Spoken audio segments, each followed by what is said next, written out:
And we're live! Hello everyone. Good morning, good afternoon, happy time zones wherever you might be. I'm Emma and welcome back to Pyre. This is episode 6 and possibly the last. Like, stuff speeds up towards the end, so I think we might be on the last session. I don't remember it that well.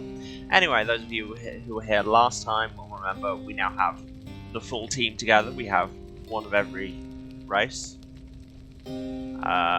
Which when you put it like that sounds a bit odd, but hey. I've listened to some good music. We actually lost a match. That was exciting because Volfred's anime ex-boyfriend turned up. And yeah, we're on our way to another liberation rite.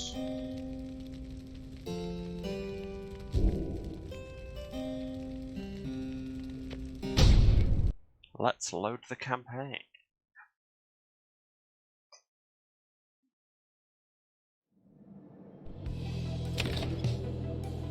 Okay, so we're on our way up Mount Lodial again. Let's seek the Half-Tribe's favour. Apparently that's what we're here for. Having completed the post-flight inspection, you and Pamtha visit the monument to Trieste Titis here in Emperor's Ascent. I have to hand it to you, Pamtha. You have a real gift for getting yourself into one bad situation after another. Now here you are, praying to the dead to bring the stars back. Is that it? Maybe you'll get out of here this time. Things might even be worse back home. Soon she's finished paying her respects, / having maudlin thoughts. You return to the wagon in silence, feeling as though Trieste Titis has shown you favour. You soon shall ascend the mountain, though there is time now to pursue your vocations. Cool. And Pamtha's faster. And somebody wants to talk. Is it Pamtha? It's Pamtha, what a surprise. Hello, Pamtha. You find Pamtha by herself again, though her expression has grown darker than custom. Leave me be, would you read, darling? I'm trying to get some good proper moping done here and you're distracting me. Leave me be, reader. Just leave me be, reader. Just leave me be. You don't want to know what's lurking in my heart or mind. What you'll find there is secret. Yet, something about her thought process is different to you now.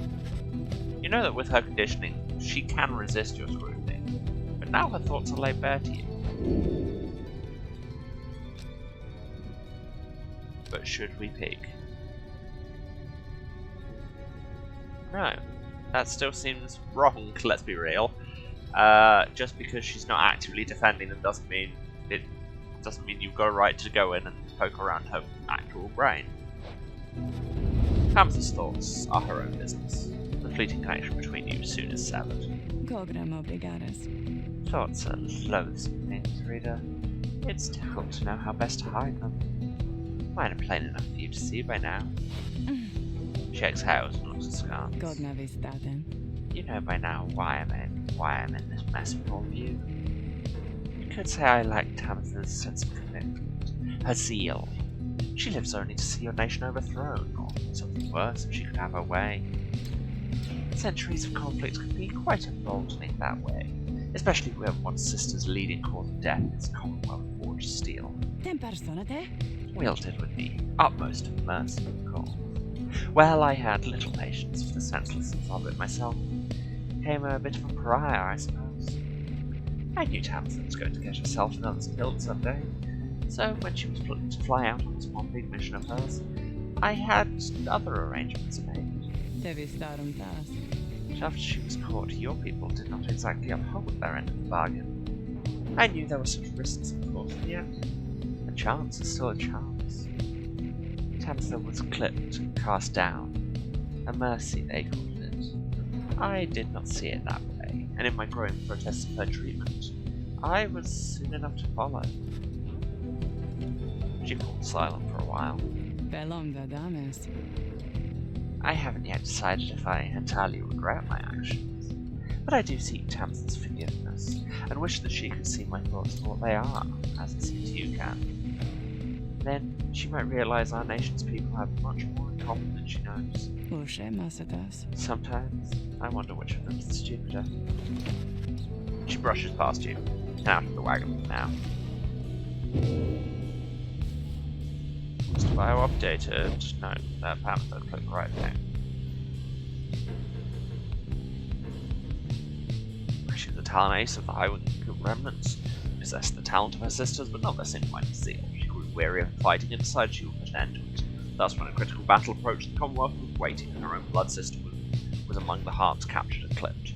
She was more guilt-stricken by this turn than she expected. When she attempted to contact her blood sister in exile, she was told that she could seek her firsthand and was exiled in turn. Keeping it classic. And she's a Verdant, suggesting she's practical and easygoing.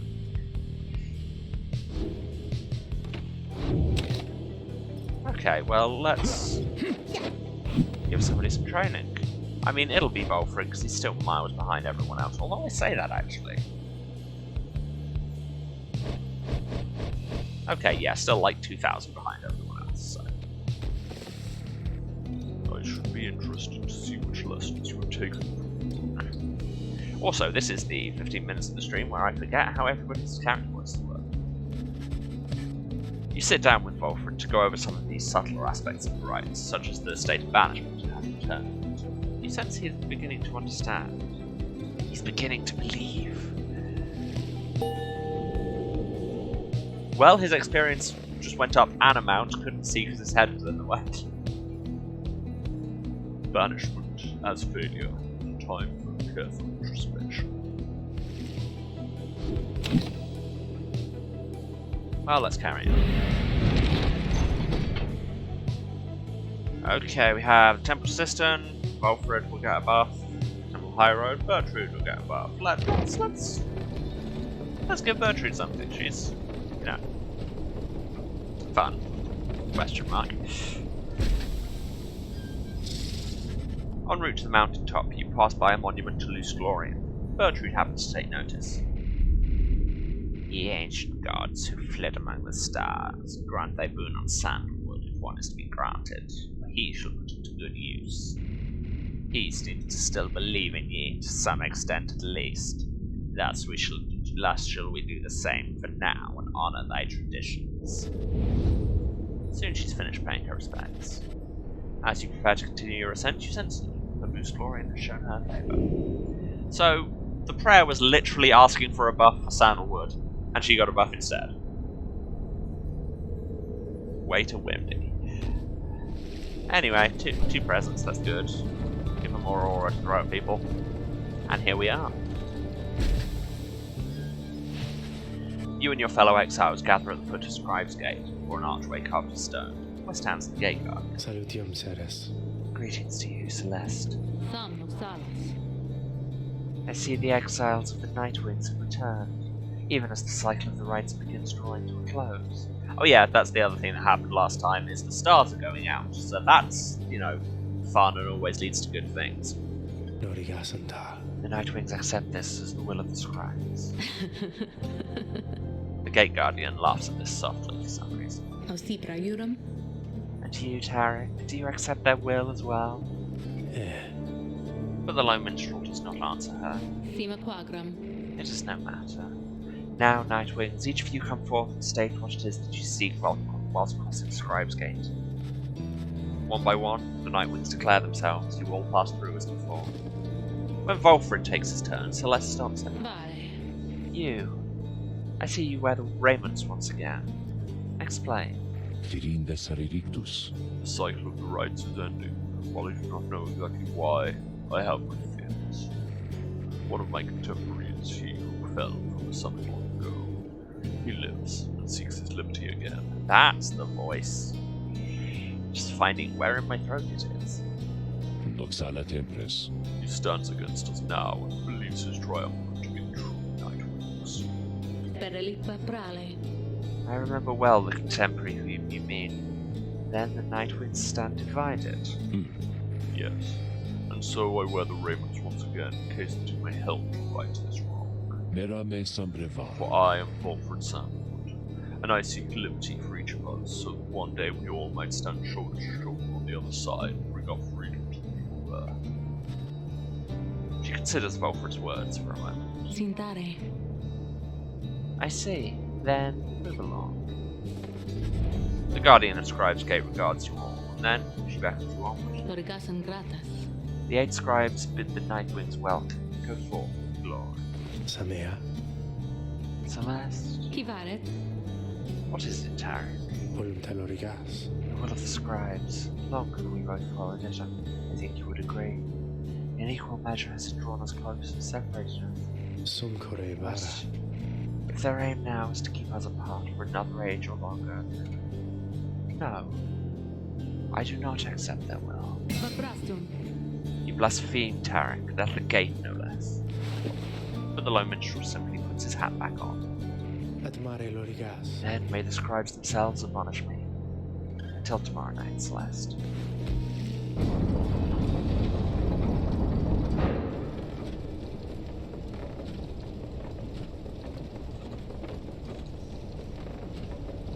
And here we are. Having reached the peak of Mount Lodiel again, see the vastness of the downside all around you. It leaves you deep in thought regarding which of your companions ought to go free this night, as Jodariel did the last time. Yeah, that's the thing, isn't it? Let's go and see Rob. Hey guys, so, I don't know what's going on up there with all them stars acting real weird and stuff, but let me tell you something here. You ain't gonna find a better deal on all this stuff from anybody. I mean, anybody in the downside. You can trust me when I tell you that, okay? So, go ahead, stock up. Ron's voice, on the other hand, apparently I can just get into the fact of just bam. Don't know why that is the voice that lives rent-free in my mind. Let's buy some Stardust, because you can win by Stardust. Moligaitai. What's this? Fortified Sun Serum. Permanently grants 1 hope. Yeah, you do. I'll sell a trinket for that. I don't want this legendary, so you can have that. Does he keep the legendaries you sell him?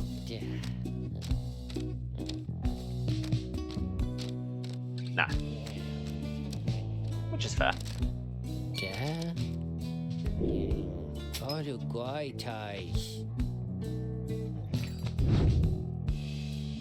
Okay, who needs +1 hope?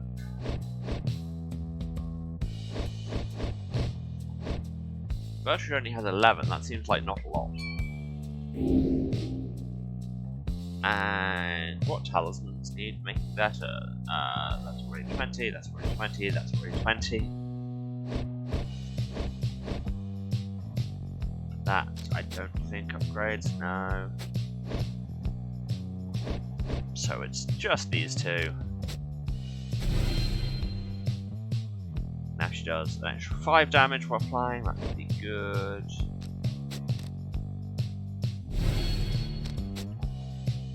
And Settlement jumps 45% further, which would be great if I ever remembered to use the jumper. Thanks for stopping by, guys. And we got a page out of it. And Volfred is here. Volfred looks up as you approach, and smiles. It's nice. I never thought that I would say such things, my kin, but it is good to wear the ravens in the rights once more. The march of time does have a way of healing certain hurts. Besides, the night winds of today we are a very different beast than the triumvirate which took me in almost a decade ago. Ours was a triumvirate of exactly 3. Well, 4 with Tizo, who proved to be an exception. Though historically the Nightwings never took on more exiles than needed. I have mentioned my predecessor, Brighton, my former companion, Reese and Arlech. Perhaps naively I had hoped my time with them would not be relevant directly to what we now attempt. But seeing as our stories are now intertwined, do let me know if there is more you wish to learn. Yeah, I will. Brighton, thus far we have heard only passing reference. You inquire about Brighton, whom you understand was liberated prior to when Volfred first joined the Nightwings. I never met Brighton in person, but I know him rather well by now. Though, for that matter, my kin. So do you. He studies your reaction for a moment. Then, Brighton was born wealthy, with Not special, otherwise you would have no reason to have heard of him. He was exiled for negligent misconduct. I do not know exactly why, and do not care for spreading rumors. I first heard of him through a researcher in Orlech, who found him to be a suitable replacement following his liberation. They spoke little of him. Orlech gave the impression they did not see eye to eye, but he assured me I would soon hear from him myself. Indeed, as I became accustomed to the book which you know well by now, I soon began to hear the voice. Alfred looks at you as if to see if you yet take his meaning. You see, my kin. After Brighton's liberation, he assumed a new identity with the Commonwealth, and a new responsibility to triumvirate which liberated him. That voice you hear from time to time whensoever the stars align. It's his. Bom bom bom, I'd forgotten that. He is no longer Brighton. He is now none other than the Archjustice Andromeles IX himself. Grand Judge and figurehead under whose watch the Commonwealth governed this day. Those who violate the law of the Commonwealth face sentencing by the appointed Archjustice. Liberated exiles retain certain burdens to their own triumphs. They have much to thank them for, not just their freedom, their exalted status in the Commonwealth. The theocratic rulers of the Commonwealth, they do not wear masks and raiments simply for the sake of ceremony. They are not who they appear to be. Their public passes are nothing but fabrication. Like Brighton, they once were exiles too. Brighton, that voice, he has no love for either one of us by now. He knows full well what we attempt to do, yet he is bound by the traditions of the rites. He shall always stand on ceremony and complain, but I think he knows deep down that he is powerless. However, one of such high status in the Commonwealth should be so frightened of some long-lived forgotten exiles such as we. Anyway, that's Brighton for you. He must have seen in you the potential to be one of his staunch supporters for a time. If that's a path you had wanted to pursue, I should apologize. Now, who else should we talk about? Let's talk about Teresa. She betrayed Orlech and caused the Nightwings to fall apart. Why would she do such a thing?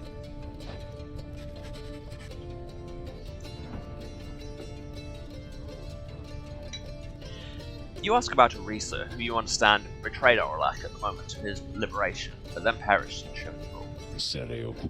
I'm afraid you know the brunt of it, my kid, but I suppose you ought to know something about her recent past, lest you be quick to judge her solely by her actions. Mind you, I would never make excuses for the terrible choice she made, but her life, I understand, was very difficult. Teresa had been exiled for the foulest of acts. You could see it plainly branded on her face, such was the heinousness of what she did in the eyes of the Commonwealth. She was an apprentice blacksmith in her youth, taking up the post left by her brother. He had fallen in battle on the Blood Border, despite wielding her father's own lance and armor. Her father never quite recovered after this, grown cruel and detached. It was Teresa who took the brunt of his fury. He expected the impossible of her. One day, it was all too much for her.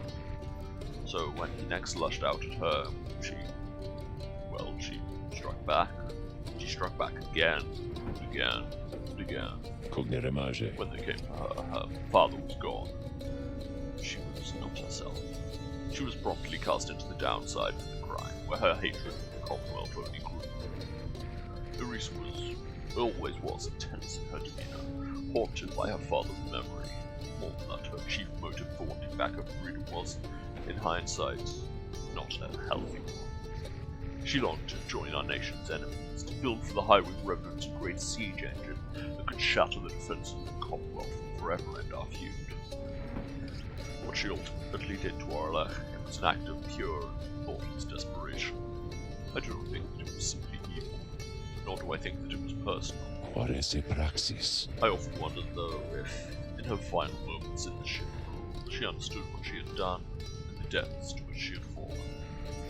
For years, I must admit, I hated her, but now, my only hope is that she found a peace untenable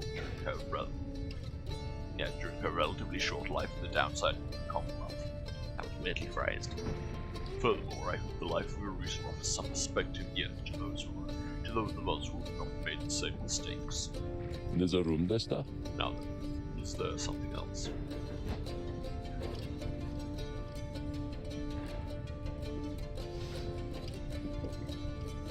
Yes, we are just going all in on the world building. So, Oralek, your anime boyfriend.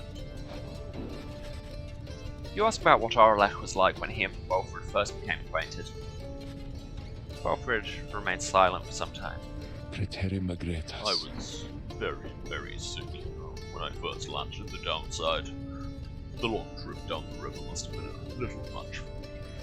It was Oralek who found me. He could not have known my capacity to read before he revived me. He was a physician, intolerant of the sight of suffering of any kind. Not just any physician, mind you, a gifted, highly decorated one. He served on the front. Back then, skirmishes erupted frequently, and those such as Oralek, they had to deal with many casualties on either side. In time, he said he grew repulsed by what he saw. This sowed in his heart a yearning for an end to all the bloodshed. So he tried to use his status to negotiate a treaty with the Highway rebels. It must have gone about how you'd expect. He was given direct orders to return to the front.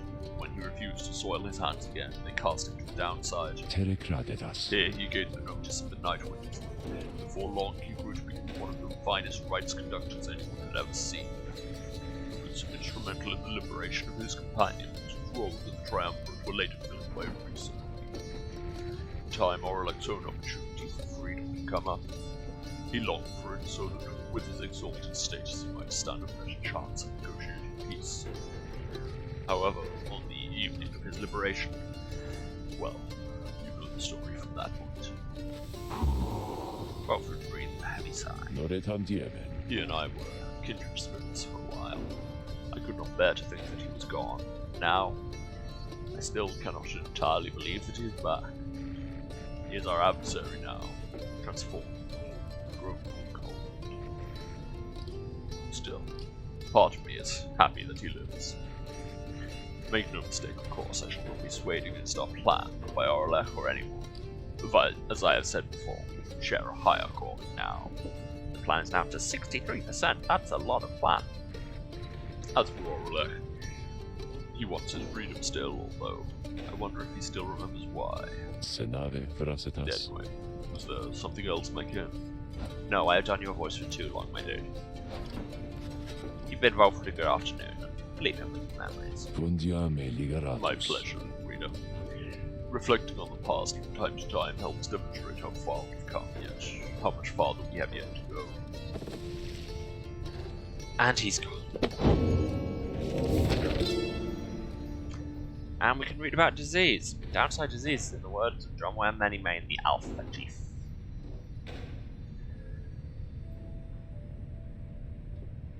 How the hell did he sound? Ailments in the downside often give no warning when they strike. Those who keep moving and make an attempt to settle, they reduce their risk. Make no attempt to settle, that makes more sense. The afflictions come in multiple varieties. In the bogs of flanking hands, a pallor tends to sink into the skin, and then into the mind. The nauseating sea of solace north of there is difficult for some to tolerate. Very hot or very cold environs bring their own specific side effects. My coat is not as lustrous now, my fangs are long. Like all aspects of the downside, all these ailments share a purpose, to test your body, mind, and spirit. They only appear to harm. Accept them, surpass them, move on.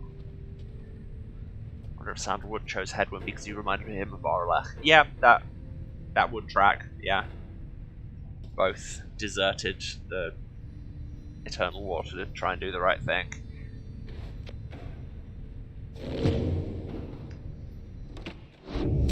Anyway, shall we play some basketball now? Once more, you have gained the Fall of Solium, where a Water Monkey may go free. But first you shall have to prevail against the Essence in the Liberation Rite. Liberatus. Reader, your companions are gathered there under the floor. They shall be counting on you. Baroshta. Indeed. As the cycle of the rites turns ever faster, so too is our plan set in motion. My agents in the Commonwealth are beginning to cause a bit of a stir out there, and word has reached high places. Rites are ending. This is our chance. Lo, let us not despair should victory elude us here. Tasna We shall make the Lurigasetas. most of whatever the scribes may have in store for us. That is to say, good luck, my kin. It's time.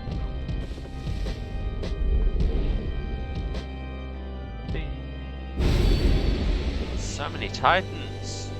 Okay, we're turning gears like the hell off. We're turning Shax the hell off. I don't know how we got through that last fight with both of them on. We've unlocked Dullness the Locket. Adversary's Pyre shall recover up to 5% each time, 5 health each time they douse your Pyre. Star of the Ash Titan is surrounded by the 8 scribes of Black Basin. Yeah, sure. Dullness the Locket. I mean, I just have this plan where they're not gonna get that many hits on me. So which of these have we got left to do? Down by Atlantis, done Shax. Still not done Plurnares, but I really don't want to turn that on against the Essence. I'm a little scared of that one just because my reactions aren't amazing.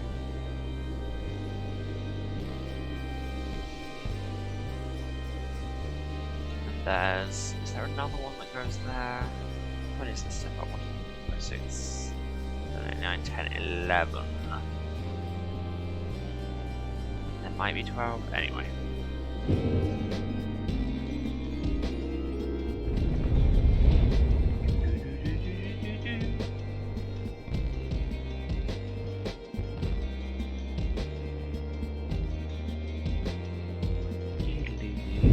Once more, the Nightwings gain the summit of the sacred Mount Aladiel to conduct Aladiel? the liberation rite. Too late for me to start pronouncing Even it like as that the now. stars themselves abandon you. Make good upon these final opportunities, reader. Why, thank you, I will. This glorious age-old tradition coming to an end upon your watch. Yeah, that sounds about right. I trust your adversaries, the Essence, shall not throw away this chance. Choose now who may go free, should they unfortunately fail. Pyres burn and each of the triumvirates is present and prepared. Volunta Lorigas. I concur. Pyres burn and each of the triumvirates is present and prepared. Then, anointed one of the Essence, come forth now and declare yourself, and pay any respects you have unto your adversaries to Nightwings. Tammin swoops down from somewhere and unfastens her mask. I am known as Tammin the Thane. I mean to return to my ancestral home, and promptly resume my responsibilities as a flight tactician of the Highwind Remnants. Our long stalemate against the Commonwealth should soon be ended, should I and several of my sisters manage to rejoin our clan. Then our vengeance should be swift, thorough. Your quarrel with the country that cast you into exile is beneath the notice of the scribes, Tammin the Thane. Here you shall be judged under the star. My quarrel with the Commonwealth is all that gave me and my sisters strength enough to reach this point. The scribes ought well to take heed of how my people suffer. Shame you have a meeting because this sounds exciting. Yeah, pretty much. The VODs will be there. Don't... I think general public service thing, people probably shouldn't skip work because of my streams. Just a thought. Don't lose your job to watch me play video games. We aren't weaklings anymore like your Trieste tickers. We shall not fall in line with flightless fools and their naked attempts to subsume our heritage, our culture. Speak not again thus of the saint, or you shall be expelled, Tammin the Thane. Tammin scoffs, and turns her attention towards your side. Nightwinds, as for you, the fury we shall imminently show is nothing in comparison to the hatred growing for your Commonwealth in the mountains on the other side. She signals to her sisters to ready themselves. You seek your freedom, but there shall be nothing save for devastation should you manage to return.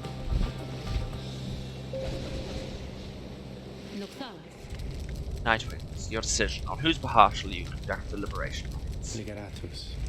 Reader, I would ask you to choose wisely, but I'm sure you know no other way. You prepare your song, Tarek. Pelantas eres. Of course, Celeste. Whom do you intend to liberate? So it's choice between Shay, Tizo, and Sir Gilman. Ah, that's a shame. I wanted it to be Pamitha. So that we had them equal on both sides. That would have been fun. Does Shay want to go back? I don't know. Does Tizo want to go back? I don't know. I think Sir Gilman would be best set to go back at this point. Much as I have enjoyed voicing him.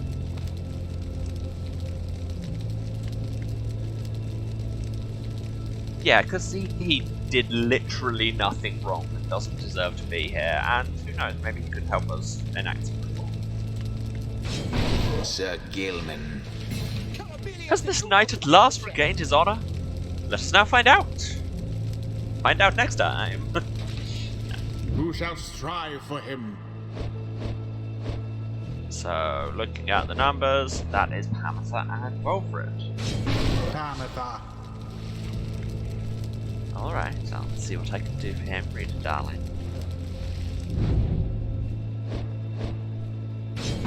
Wilfred. Let us prevail on this night for you, Sir Gilman, for the good of our ailing nation. Very well. One final obstacle to overcome ere I can soar again above your comfort. Such destruction I shall rain upon it soon. But first, let us dance this final time. Let us indeed. Let me remember how to play this game. Commence.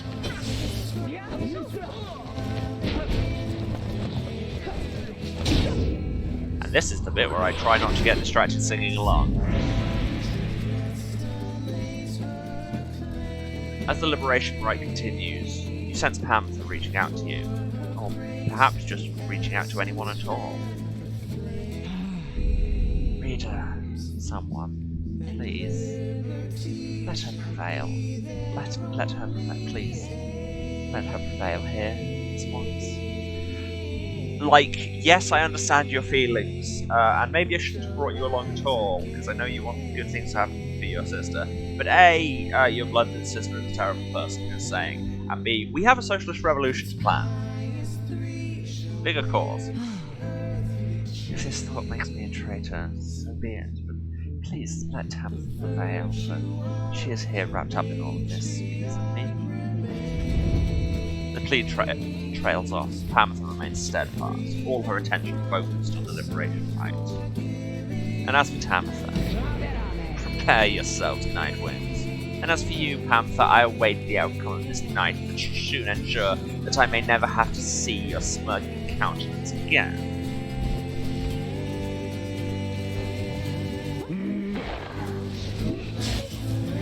Cool, cheers for walking into that.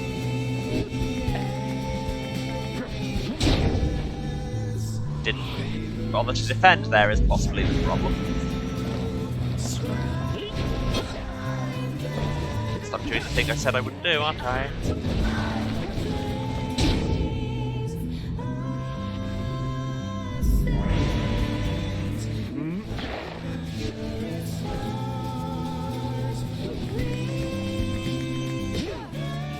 That's the problem with having Wilfred on defense, is he was a terrible choice against these, because he literally can't jump. Didn't think this through, perhaps. Okay, I don't know exactly what happened there. Yeah, this... Oh, you can block them with his shield. Excellent. Good to know. Thank you, chat. Got distracted there. So you can.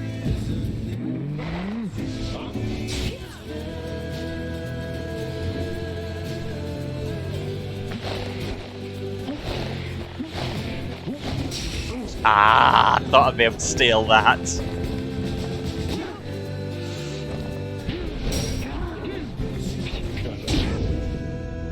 Wow, I am getting played. Pay attention. That was me. You're all welcome to not pay attention. I lost track of that play, I'll be honest. Oh, that was stupid. Wow, I am. Well, so about that bit where I wasn't going to let Pamitha go free. Tamitha. It's possible that I will because I forgot how to play the game. Beyond Beyond all reason, the flames Oh, yet yes, burn. I forgot I have one of that.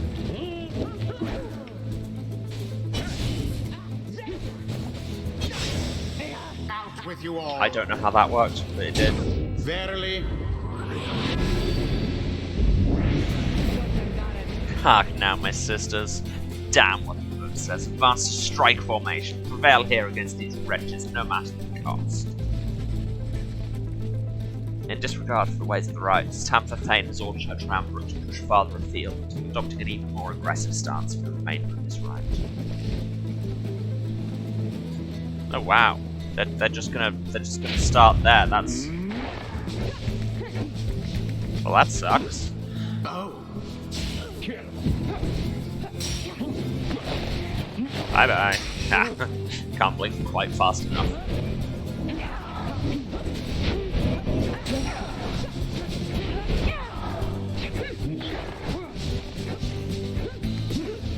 oof. There goes Tamatha.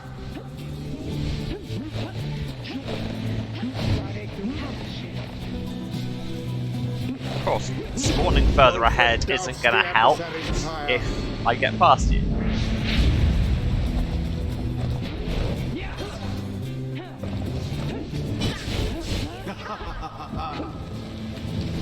Well, somebody appreciated that play. Onward thus to greater glory.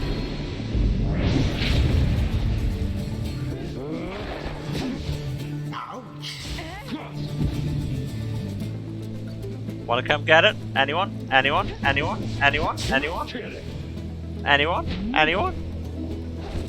Anyone? Anyone? You want it? You want it? You want it? You want it? Anyone? Anyone? Anyone? Tamina? Anyone? Come on. Anyone? Anyone? Anyone? Anyone? Anyone? Anyone? Ah! I didn't mean to do that. Well, that's what I get for being cocky, I guess. How utterly brazen. I didn't really deserve to win that point. I thought they had you there. Brilliantly done. No more than a lick of flame remains. Almost forgot to shield. Now, who wants the orb? Come and get it, come and get it, come and get it.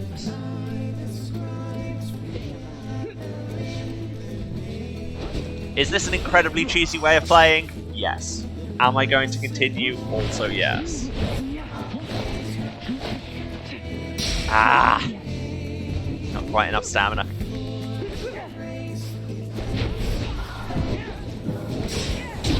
What even just happened? I literally do not know what just happened.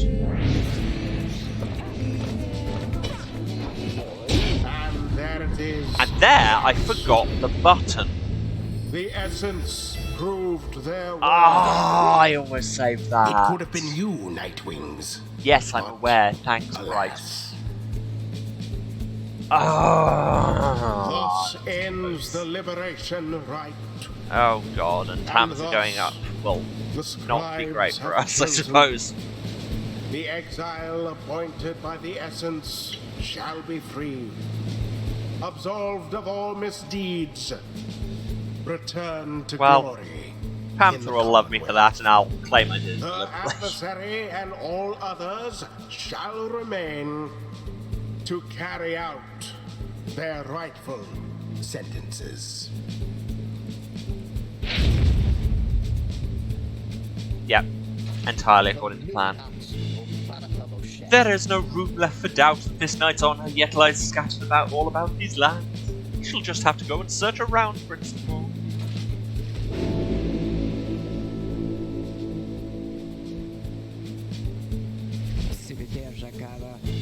Commonwealth fools.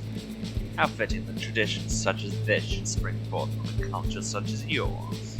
They ought to have put me to the sword, but no. They in their arrogance, in their smug superiority, deign reason that those such as I ought to be exiled instead. Here then, we would live in penitence and learn the error of our ways. She laughs for once, though not with joy. Such utter nonsense. And now they shall receive me open arms, champion forged by their precious system. Yet I shall use every waking breath to bring them all to ruin. She turns to her fellow sisters of the Essence and regards them with respect. Sisters, we may not be bound by blood, but ours is a stronger bond even than that. May we soar together in the stars someday, and I swear to you the Highwing remnant shall survive. Farewell, sisters. A moment later she is gone, engulfed within the waters of the Shimmer Pool. Yet you hear her voice reverberate one last time. Farewell, sisters. Yep, Tamitha's back. Accept this for it is done. Just go with it. Godspeed, Tamitha Thane. Well, The 8 scribes are watching from afar. and shaking their heads By at their my grace, may the sudden cycle of the inability to rites play the keep game. turning for as long as possible.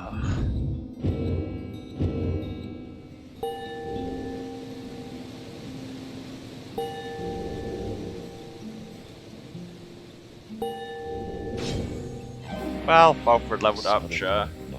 Long should I bide my time in anticipation that one day the Night will reform under a common cause. To be part of it myself, it nourishes my spirit. Once per right, if we die, we come back with 40. That would have been useful in this last one.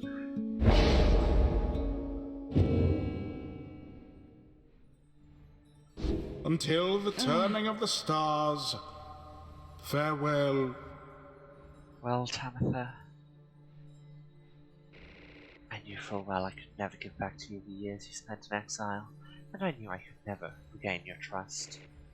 Maybe now at least I can start to live with myself again. Though, how absurd. I might have doomed the Commonwealth, the Highwing remnants, and Tamitha alike this night. And yet, once more, all I can think of is myself. Dramiga. I need a drink.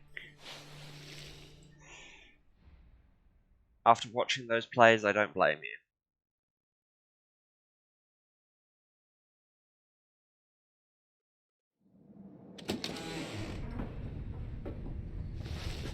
After the Liberation Rite, you find Tamitha drinking alone. Everyone else seems to be off doing something equivalent. You're about to leave her be when she looks up at you. That's that then, Rita darling. Mission accomplished. Is that what you wish to hear? That my loyalties have all this time rested with Tamitha? You know it's not that simple. Besides, I think I've made plain my intentions from the start. I'm here because of her. She looks up at you then. But I'm still here because of you. She pauses again for a time. I don't know the reasons why we failed that liberation rite. The essence is superior to us, perhaps. I don't wish to know. Good, because the reasons don't make me look good. Also, it's because I was cocky and put that Titan star on. And as you can probably detect here, darling, I feel no joy in this outcome. But I feel as though part of me was liberated there along with Tamitha. Is it 6/7 of your name? So, and I realise this may make little sense right now. Thanks. If nothing else, for being there to help me see this through. She then gestures towards you with the bottle. Sure. I could use a drink after that. You accept the bottle, and the two of you drink in silence for a time. Nothing more needs to be said. As the hour grows very late, you excuse yourself and leave her to her thoughts. If Tamitha ever was conflicted in her intentions, you sense that now she is fully committed to the group. She has nothing else to strive for.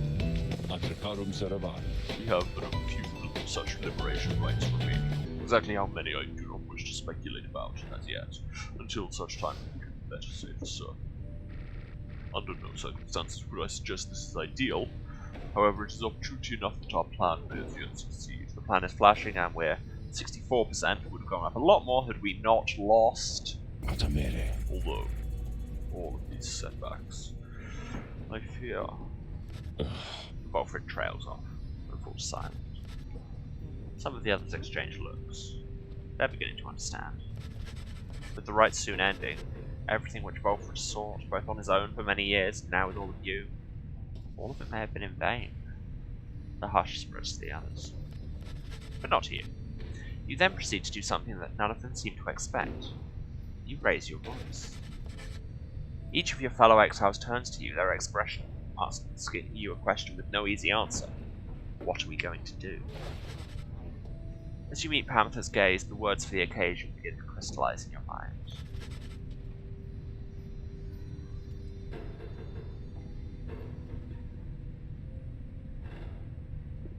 Ah, yes, this is a thing.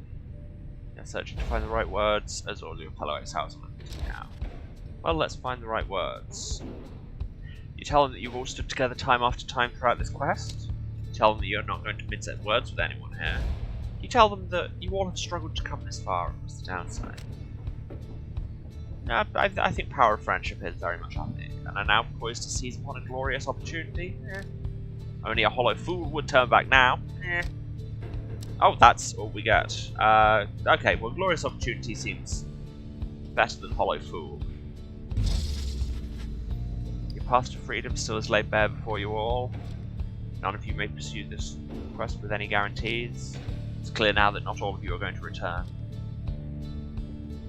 True freedom is not waiting for you in the Commonwealth. Path's difficult enough without the added burden of despair.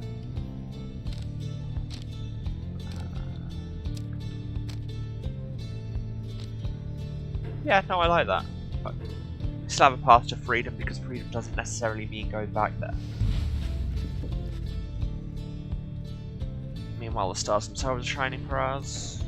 The Commonwealth is already in upheaval. Something far more vital is at stake. I like that. See the imminent conclusion of the rites of the sign. Disappearance of the stars can be no accident. Yeah, that seems more important. It's a sign that the world is changing. It's a sign that the scribes are watching. No, the world is changing. Come on, we're doing the revolutionary thing. You now have this opportunity to live with purpose. You will stand poised to ensure the world you leave behind your loved ones. Time to stand and fight the forces that oppose you. Nah, loved ones. Again, very much our vibe. For your people, for each other, for your own sake. World worth living in, world worthy of homecoming. You will stand poised to ensure the world you leave behind for your loved ones, for each other, is a world worthy of homecoming. Yeah, because that hits all our themes. If you believe any of this, if you can't see the merit in this quest, that seems weirdly confrontational. When you look at it that way, which side of the world you end up on is up to all of you. You achieve your freedom is up to all of you. If you believe any of this, believe in each other, and trust your heart. Yeah. No, believe all in each other. Believe that the plan may be achieved. Trust that you may yet prevail together. That's more like it. After a brief period of reflection, you share one last sentiment with the group. What is it? Let us stand together now and always. Mere distance can't separate our spirits. The stars have not vanished, they have joined us. Let's bring about the harmony envisioned by the scribes. People of the Commonwealth need us as we need one another. I like the stars have not vanished, they've joined us. There's a very nice poetry in that. Thus, do you remain together with your thoughts. No one speaks for a time. Then... Teresa. You see them too, then, reader. As the scribes, among the stars, how they are watching over us. They got no very. That would dare to change this ancient world, reading one. Yet, thy words are tinged with certain truths. Tizo vows to stand with you, no matter where you're questioned. Terum castrale. May long the stars remain light for you, reader. All the while, Wolfred remains watching you intently. Then his expression softens. He smiles. Marum domirenzas. You are right, of course, my kin. We are the Nightwings. It is precisely as you said, the stars have not vanished. They have joined us. One of them is drawn on my head. Sorry. Lead us then, to the end of our quest and the dawn of the new age for all our kin. Everyone, for the Nightwing! Everyone responds in kind. Noxalis. They stand with you no matter what. They await the outcome of your vision of the stars, which burn with renewed fury, because now the last rites beckon. Each of the Nightwings gain one hope permanently. The stars have indeed joined us. The stars above now burn with what appears a desperate fury, many more of them than usual. Your path is yours to choose amid a myriad of stars. Look upon them all. 2,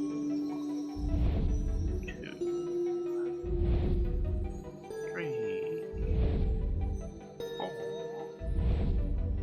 5, 6, 7. Yep. That's all of this. All of them, right? No, because that should be 8. Anyway.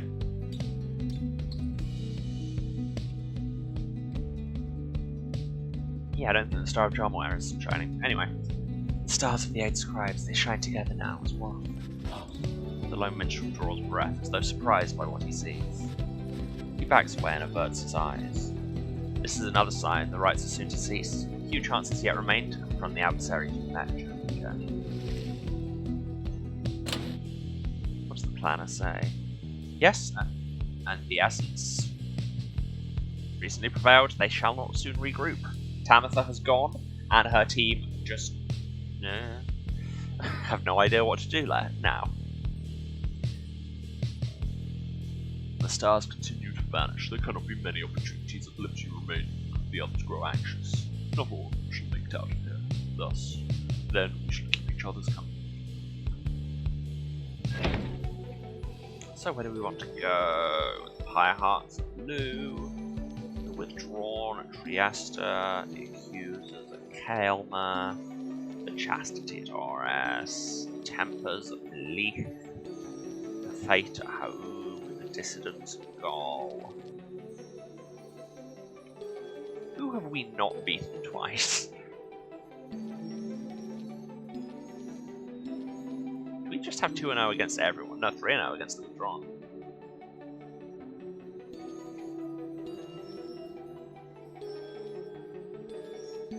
Yep, wow, we are just 2-0 against everyone, so let's fight the distance to their top of the leaderboard for a minute. Anchor's Bark is fun to voice, and they have a really banging theme tune. Very well then, reader. Once more you shall face Barker in the distance when next the stars align. Well, they appear to have aligned.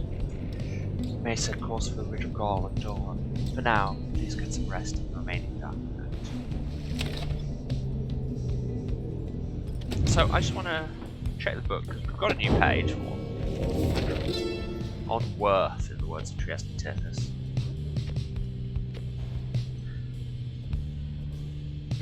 The fallen empire of Sar was ruled according to an ancient bloodline thought to be infallible.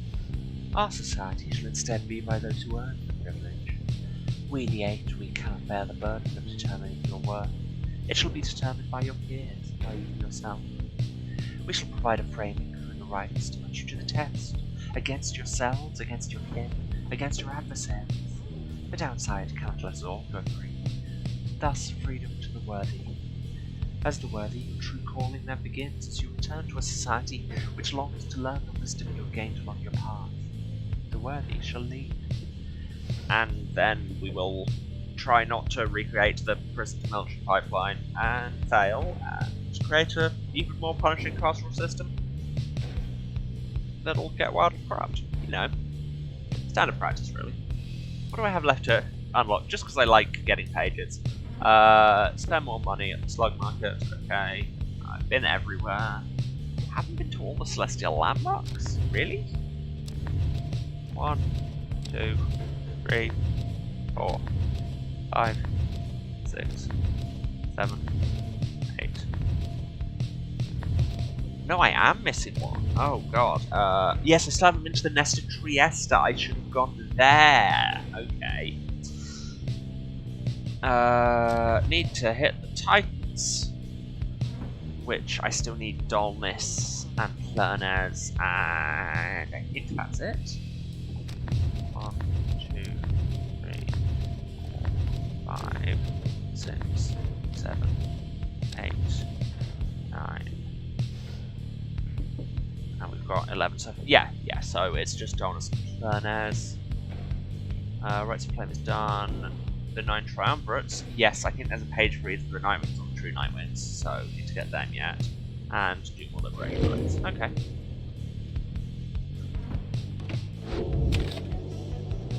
So let's continue. There is no time now to return to Moonlight Alcove as before, as the stars already urged you on. Everyone is ready to make haste to kick off. Then let us zoom.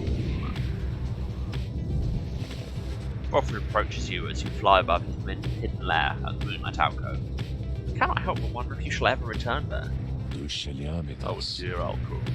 I've asked my agents to break down the place. It soon shall be gone if it isn't already. We shall not be returning.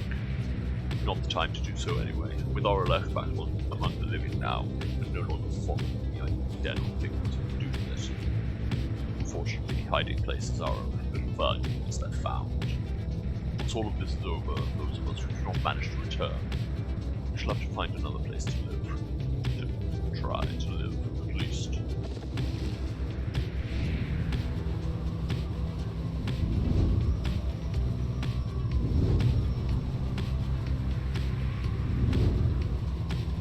Okay, so next time I'm picking a right, somebody remind me that I need to go to Trieste.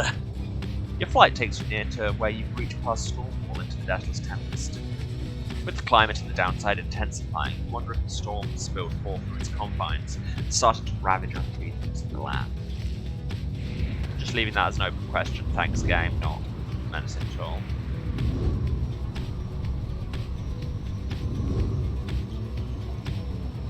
And here we are, out in the land of Blumenpool. Falcon Ron may be passing here with a special offer. Ray thinks we might find something cool. I want to see what Falcon Ron has to do for us.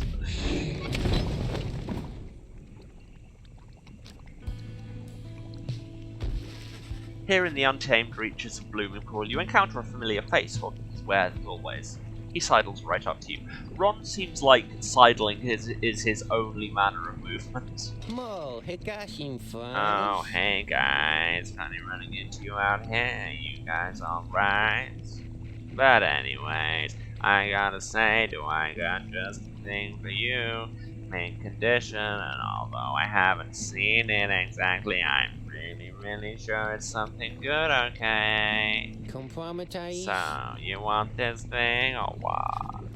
He's offering a sealed talisman. No telling what it is for certain, but you sense its power. Such an artifact would likely cost much more once on display. I don't have 100 Sol, Ron.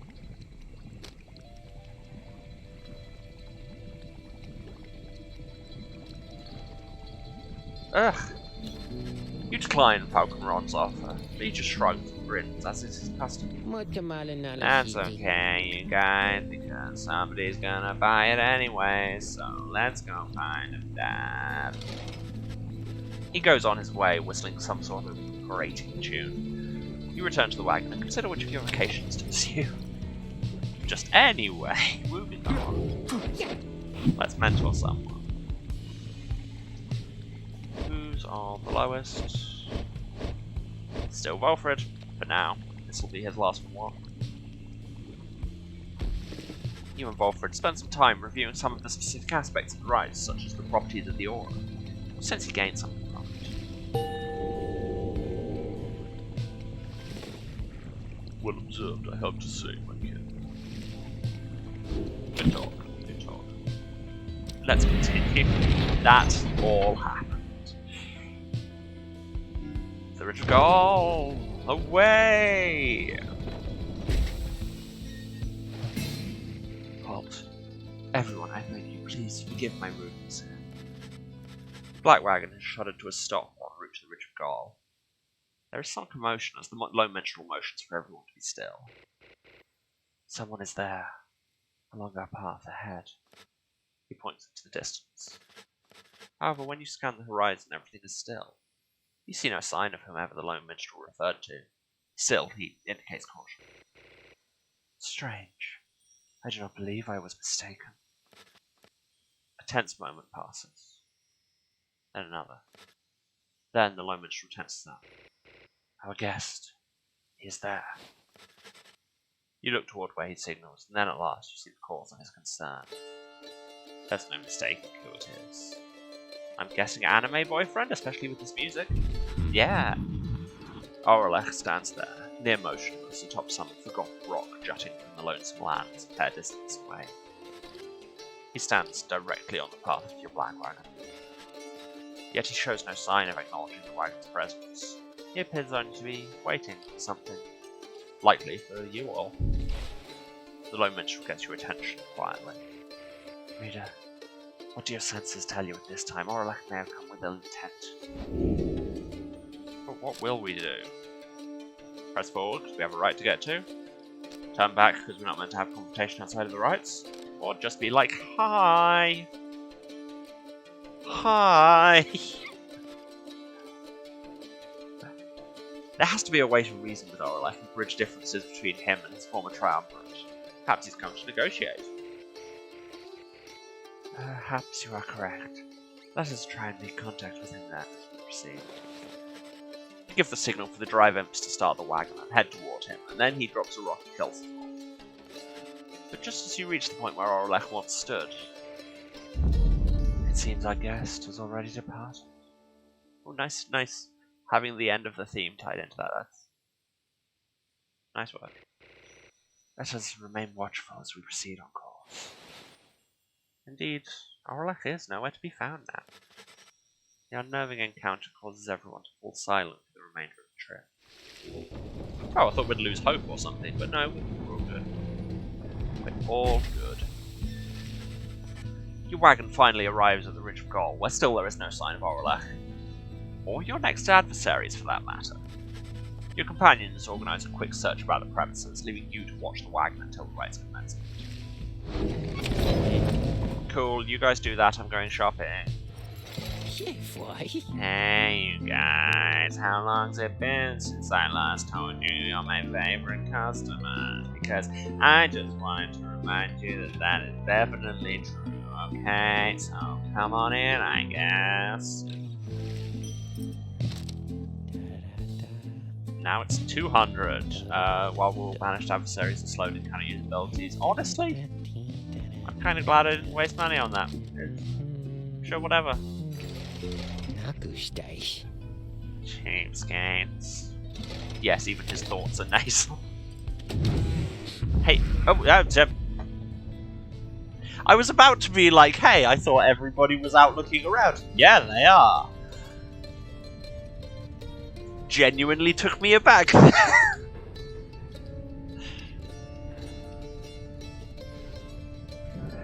Something is wrong. What is here? Alone with you.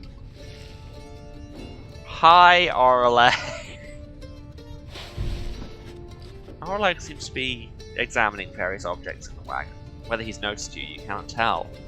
What he's doing here and how he got in unnoticed, you cannot imagine. Just look at him. He's like 9 feet tall, the size of a house. You watch him go about whatever he's doing, examining all sorts of things you and your fellow exiles gathered on your journey. Yeah, we've got so much cool crap. He shakes his head. All of these trinkets. It's wagon. It is most different now. Welcoming, and yes, I am unwelcome here, it seems. In my own wagon. He directs his gaze at you, acknowledging your presence for the first time. You, a mere shadow. Tell me something. Who are you to them?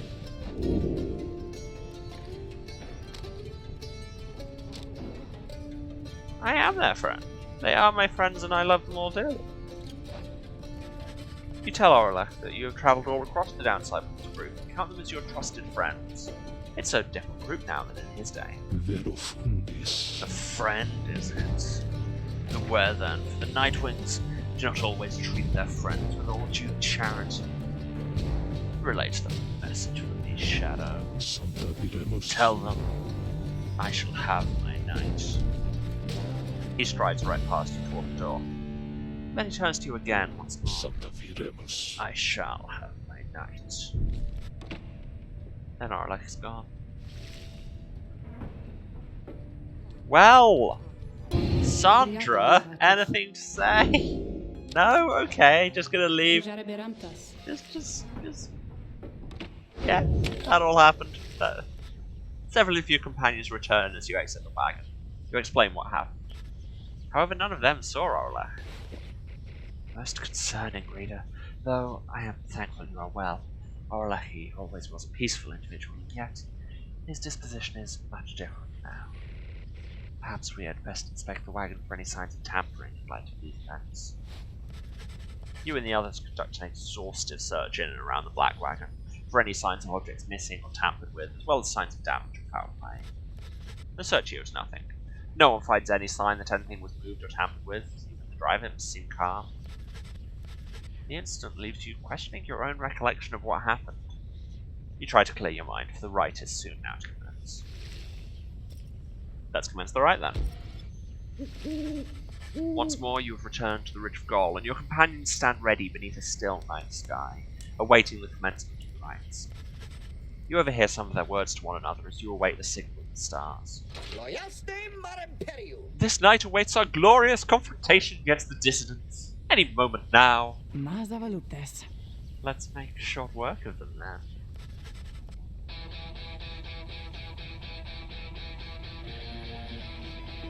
Such a good theme.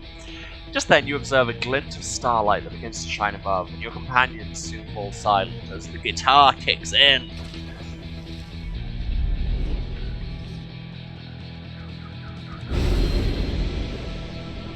Yeah, so... oh no, there is another one. The Tattered Mantle, that's it. After your adversaries grasp the orb, their auras slowly shrink rather than vanish. The Star of the Imptide, slain by Kael'ma. The Tattered Mantle. Sounds good to me, I'll be honest. Unfathomed Plurness. Is this a terrible, terrible idea? Let's see. Last time I turned one Titan Star off and lost embarrassingly. Now let's turn 3 on and see what happens.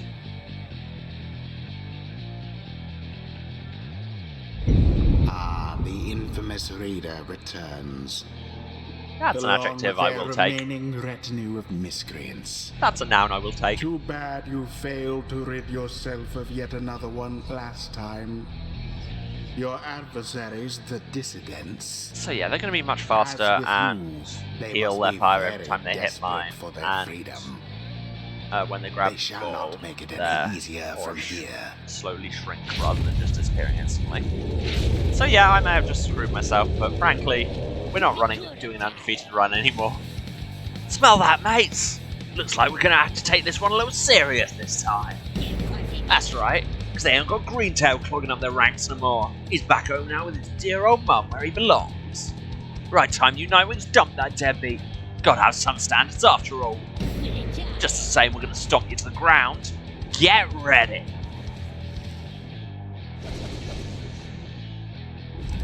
Who shall Next up on voices which are surprisingly deceptively hard on my throat.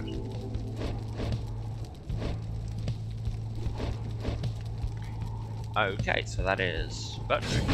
Bertrude. Exactly. And Tizo. Tizo. And I think Pamitha? Yeah. Pamitha. If that is all, then. Oh, I'm ready for them.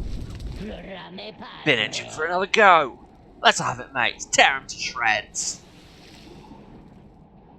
Let's have it indeed. Hey, guess who can shoot through walls? It's me.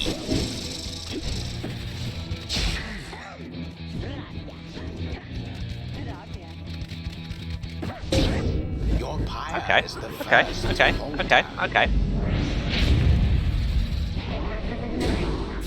Didn't see it coming.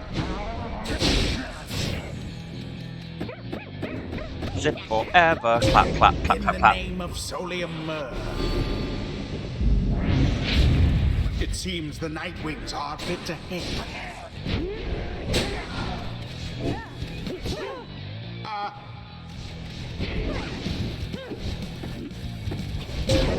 Nailed it. Flames grow weak. Come on, come on, come on. Let's go. You're really gonna make us work for this, is that right, mates? Well then, we got our work cut out for us. Wow, voicing Barker just makes my audio levels just hit the red all the time.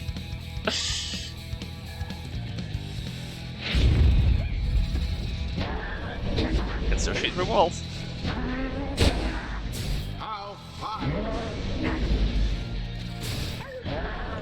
Who likes area denial? It's me. Whoop, whoop, whoop, whoop, whoop.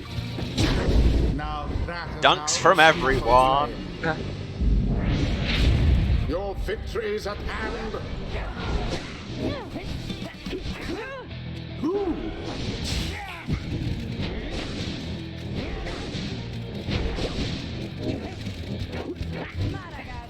Oh, Alas. I thought the other one had the orb. Well, that one's on me. I will accept that. Well cast. Area control everywhere at all times. Vanished, one and all. Splendid. Ah, if I hadn't quite run out of stamina there and still flying, I would have got it in that one here. And then I just walked into that, which was foolish. Quite the close call there, no? Yeah, a little bit. Fly forever. Clap, clap, clap, clap. Okay, no. Tizo's flight is not great. It's not as good as Zip! Zip! Zip for days! 3 Titan stars, let's go! Yeah, just got the achievement for hitting all, for using every Titan. Oh no, that's for using 3 Titan stars at once and winning. The ceremony Get in. is complete. Oh, you think you're better than us because you beat us fair and square here, is that it? Yeah, at least you got the blood to boil a bit. Bask Exactly. now in the wisdom Where of the in scribes. Southeast England he's from is changing regularly as I do that voice. But hey.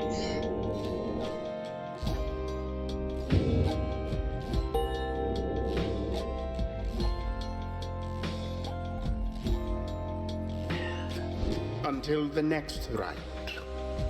If there even is to be another one. Yes, there is.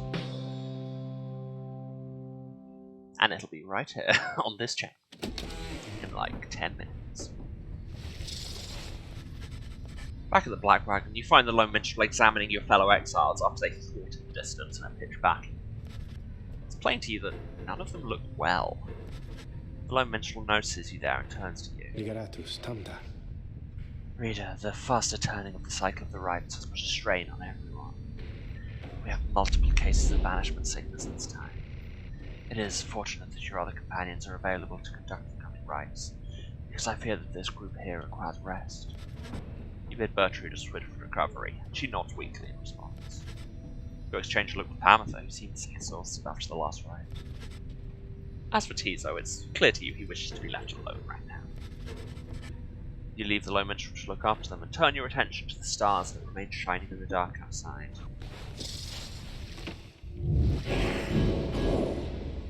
Sickness for everyone. Stars yet shine. Go to Trieste, yes, thank you. Thanks, chat. No, my luck, that'll be the one that isn't lit. Oh no, there it is. Yeah, there'll be one that isn't lit because we don't have a full slate of available matches on account of the Essence not being here anymore. Oh, no, we're back to only 3 being lit anyway, so... Okay, so we're going to Trieste and play the Tempers. Speaking of voices that are rough on my throat, here's Ignarius.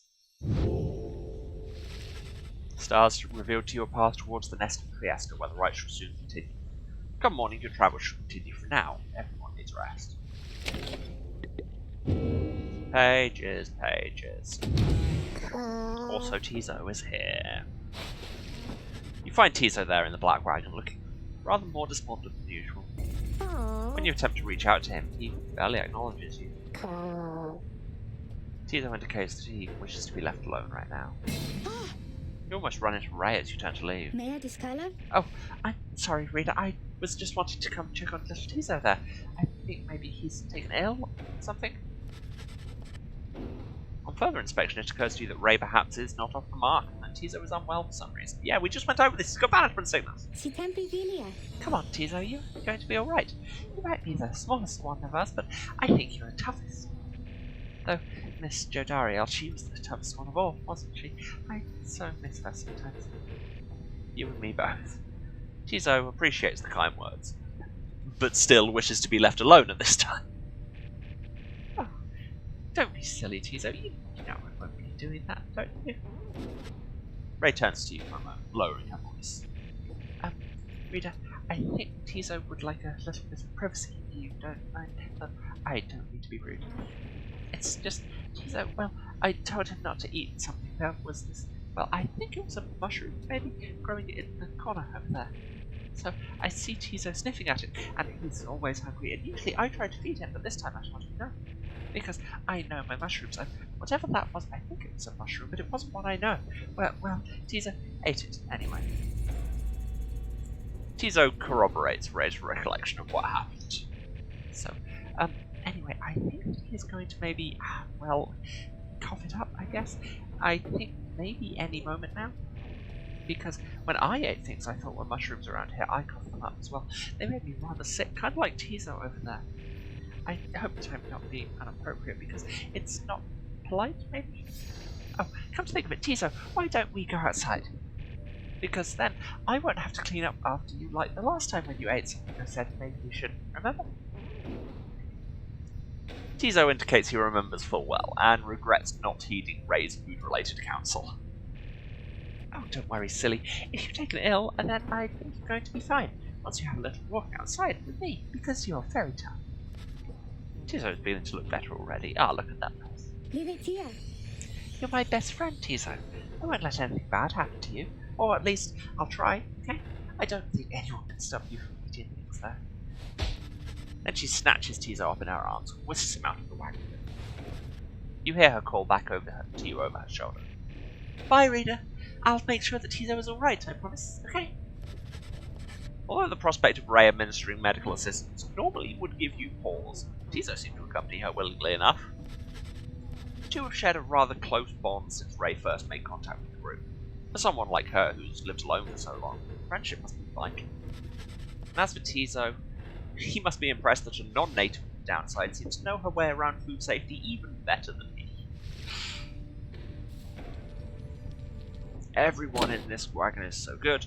We're up to 66%. That's exciting. Now we've got things about the Titans. Donus the Locket, in the words of Under King Horus. Doubtless you have seen Black Basin, whose seething fissures yet spew noxious flame and vapor and stars. Then you have seen the remnants of the rotten Dalness, also called the Locket, for within himself he held the fires and rage which shaped his very land. The Ash Titan needed threatened to devour us as we delved deeper in the reaches of the downside, till we at last outsmarted him. Quenched his flames we did when we lured an inauspicious storm his way. And so while the Ash Titan has fled, the sodden coward, we can see his handiwork remains. The blackened crags forever shall bespeak the danger which he posed.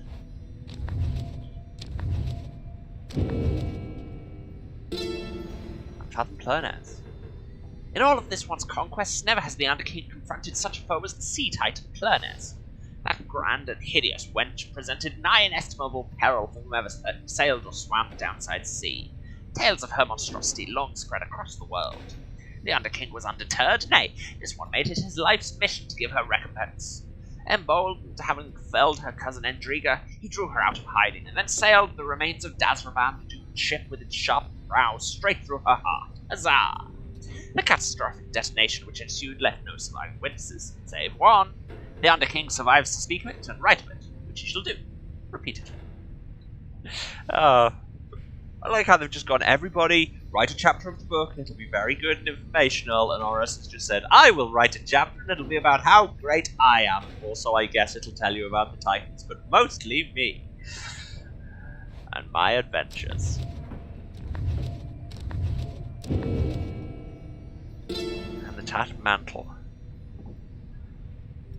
Well known is the treachery of the rope caller who conspired against the Emperor of Sar and set in motion the Empire's collapse. The knave did journey to the downside after us, our paths they never crossed, although he did meet his end. He wore the tattered mantle wrought by the first Empress, worn in every generation hence. The living mantle whispered wisdom in its wearer's ear, but the downside cried out instead in protest. When the rope caller retreated to his horrid isle far at sea, the mantle gained new life, conjoined with the native imps. The Imp Titan was born, and grasped then the rope caller in its first and last embrace. Yeah, so I like how 11 of these are massive monsters and primordial forces, and then this is a magic cloak that got a bit too alive.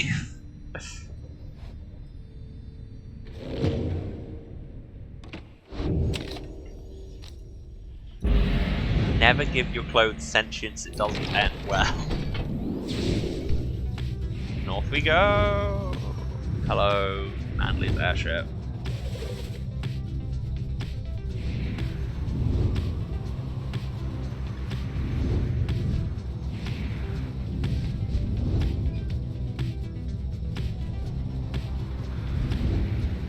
This music is like very close to being just kind of 80s techno neon driving through a desert at night. We can find Stardust along there, or get a special offer off Ron. Well, we don't actually have any more money than we did before, so let's get the Stardust, because free stuff is good.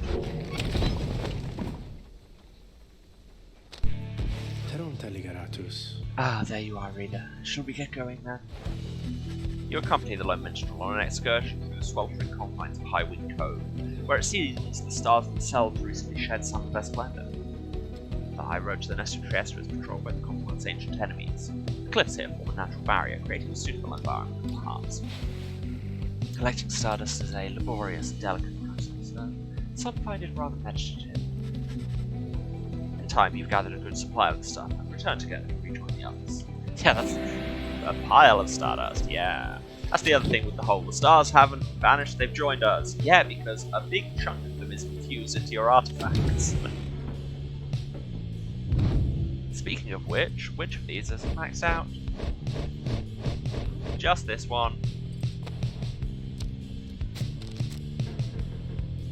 And now it is. Okay, so I guess we can stop buying stardust. I'll just infuse this into that, because who knows when we might want it. It's a good talisman.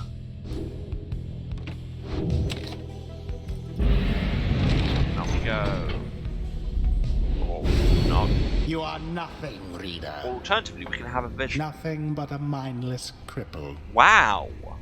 Your every action is a stain wow. upon the legacy of the 8 scribes. The rites have been a long-held secret to keep out those such as you. You're done, Brighton. You wake from what little sleep you managed this past night. Once more the voice tormented you within your dreams. You attempt to rid your memory of it. If the voice truly is that of the Archjustice and probably is the Knight himself, as well as indicated, then none of you are likely to receive too warm welcome should you regain your freedom. To the nest of Trieste.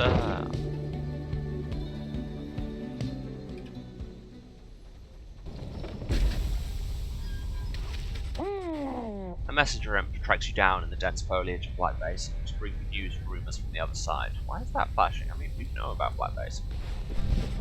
This report's subject is Tamitha, blood sister to Panther and stoic leader of the Essence. She was liberated at the fall of Solium, and her transgressions were forgiven upon her return. And yet old enmities remained, in spite of Commonwealth tradition. Because of them, Tamitha found himself held up in many rounds of questioning, each less informal than the last. All concerned the movements of her sisters in the Highwind remnants. Refusing to cooperate, Tamitha demanded safe passage to her native lands, yet remains detained. She holds that her own blood sister must have thwarted her once more. Meanwhile, the Essence are refusing to conduct the rites with any other race, and not found a suitable replacement. You suspect you should not face them in the rites again. Yeah, much as Tamitha may have been a horrible person, indefinite government detention is not the prize we were promised. As you finish reciting the imp's message, take notice of Tamitha's reaction. I'm worse than dead to her by now, I think. Nonetheless, I'm grateful she's returned. I'll try to hold out hope she'll be the wiser for it. You thank the messenger imp for delivering his news, and let him make good use of some of the Black Wagon's facilities, before watching as it flushes off toward the horizon.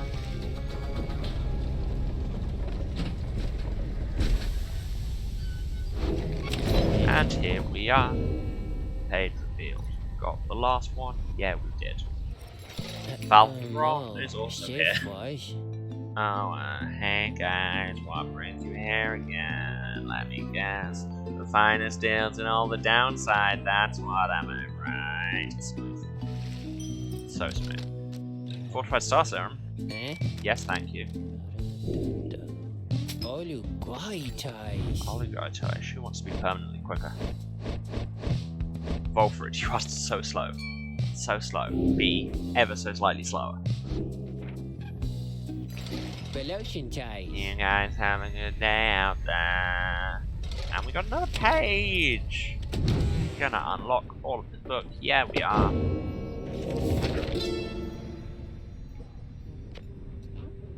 Forage findings in the words of John Ware Many-Mane. There is a simple pleasure to be found in foraging about this place. Easy for a cur to say, of course. Though barren looking to the naked eye, the downside has its share of semi-hidden treasures waiting to be found. It was a nose for treasure after all which drew us here. Certain types of artifacts found in this place would fetch a reasonable sum in sol, whether because they shine within a light or due to other special properties. I've observed that stardust freshly fallen from the heavens sometimes glimmers in the afternoons. I've not found a use for it as yet, although because it brings me faith, perhaps I have indeed. Yeah, that's a healthy way of looking at things. Is there still more to unlock in this chapter? Yes, Jesus. Not in this one. Nestor Triester in the words of Bruce Glorian. The ashen effigy of the nightmare titan, Sylvia's horse-headed, looms as dark as ever on the precipices of Black Basin, where her chaotic influence sundered the land itself until it wept with fire. The very instant that our graceful friend Triester Tithys finally laid to rest the greater titan with the power of the holy scepter of the Empire, the stars shot down upon us all with blinding light. Triester thought that she could bear her children in warmth there, but alas. Now the stars revisit that locale with regularity. The fissures in the rock do pose more danger than one ought to invite, but a summons to the nest is to be honored. Yes, not least because it got us a page. Reading is important, kids.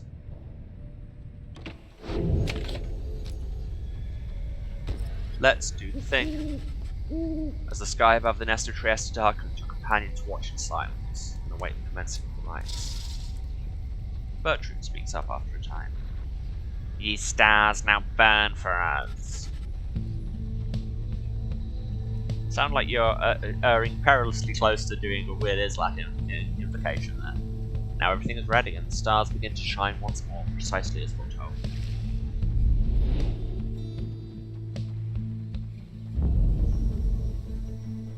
Turning all those titans off.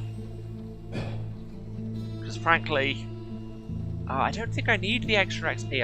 I've had a bunch of it. I don't need to max everyone out. I'd rather just win the rights. So we're just gonna go. Just do it.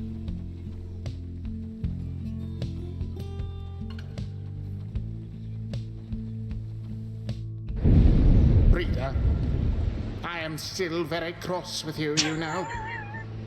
To think I saw in you a worthy heir. We've gone from dire Just protestations, to the legacy of the Nightwings, threats of our destruction to I am still very cross with you. that traitor Volfred.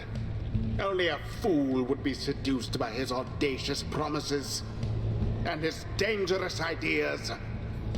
That, dear reader, would make you a fool. It would, if I it have were no true. choice but to explain it thus, so even you could understand. Now for this blasted rite. Some of us still have our duties to uphold. Cool, with the greatest respect, get Ben cartoons. Hey look, it's the gang that sent us packing at the fall of Solia. You know, I've been waiting awful long to get shot against you there. Kept waiting so damn long I got a little rusty there, I guess. But I've been waiting on this shot to get you back for that one, Nightwings. Choose now your band of traitors. The reader doesn't have much but the ability to read and the audacity. Choose now my party. Should I choose the 3 that are available? Sir Gilman, Volfred, Examples. Ray, The choice is cast. Begin. The knight's first banishment. The path to glory laid bare. Narius, you could have, you know, moved or done anything there. Now to the flame. It's that wind-up time that gets me every time. Thought I had a big aura than him. Didn't.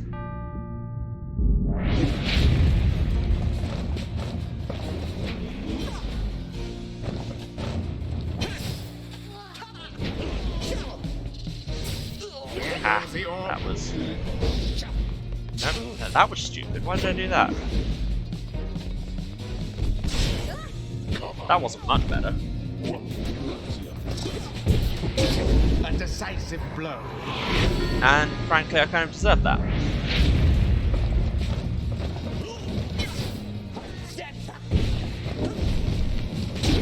Their flame has died a little. Yeah, but not nearly as much as ours.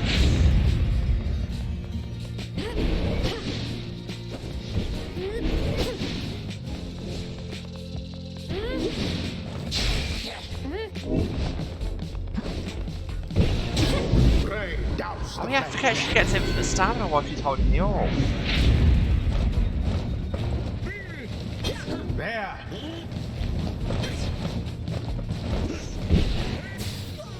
Okay, slightly misaimed that.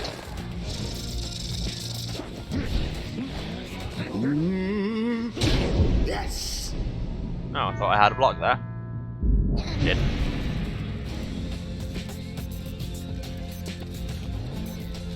Yeah, the combat mechanic is prone throws are unblockable. Okay, that's... Well, now I know that. Yeah, combat mechanic is basically street football or like basketball. Come on, I know you lot ain't gotten worse than last time. Let's see what you got. I mean, I'd argue, Ignarius, we have got worse since last time. I'm not playing well today.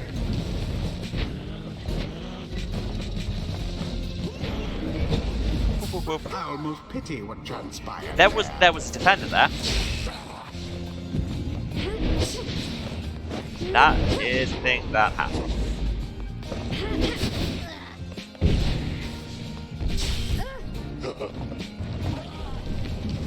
The orb is up.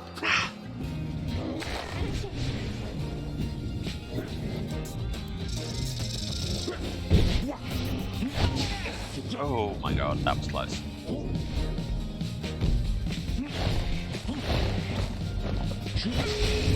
Woe is you. Thought I could dodge that.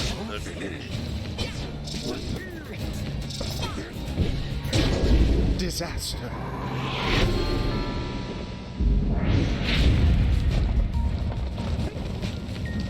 Frost.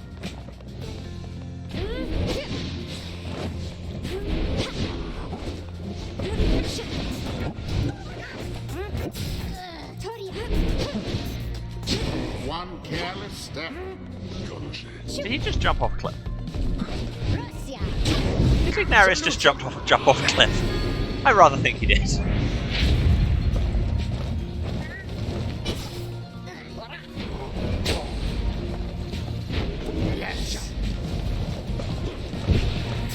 Ah! Almost saved that.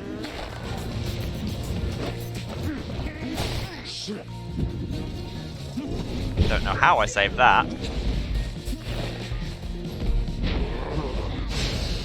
Simply abhorrent.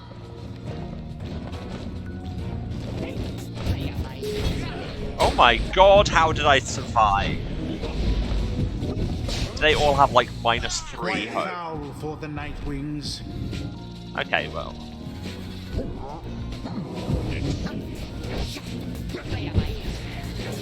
So much for Volpro. Divine intervention.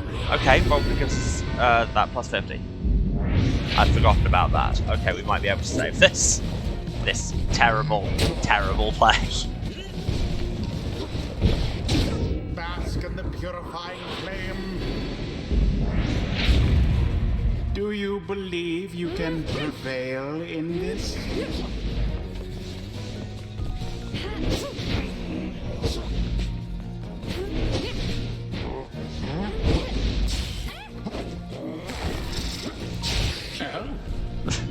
Just jump into my aura there, it'll be fine.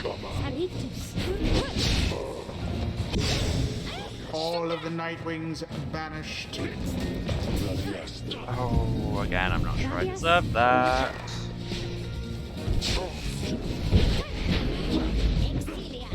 Begone, Infinite Beaufort. stamina! Prey plunged into the fire. No more than a lick of flame remains.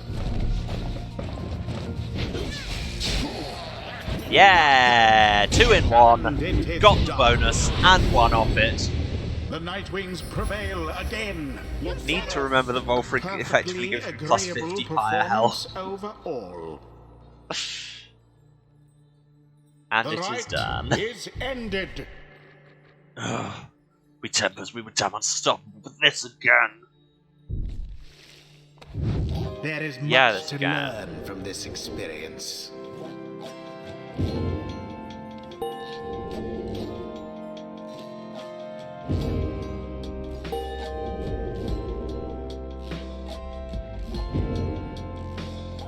Now take your sordid business someplace else. I'll take my sort of business anywhere I please. Thank you very much.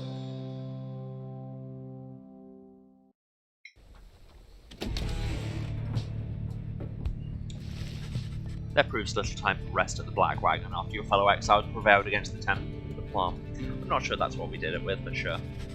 Those afflicted with banishment sickness seem to be doing better, at least, and express gratitude to Spillman, Bolton, and Ray for their efforts. Just then, the lone minstrel appears before you. No words escape his lips. You guess full well what he's come to indicate to you, and follow him back out into the darkness. The stars above seem to be few and fading, and yet one still shines defiant. And if there's only one star, we know which one it is. Bing. How's the plan looking? 68. Distance are still top of the leaderboard. Good for them, I guess. You notice that the lone minstrel is standing there with you, regarding the night sky. The Gate Guardian and I, we have paid witness to the liberation rites upon the wall of silence for a long time. We have seen so much. So, I only taken aback is all to see something which I have never seen. You look upon the stars together for a while. Then, I wish for you good fortune, the wisdom of the scribes on your ascent. The lone minstrel leaves you there alone under the night. It's grown very late, you need rest. The Black Wagon shall have to take flight again in the morning. And by come morning, we do mean in 5 or 10 minutes, because I need to take a break. I have gone too hard on some of these voices, as, you know, is it's kind of my standard. So I need to go and hydrate and stretch and all these things that people keep telling me to do with their channel points. And yeah, like I say, I will be back in probably about 10. Okay. Love you all. See you in a few. And I'm back. Hello everyone. Oh my god, has the game crashed again? The game has crashed again. What is it specifically about going back to the game stream that crashes the game? We may never know.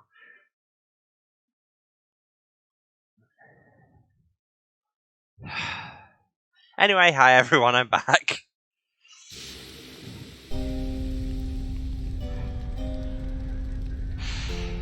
I'm not going to troubleshoot. I will deal with it because we're probably nearly finished. So that may well be the last time it's a problem.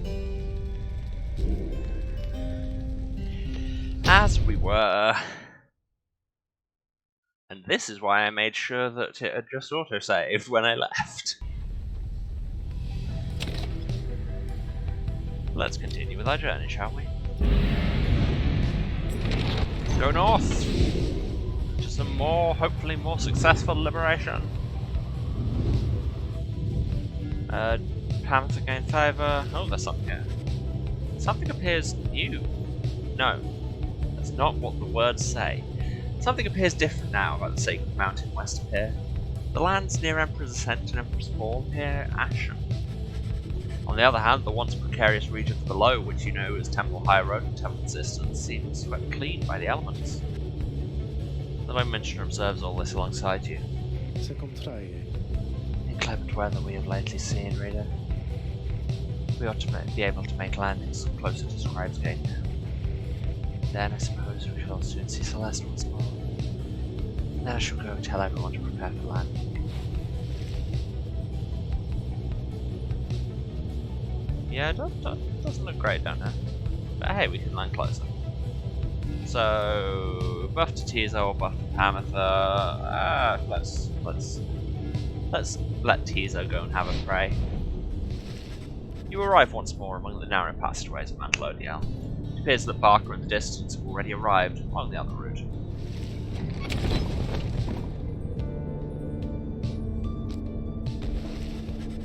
With some time to spare after having landed, you join Tizo on a brief expedition to the monument of John Ware Many-Mane. Greetings to you once again, great-grandfather. You should know I often think of you more often these days even than before. Yeah, Tizo thinks in English. The friends whom I now serve, I think they could use your help if you are willing to impart it. You know I do not like to ask for favours, but I think this is important. You return to the wagon once he's finished paying his respects. You have occasion once more to pursue your vocations. And Tizo has more presents. And a conversation. Oh, he is sad. Tizo seems to be in the midst of a conversation with the Lone Minstrel as you approach the two of them.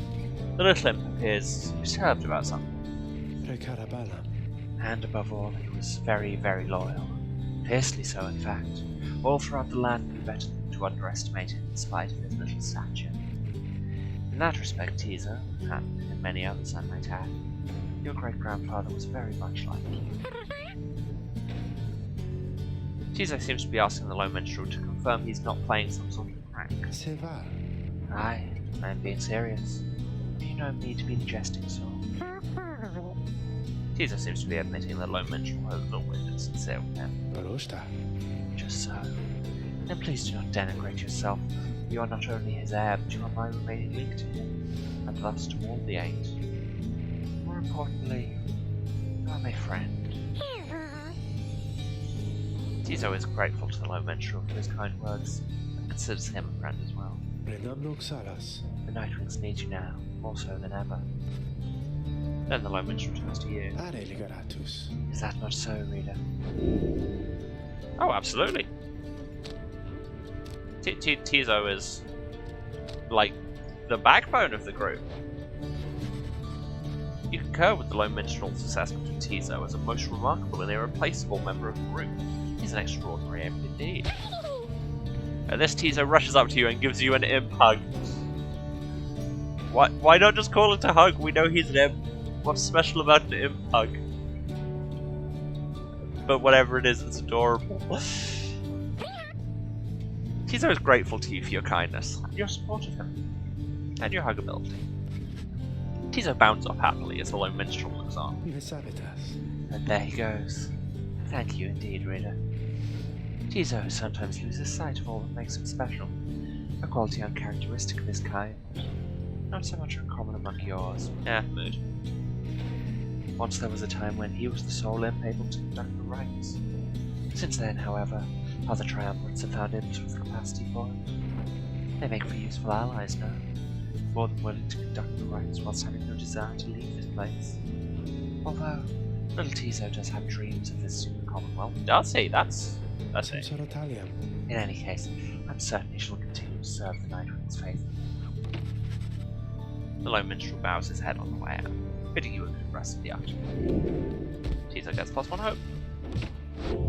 And now we do a vocation, and we get some XP. Who has the lowest XP?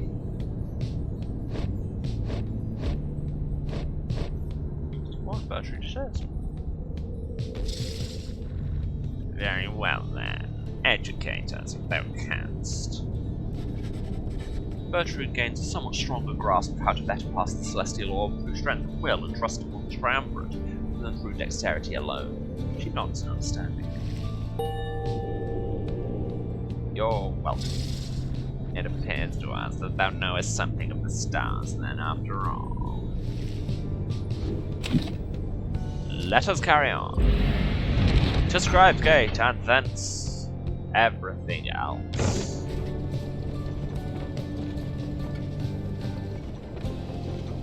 Ah, that's why my nose is going funny. Somebody is cutting grass outside. Yay! Again, you stand before Scribe's Gate, where the Gate Guardian regards you all above an archway carved from stone.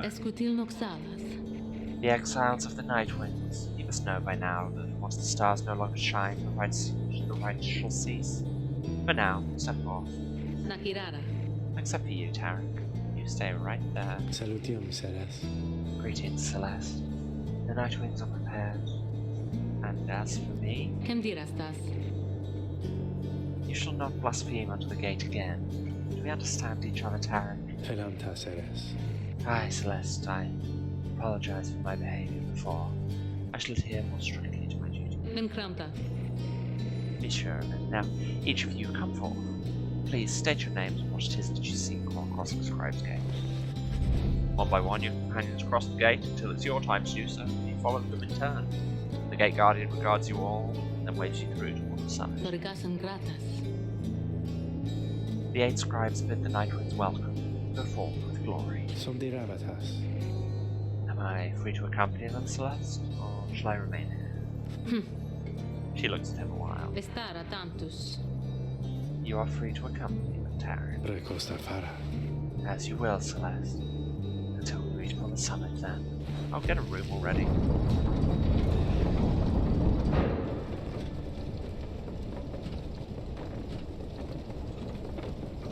And here we are.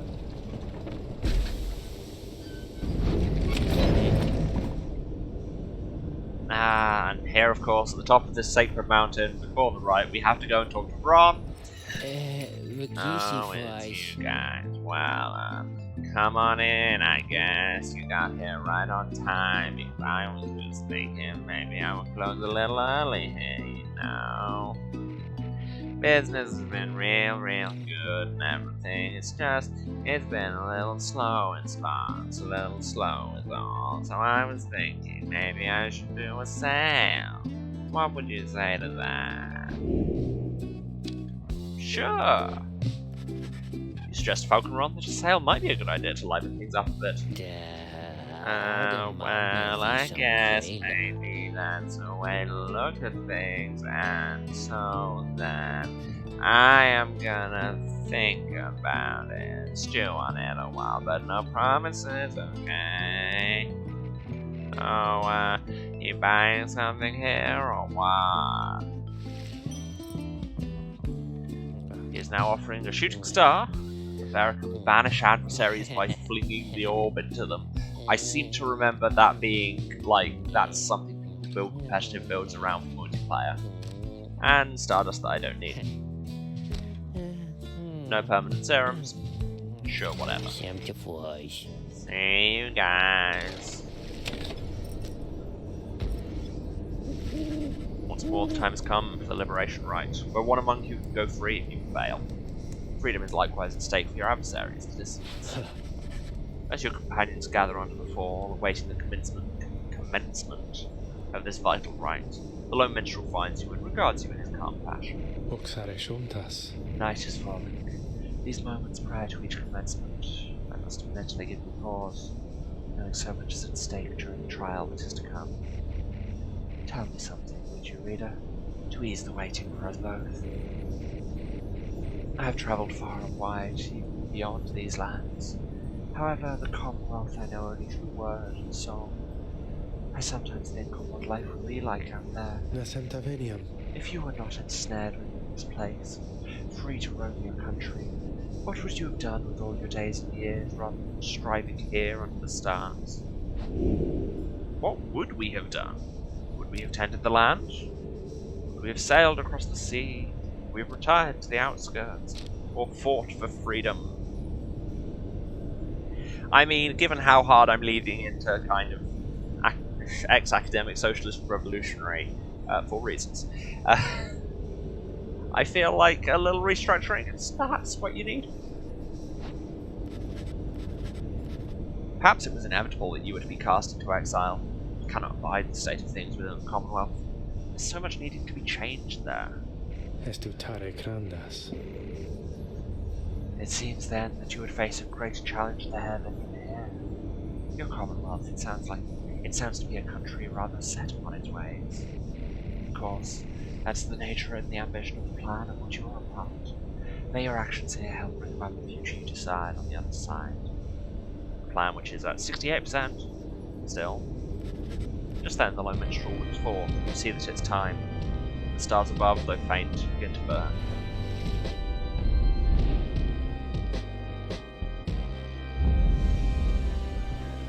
I'm not turning any titles on because we did them already. And because I'd like to actually win. And I'm a coward.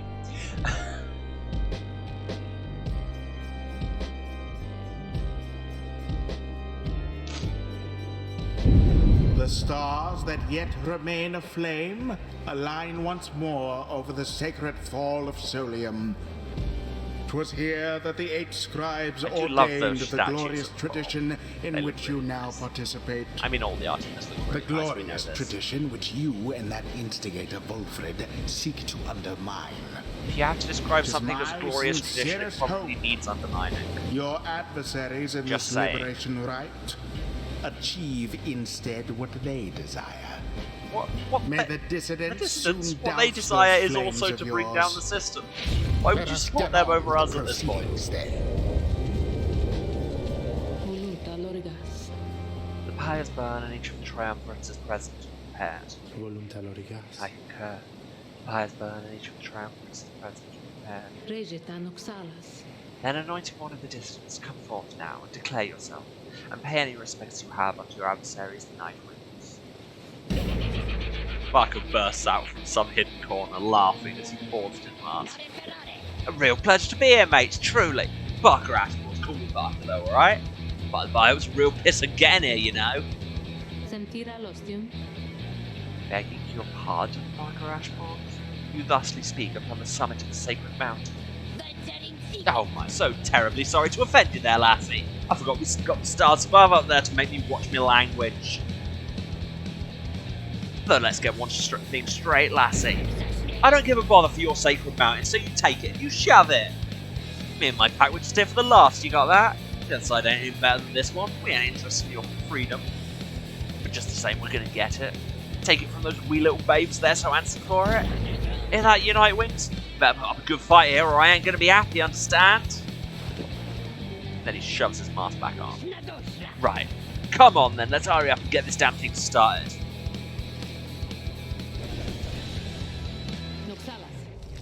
Night Winds, on whose behalf shall you conduct this liberation run? Choose quickly before Barker says more things. Terom teligeratus. May you heed your heart in making your choice, Rena. I trust you are prepared to play the hymns with me, Tarek?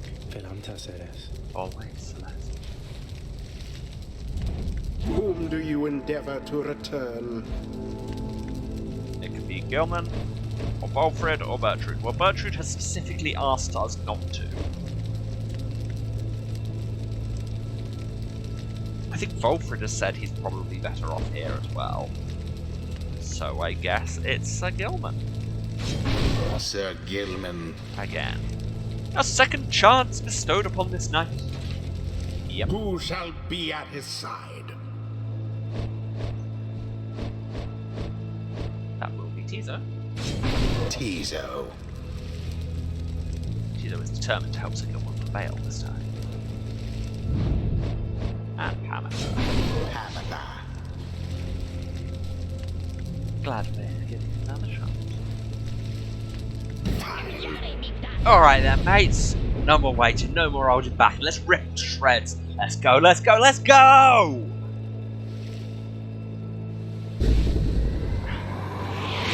Yeah, I'll just... Commence!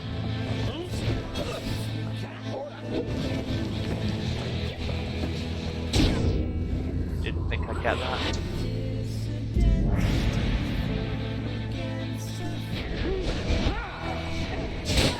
That was stupid. Why did I do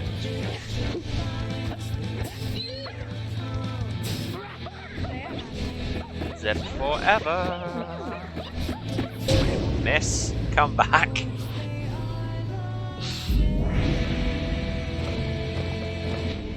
Yes, I was wondering how well the distance version of Never to Return would be, but this is still slapping, so.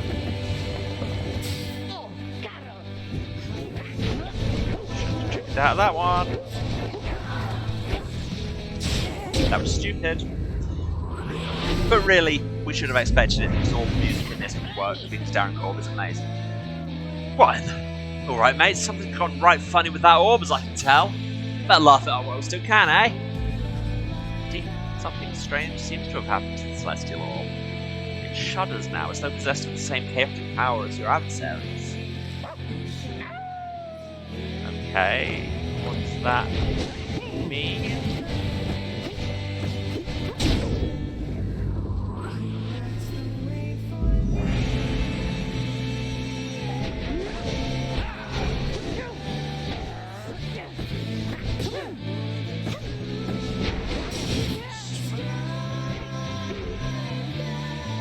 How high is the orb?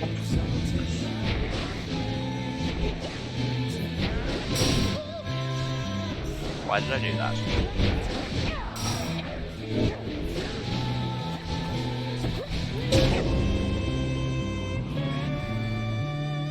No, don't sing. For one thing, especially not that note.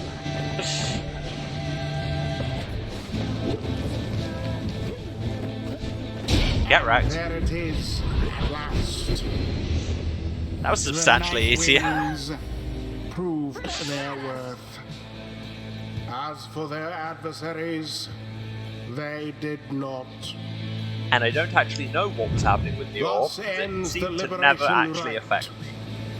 And thus, the scribes have chosen the exile appointed by the Nightwings shall be free, absolved of all misdeeds, return to glory in the Commonwealth. Orb had very low gravity. Okay, that's why it His was a million miles off the ground. and all others shall remain to carry out their rightful sentences. What a joke. Here I was thinking we were going to make him cry after all this. Come on, mates, before I had it with this stuck-up place. Let's get out of here already, eh? It's only just occurred to me that the statue of the scribe of the person whose race is ascending goes up during each of these. That's background detail you'd think I would have noticed, but here we are. So Gilman stares at nothing in particular, since he's still taking in what's transpired and what it means for him. So then, this night is to be free? Is to be free? Nay, that would mean...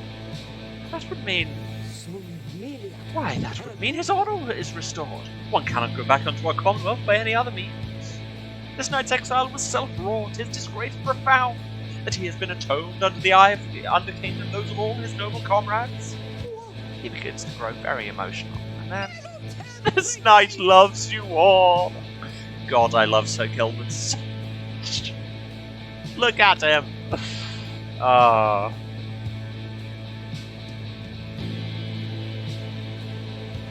He loves you all, that you would strive for him and let him join your noble quest. This knight does not feel as though he is deserving of this outcome yet. The result is inarguable. Even now, this knight is drawn into the Shimmer Pool, our time grows brief. Therefore, know this, beloved friend. This knight shall ever strive on your behalf there in the Commonwealth. Though his honour may have been restored, his true journey only now begins. And so, good friends of the Nightwings, this knight must now bid you farewell. However, the bonds we formed together shan't be broken by mere distance, nay. Strive on, good friends, strive on. You can still hear Sir Gilman as he vanishes into the Shimmer Pool. If this lowly knight could have achieved such glory, surely can you all. For now, farewell, farewell. May he return. return in glory. Godspeed, Sir That's Gilman. like it. Perhaps the scribes are watching even now. Watching as their glorious tradition draws to a close.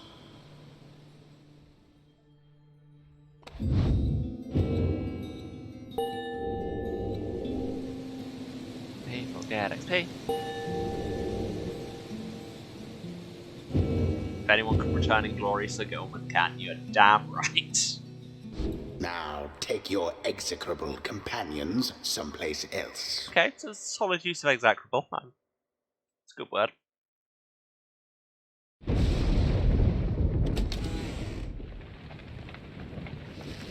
You return to the wagon after having prevailed against the dissonance of the Liberation Rite.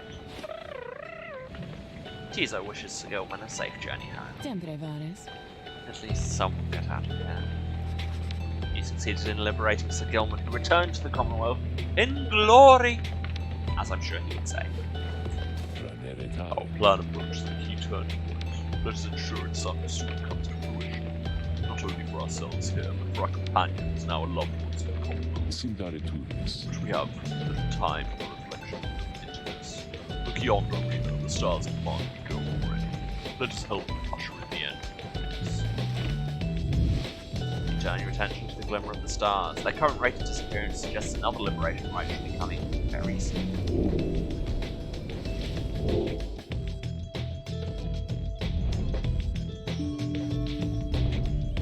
Got Hope, got RS, got John Ware.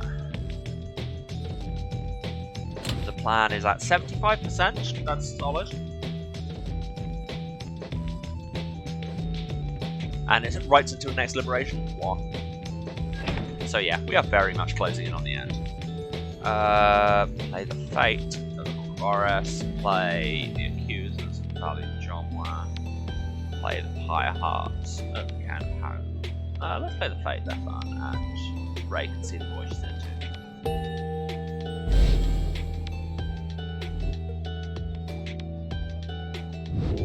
Have we mentioned how good the music in this game is? It's real good. Now the stars bid you to return to the Hulk Forest, where you shall stand against the Fate once again. Your adversary, Dalbert Oldheart, likely knows the cycle of the rites is drawing to a close.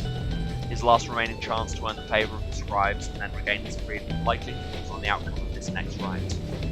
The cycle of the rites is soon to end. The exiles of the downside striving to be free, your adversary, your companions, even you yourself, running out of time. Okay, it's Bertrude. Following the successful outcome of the Liberation Rite, you find Bertrude muttering something to herself. You hear some of the words as you approach. Shouldst thou seek his darkness, then may nightfall come to thee in time. Shouldst thou seek his courage, then may bravery soon bloom in thy heart. Shouldst thou seek his water, then may the ocean open wide for thee. Shouldst thou seek his fortune, then... You recognize it as a Bog benediction, though you've never heard it said aloud. An old blessing of goodwill from the southern bogs, never uttered there in modern times. The bog dwellers bade their more adventurous brethren to go forth and seek the other peoples of the land. Then Bertrude sees you there and cuts short the charm. Care thee to explain thy presence, reading one. We were amidst an invocation, which must now begin anew. It is for the Whim Knight, if thou needest know, to speed him on his homeward journey. The Whim Knights are a distant kin. Unlike their ilk, ours have but passing interest in seeing. There within the depths we have long seen that which is to be seen. Nevertheless, the distant kin is kin. That foolish Whim Knight. Surely he could never have survived his years of enough divine aid. Thus, provided more. Then perhaps, the Whim Knight easily underestimated his years. Perhaps he shall turn out to be of some small benefit as part of Sandwich designs. She glares at you intently for a moment. Don't worry, I love you too. Mistake these actions for affection, nor for a longing for the loudness of this place to escalate ever again to volumes such as only his incessant shouting could achieve. I mean, you're not wrong. I know Barker could be back. Now leave us reading one. The invocation must be finished ere the Whim Knight finally arrives upon the shores beyond this land, before his homecoming. She turns away from you, and then begins her chant again. Shouldst thou seek his shelter, then may the elements be merciful. Shouldst thou seek his kinship, then may their kin hold memory. Shouldst thou seek his dark. You leave her to the benediction. The Whim Knight's absence is already felt. You know, however, that he will strive with all his might on your behalf there on the other side. And we've got another page of the book. Is this the end of this chapter? Nope. On history. This book cannot accompany you if you should earn your freedom. It is to remain here for your successes, which is bound together inextricably with us. There is no sorcery, however, that can prohibit you from spreading forth its teaching. We charge you to go forth and share what you have learned on your path. Feel not the rights of themselves, nor the existence of this book. Transcend its bounded limitations, for it cannot be transcribed. Any such attempt shall fail. Be aware of those who dare to reach from the other side. Under their guise of seeking wisdom, they yet lack much dark desire. One to that which prescribed.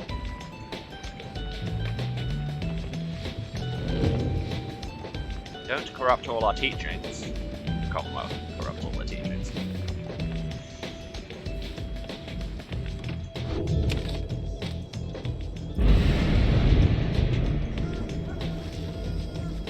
At dawn, your companions are prepared to depart. Everyone is silent. Your travels are to take you back to the Hulk Forest. Soon after, the stars shall draw you here again. And we launch, and we zoom. And we listen to ambient music.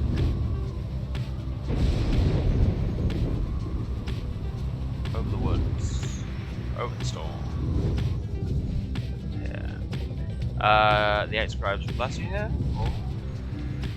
The 8 scribes are also present here. Well, last time we landed on the Ragged Rock, everything went badly, so let's go back to the past.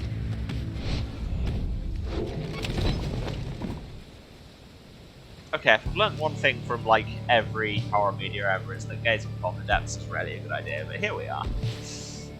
You find Ray gazing down into the depths. The water is so very beautiful, and yet it's very dangerous. They always said it's very dangerous if you fall in or drink enough of it.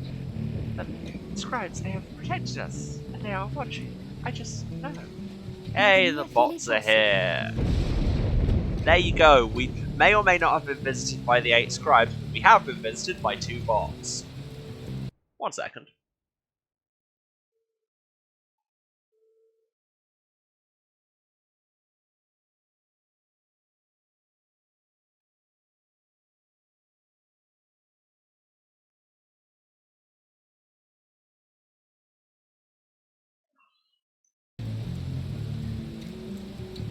Alright, we're back. Even out here, in the waters of Underking, they urge us on. I feel I just know. There is no denying that the North Current sent you quickly on your way. Perhaps it's the thought of reaching land again, but it sense a spring in everybody's step. +2 quickness for everyone, that's good. And let's mentor someone, since them having XP is good. But now...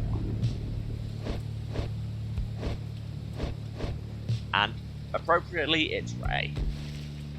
Me? Oh, of course. Please tell me something I don't know, for there is lots of it. You and Ray go over her understanding of her aura and its connection to her presence, both physical and spiritual. The discussion proves informative. My aura, I just think that maybe it reflects how the scribes see me.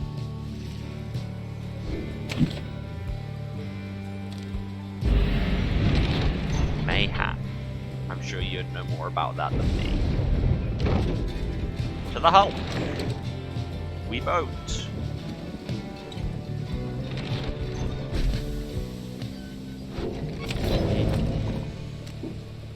But more importantly, we run.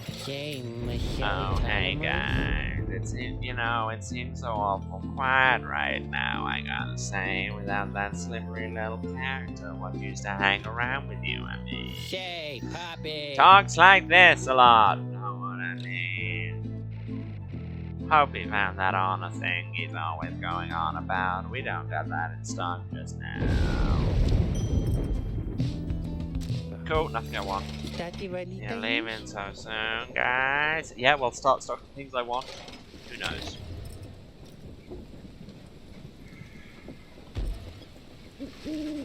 As the sky begins to darken over the whole forest, you see one of your adversaries, clad in the colours of the fate symbol.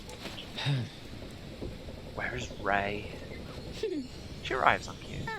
Oh, hi, Alma. Hello. Father asked me to salute you and the Night Wings, so here I am then. Consider yourselves saluted. Oh.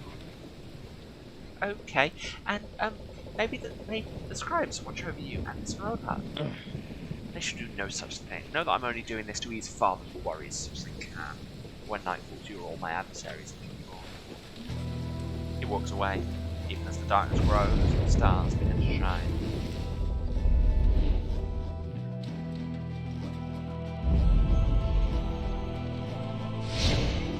We've done all the titles, let's move on. Like I say, at this point, if it's not going to be unlocking me new pages, I can't be bothered to do it just for the XP. Reader, it seems the stars once more have mustered wherewithal to usher in the rites. The sky grows dimmer by the day. An age is ending. Surely you must know by now that you shall never all be free. Yep. Yet still you struggle to fulfill some senseless plan. Yep. But I digress, of course. Some of us still honor the tradition. Some of us hold dear the teachings of the scribes. Hail once again, O Nightwings. My son Alma tells me you have treated him most graciously. For that I am most grateful. Father, I said no such thing. But as we all know each other well now, I suggest we dispense with further interactions for time. We must not let our hearts take sway when we are here to honor the scribes. Ray listens intently to all this. Then... Oh, right, Mr. Althard. I never thought of it that way. Right. Alma, when all this is over, someday not too long from now, and the scribe's satisfied that we can serve them well, then when will you be my friend? I don't know. Okay, I know you mean that too. Until then, may the scribes protect us all. I love Ray so much. May the scribes protect us all.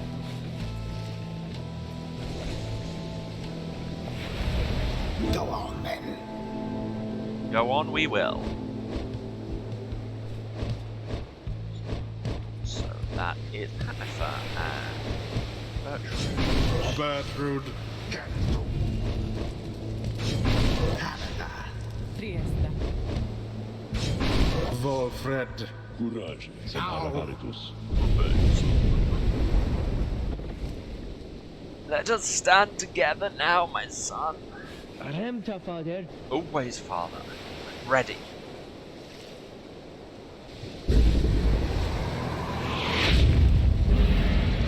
Now begin. Oh.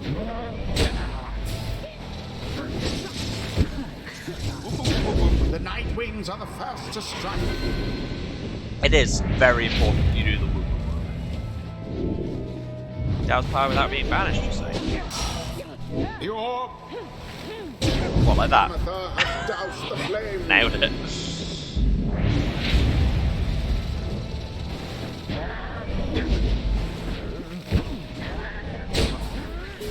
Dalbert dispatched with ease. Okay, I was doing a weird slide that I didn't expect to do there.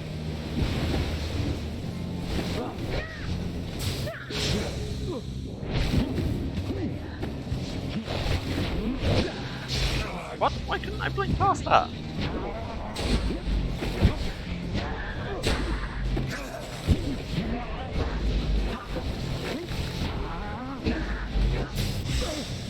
Away with them. Stop. Bertrude plunged into the adversary's pyre. Impressively conducted to this point of Night Wings. Yet while our fire burns, we shall still strive. although I myself am 1,000,000 years old and may die at any moment. Oh, I don't even know what happened there. how very fortunate. Get wrecked. You can also get wrecked. You can both also get wrecked. Ah! Oh no, I got wrecked. Fly forever. Clap, clap, clap, clap. And it is done. The Nightwings prevail yet again. Not Their sad. hapless adversaries stood no chance. I mean, you're not wrong. The right is complete. It seems that this was not to be our night, Olma. Yet praise be to the scribes for granting us the opportunity at all. The rites do tend to teach something of trust.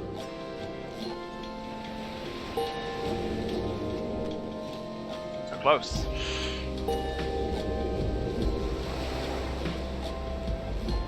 You may go now at your earliest convenience. Thanks, bride.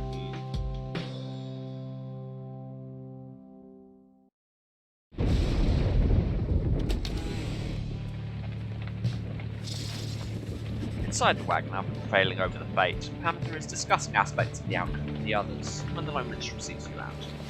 Reviscavas. Pardon the interruption, reader, though. I need to ask a moment of your time while the night is clear enough for you to see. Please, come and have a look outside. Perhaps the news of your next destination may further stir the hearts of your companions. Among what stars yet remain shining in the night, one of them now burns as bright as ever you have seen. And we know which one that will be. Bing! Going back up the mountain, plan now at 77. 77 is the plan. The chastity here, and let's never let this douchebag free. Sera temperus. The cycle turns even more quickly now, until such time as it shall shudder to a halt. Makes a sound then, almost like a laugh. Ma cognare sa. I forget myself, reader. I should not say such things. The scribes, they would say that one old folks walk in front of them. When we set forth to words. When we set forth to walk along and labour the path, it cannot be too much if we stand back and plunge as a whole. We may well decide to turn around. I mean, this is solid advice. But if we begin to walk whilst casting down our gaze, and whilst resisting well the urge to look too far ahead, we may make steady, careful progress. Censura talium. Soon enough, we may arrive when we endeavour. The Lone Minstrel bids you a good evening. You had best retire for the night, for when first daylight comes, it shall time again to take to the skies. I was expecting someone to want to talk. Well, guess we're just moving on. No, that's not. That's the wrong button. Guess we're actually just moving on.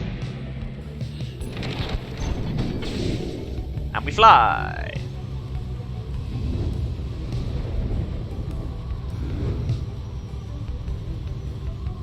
Over Black Basin, over the foothill. Here to Mountain Lodial. Oh, hello! Your wagon reels from the impact of some sort of massive object slamming it into a mid-flight. False Nightwings.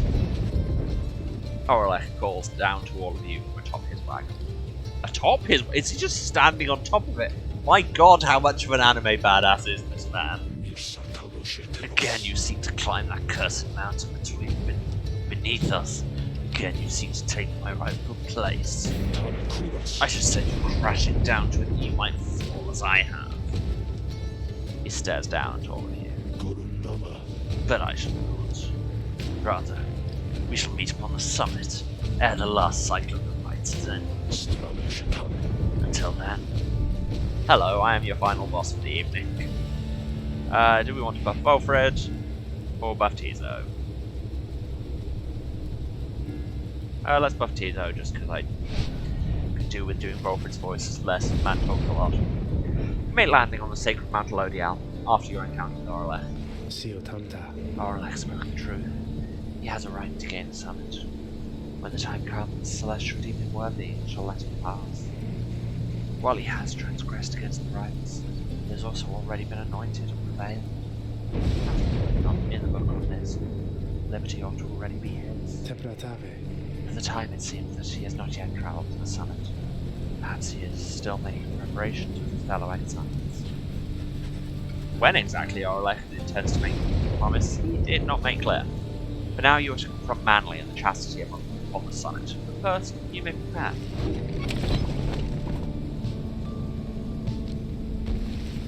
Later that afternoon, you accompany Tizo through the sublime grandeur of Temple High Road to the monument of Prince Florian. Hello again, old friend. I know that you and all the scribes are watching over me and all of us, and I'm grateful to you. Your ancient rites are ending soon. I promise you, my friends and I will make the most of our last 2 chances here. Oh, okay, we've got 2. Thanks, Tizo. Thanks for telling me that. I mean, I was pretty sure just from a game design perspective. You return to the wagon after he's finished paying his respects. The summit awaits, but first, it's time to continue practicing negotiations. Tizo has more presents. Who do we want to max?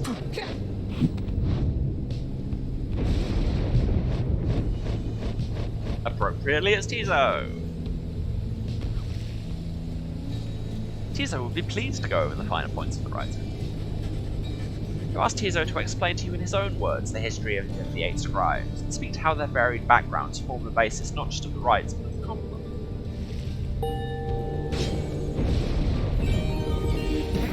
Maximum Imp. A hidden power, a terrible, unbridled fury seems to have awakened in Tizo. All in all, he seems very enthusiastic about it. I love the writing in this. So, what do we want? Bigger explosion, or if vanished, drops a thing, a teleport. Oh my, that seems like work. This is just big boom. Tizo thinks the scribes still watch over the downside. We can. We continue.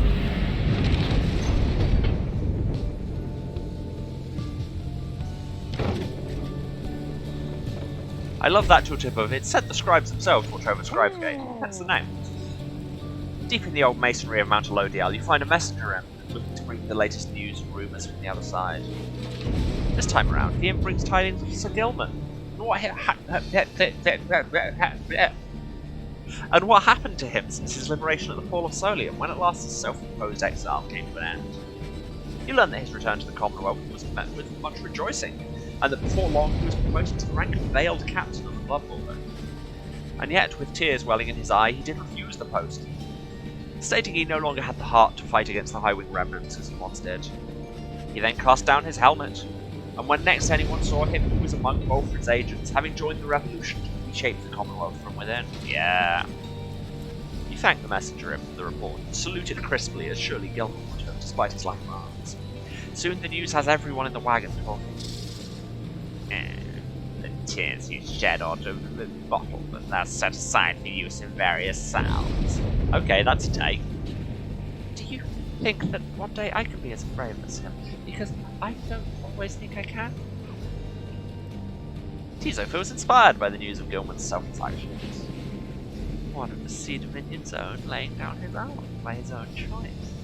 I'm honestly surprised, even having known him. Noble Gilman made the gallant choices. Our plan comes closer to fruition because of his army support. The news of Gilman's liberation fills you and your exiles with newfound resolve, fills with determination. Plus one. Apologies.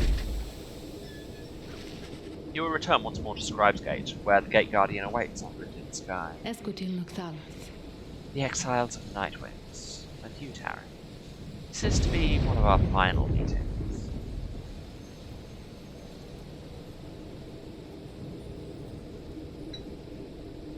Salutiam, Ceres. Greetings, Celeste. The Nightwings are prepared, and afterwards I would have words with you in private, if you please. Simnaterus.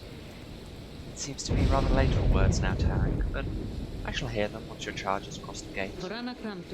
Now all of you, come forward. Please state your names and what it is that you seek while crossing Scribes Gate. I swear, Celeste's voice has been different every time we go out there. Once more, your companions cross the gate, one after another, Once more, you follow them in turn. Celeste regards you all, then waves you through towards the summit. The 8 scribes bid the Nightwings welcome. Go forth with glory. And Tarek? Samea. Aye, Celeste. You may rejoin the others in a while. For now, I would hear those words of yours. Felamta Ceres. Certainly, Celeste. Acertava. Everyone, I shall see you shortly. Daw.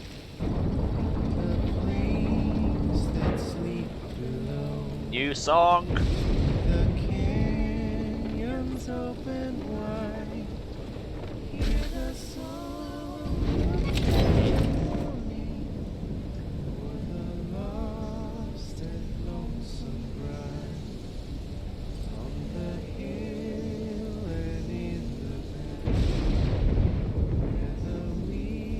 The soundtrack has the same song. Yeah, the soundtrack's got all the songs though.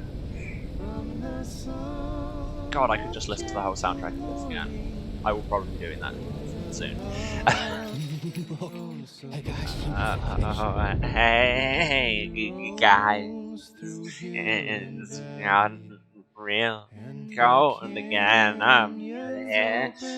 But it's worth it. Let me tell you. Got a lot of customers stopping by.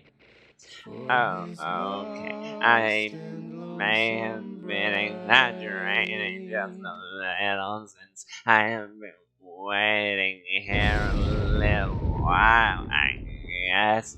But I ain't buying anything. Wow, that was difficult. Didn't think that through. Permanent 1 presents? Yes, thank you. What do I have to sell? Horus's scale. Never gonna need that.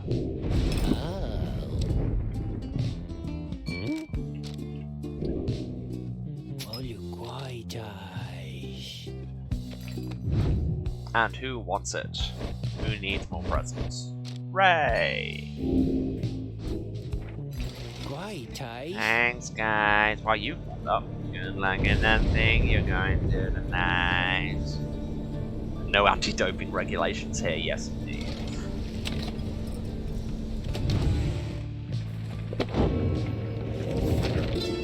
Is this the last thing of chapter 2? No, there's more! Jesus, how much do you have to spend? Slug markets. There are natives in this land with some capacity for thought, not the keen instinct of the mercantile. Suspicious creatures, but not disagreeable entirely. From time to time we make exchange. They lust for coins, for the imperial soul, though why they do not say, we suspect it is a delicacy. It serves as little purpose here, whilst their slug market wares is sometimes valuable. The creatures appear drawn to places where the heavens shine the brightest, perhaps because they know we are as well. What they want exactly is unclear. We taught them of our lands, yet they remain preoccupied with simpler things. And they're very nasal and irritating. But we love them. Do the thing. Liberation right. The time has come again to deliver one of your fellow exiles to a homecoming in the Commonwealth, lest your adversaries, the Chastity, achieve the same instead. And that guy's dead. The low minstrel's return and approaches as you await the signal from the stars. There is something that I wish to ask you, something which ordinarily would not be my place to discuss in detail. You have observed the stars. If you would not mind my asking you in such a direct manner, how many liberation rites are you supposed to give the main? Well, Tizo said there were 2, and he seemed wise, so I'm going to say that. You tell him the only logical deduction which you've been able to make based on all of your readings of the stars of late, and also the bit where Tizo said it, that there should be one final liberation rite after tonight. I can go with your evaluation, reader. I wish to make certain that you are aware, so that you and the Nightwings may yet make the most of the remaining time together thus. As to what shall happen once the final liberation rite is ended, you soon shall both find out. But lo, it seems that we are called upon once more. Look forward. No prizes for guessing your last opponent. Yeah, I know. I have finished this before, but even so, Oralek does have huge final boss vibes.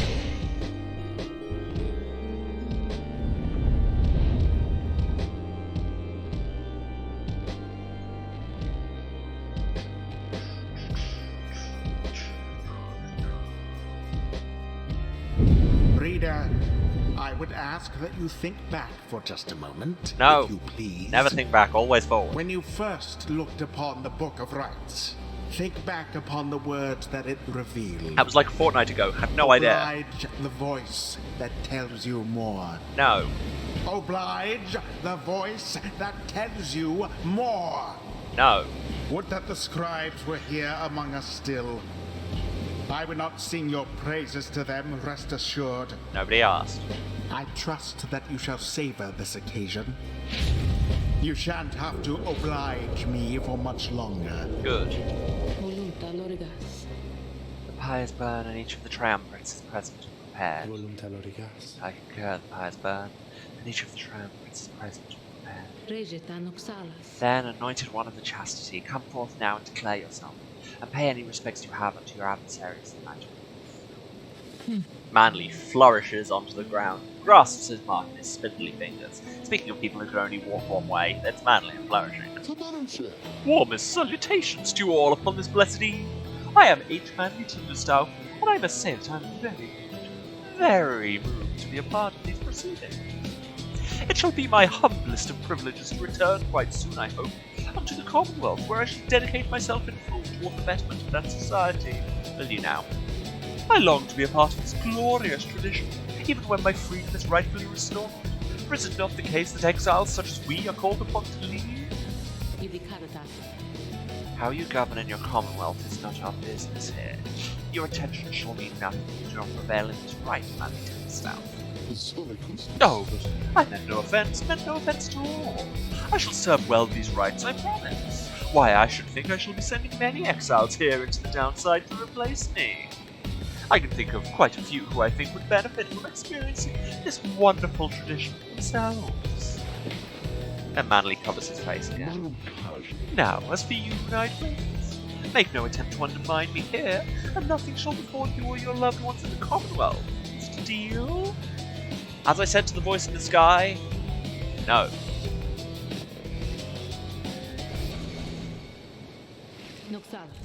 Nightwings, your choice. In whose name shall you conduct this liberation rite? Pensate lorigas. I wish you the wisdom of the scribes in making your choice, Rita. Oh yeah, just A+ soundtrack. And yeah, the chastity theme is great. And I wish you to come prepare our song with me, Tarek. Okay, what are our options? Who shall you attempt to send home this time? Tizo, Volfred, or Bertrude? Oh, I was really hoping Ray. Oh, I wanted to send her back. Okay, we have... Bertrude said don't send her up. Volfred said if you're going to, maybe do it at the end. Tizo would like to see the Commonwealth one day and it's adorable. Do I really want to separate her from Almond? That is a solid point. I think it might be time for Volfred to go and oversee the plan firsthand. Volfred. There's so much to be done should I or any one of us return. But let's focus on the here and now in case of a worthy adversary there in chastity.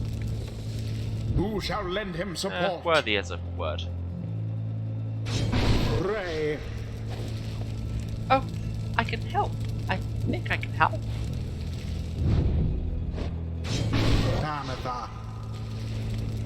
This one's more for you then, Rita darling. And I suppose for him. With that out of the way. Now it begins. Do me this favor if you please and stand aside like a good sport there. I promise to reward you handsomely once I am free. And once again, no. Commence.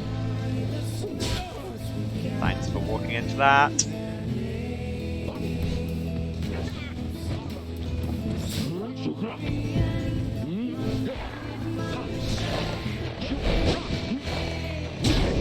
Ah, nailed it.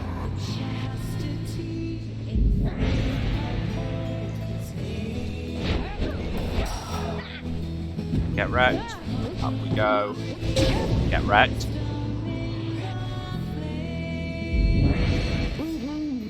Oh, what's this now? It seems to me the scribes so enjoy our company, the entertainment we provide, they have deigned to reignite our pyres. Observe. Something stirs in the sky. If the heavens just rain and reignite your pyres, then the right shall continue ere one pyre or the other is put out.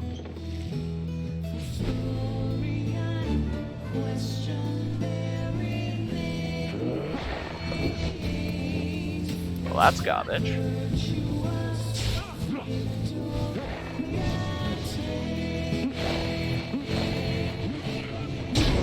Oh my god, I did not think I would make that. Oh, I just got an achievement for scoring a bunch of goals with Alfred.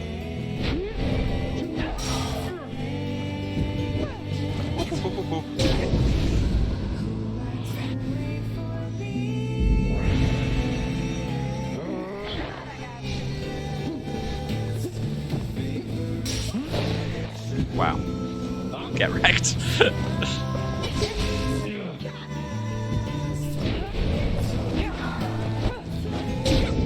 Okay, yeah, no, I should have switched that. After the life doping regulations, you should have seen this coming. What, you're saying it's not only me who can take controlled substances? Frankly offensive. Oh, he's got the thing that means when you die you get a free sapling. Good to know. Hello.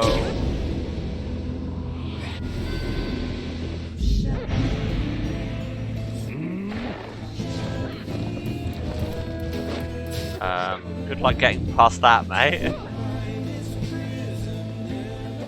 Luckily, I've got 1 billion stamina. Oh, not quite enough, it would seem. Well, that's what I get for being cocky.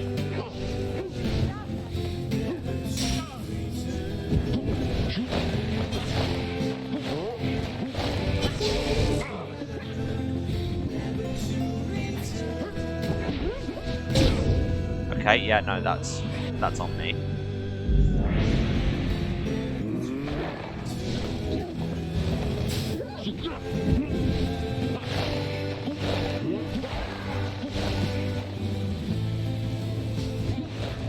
Ah!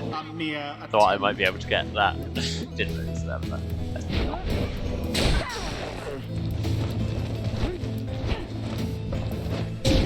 Glory to the scribes. Okay, no, I'll grant them. That was a good play.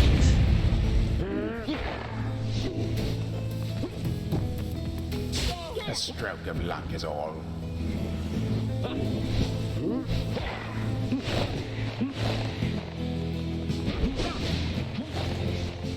Ah! The cooldown after a blink is always slightly more than I think it is. Seize the orb. What do you think I'm doing? Right. She soared right in. I don't know why I find it so funny that he's named Right. It's just such a... Once more like that, and we are finished here. Too bad for that one.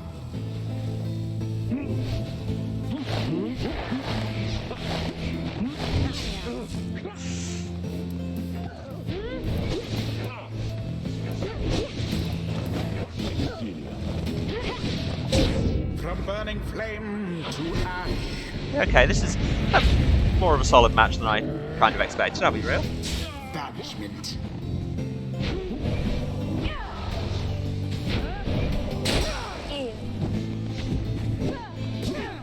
Who? I suppose I should have seen that coming, but now. And there we it is, at last. The blasted Nightwings proved their worth. Rather convincingly, I must admit. But no, we didn't do that well. Thus ends the liberation rite. And thus There are two the Saps inside you. scribes have chosen the exile appointed by the Nightwings shall be free. And I won't have to burn my throat Absolved doing of his all voice anymore. misdeeds, return to glory in the Commonwealth. His adversary and all others shall remain to carry out their rightful sentences. Why, this is an utter outrage! Have you any idea what you've done in Grace? Yes. Yes, we have. Yeah, rightful is a very loaded word in all of this. In every... I am indebted to your word words fail me, but I shall try and force a few now, as I have long. The plan of which we're all a part cannot by its nature be dependent upon any given individual, and that includes myself. But now we're up to 77%. We each face doubt from time to time, and I became quite certain I would never see the Commonwealth again. The stars fading. Actually, I think that might be 77 before we add him. That outcome would have been acceptable to me, provided that our plan prevailed. My agents in the Commonwealth, those of you who managed to return, united, you for certain could achieve much more than I, or any one of us. Nevertheless, if I'm to be the next one to return, then I have my work cut out for me, I think. He falls silent for a moment, then... Night Winds, this has been the greatest honor of my time. I now take leave of you to do my very utmost to ensure the sacrifices you have made for me, our nation, all of us, that those sacrifices shall not be in vain. Then he reaches out to you alone. Reader, until we stand again together. I'm still not entirely sure I get the bits where he turns into English for like 2 scenes in the entire game. With that, Volfred Sandalwood vanishes into the Shimmer Pool. He calls out within as his return journey begins. Stand together, all of you. No matter what shall come, I shall see you on the other side. We may be separated soon by distance, but our purpose remains shared. Scribe's guide. Volfred back his freedom. May he return. Godspeed, Volfred Sandalwood. Oh, that looks really cool. The cycle of the rites is nearly at an end.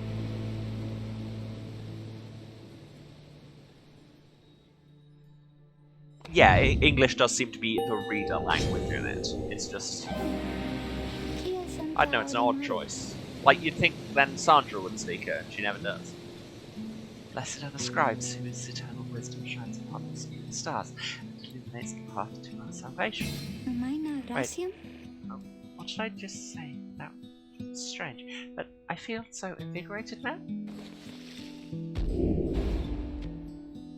Throws the orb better, or turns down her charge up before jumps and sprints. Yeah, because that gets me all the dang time.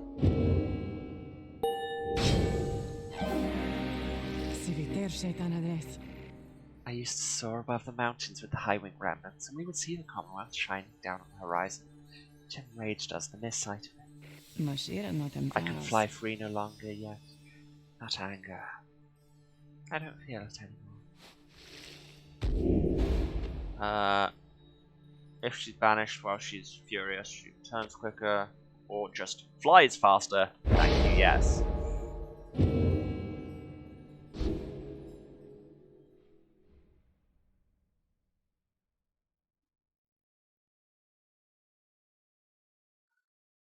So, one match left. You prevailed in the liberation against the chastity. Already does the Black Wagon feel quieter than usual without Volfred, who returns to the Commonwealth. You overhear some of your companions reflecting on this. I think I learned so much from him, didn't I? Oh, cheer up already, Ray. You wonder who, if anyone among you, should be the next to go. Soon you shall be summoned back to Mount Elodiel for one final liberation rite, and thus one final chance to influence the outcome of your plan, which is now at 87! Wow, yeah, both from being out helps that a lot. So many events already in motion, but even as you wait for them to happen as they will, there still is something I can do. Now, if you please, I fear the stars have little patience left. Turn back towards the darkness to look upon the last few stars due to stuff to relinquish their light. Okay, we have one more regular match and then the last liberation match. I thought it would just be going straight to the last one. We have Haub, we have Gol, we have John Ware. And the remaining stars seem to have vanished entirely. So that's not great.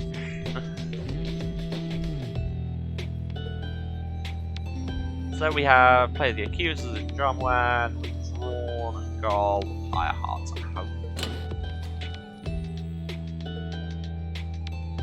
The Pyre Hearts got a second win. Yeah. Yes, yeah, the Titan Stars devoured them all. Yeah. I did get that, it's just still unsettling to see on the thing. Oh, why is Volfred still down as the head of our team? Anyway, who should we play? I think it's let's play Pyre. It's fun. Everyone loves going to flagging hands, right? Land of pleasant air and buffs for everyone. Oh wait, no, it's the opposite of that. Once more you are to face the Pyre hearts then. I forgot his voice there. Then, although, I wonder... He hesitates before saying anything further. You cannot sense his thoughts. I apologize, I was lost in thought there for a moment. Let us make way for the can of hope when everyone's feeling more refreshed as much as Yeah, we're coming up to when I would normally end the stream, but we have literally a match and a liberation right left, so I think playing through. And now we got to touch Tizo. Since Volfred disappeared into the Shimmer Pool after the liberation rite, Tizo has been in a rather sullen mood. You can imagine why. Apart from the Lone Minstrel, he's known Volfred longer than anyone among you. Just then, the Lone Minstrel joins both. It had to be this way, Tizo. I trust you understand. Tizo indicates he understands, though it does not make him less sad right now. I understand in turn. The little imp runs over to him then. They hold each other tight for a moment. Volfred is now in a position to fulfill his plan firsthand.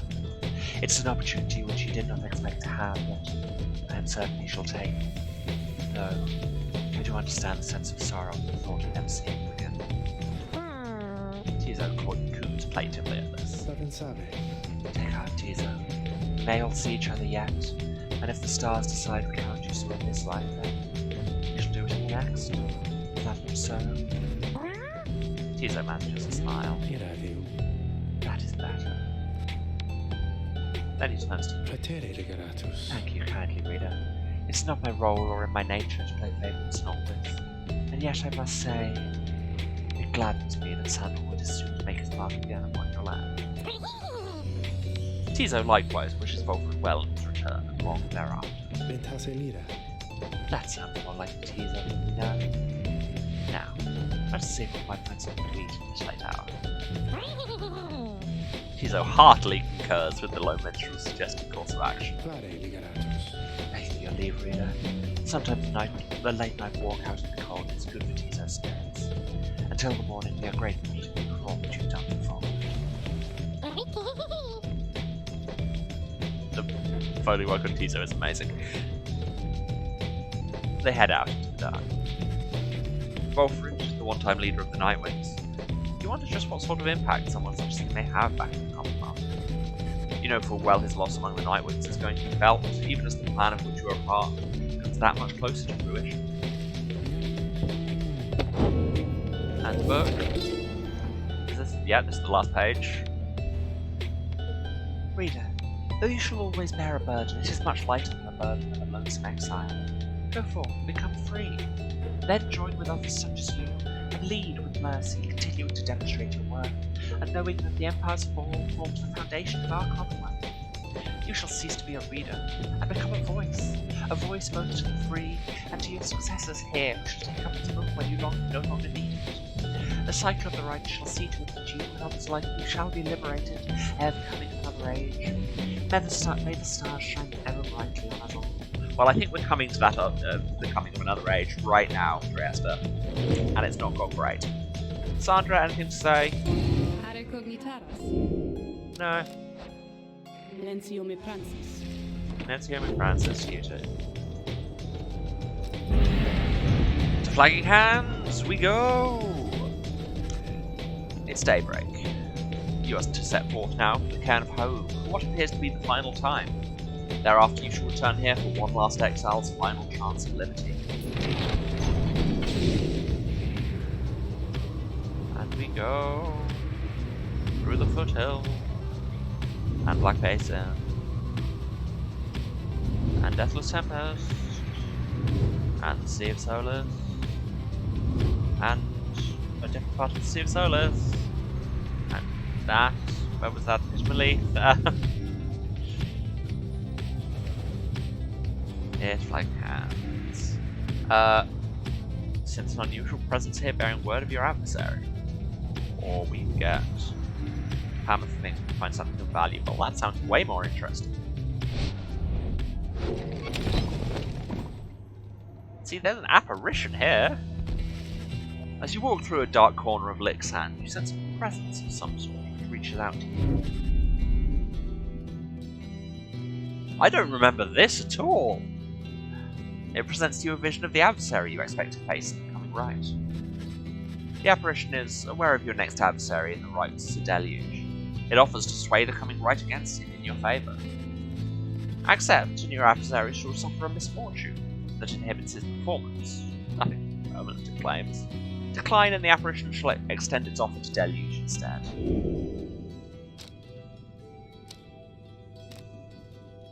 Yeah, why not? You thank the apparition for its generous offer and accept what it proposed. A moment later, the apparition folds in on itself and disappears. As you head back to the Black Wagon, you cannot help but wonder what exactly it intends to do. -2 quickness to deluge. Get wrecked, I guess. You know how it is. Sometimes you find cool stuff along the road, and sometimes you find a ghost that you tell to go and curse somebody. Did I just call in a hit? Who can say? Anyway, here's the can of hope. And run! There's always more run. Hey guys, now don't tell me that I ain't seen that old Mr. Sandalwood with all the rest of you. You finally get out of here or what? Well, good for him, I guess. As long as you don't take all the rest of you with him, know what I mean? I value all my customers.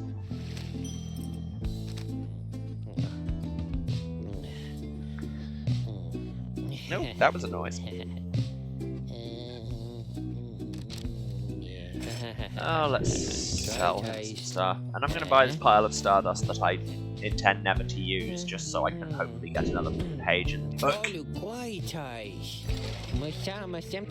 guys take care, okay? Thanks for doing business.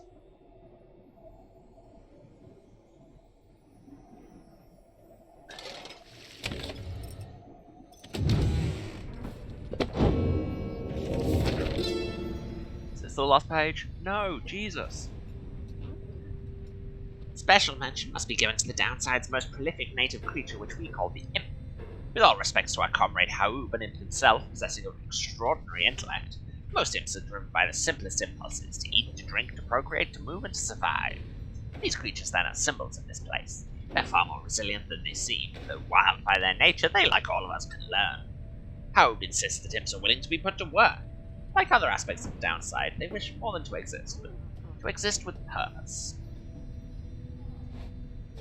As do we all.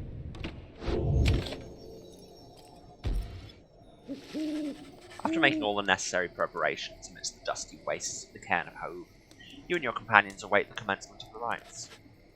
It's quieter even than usual at the outset of such events. The lone minstrel appears, bearing some sort of news.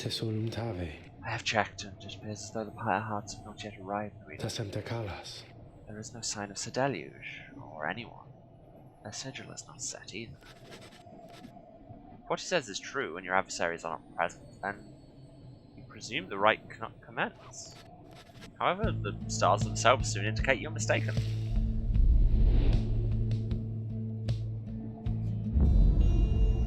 No. Me.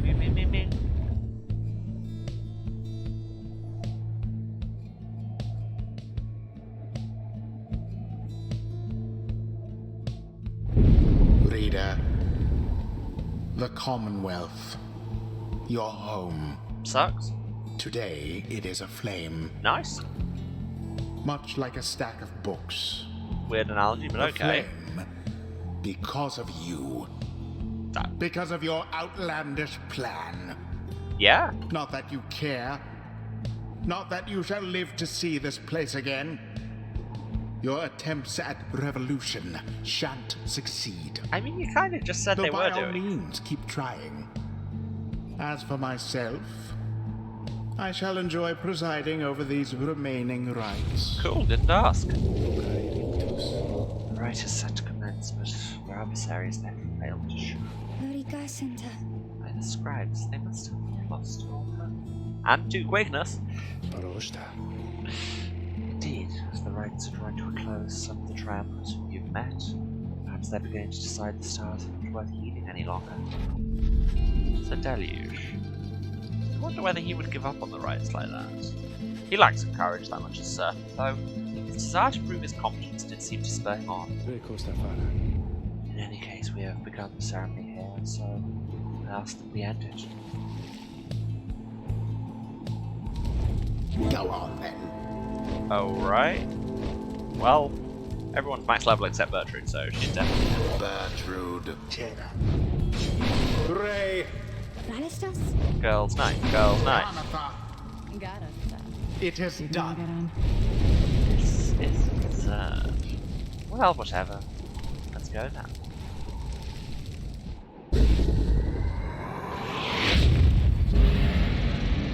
Lo, even your adversaries have abandoned you. And it is done. Hooray, question mark? The Nightwings prevail by default. Not that their adversaries even care. Technically a victory. The best kind of victory. So it's time we wasted here. Although our kind we live for very, very long. Boundless are the teachings of the scribes.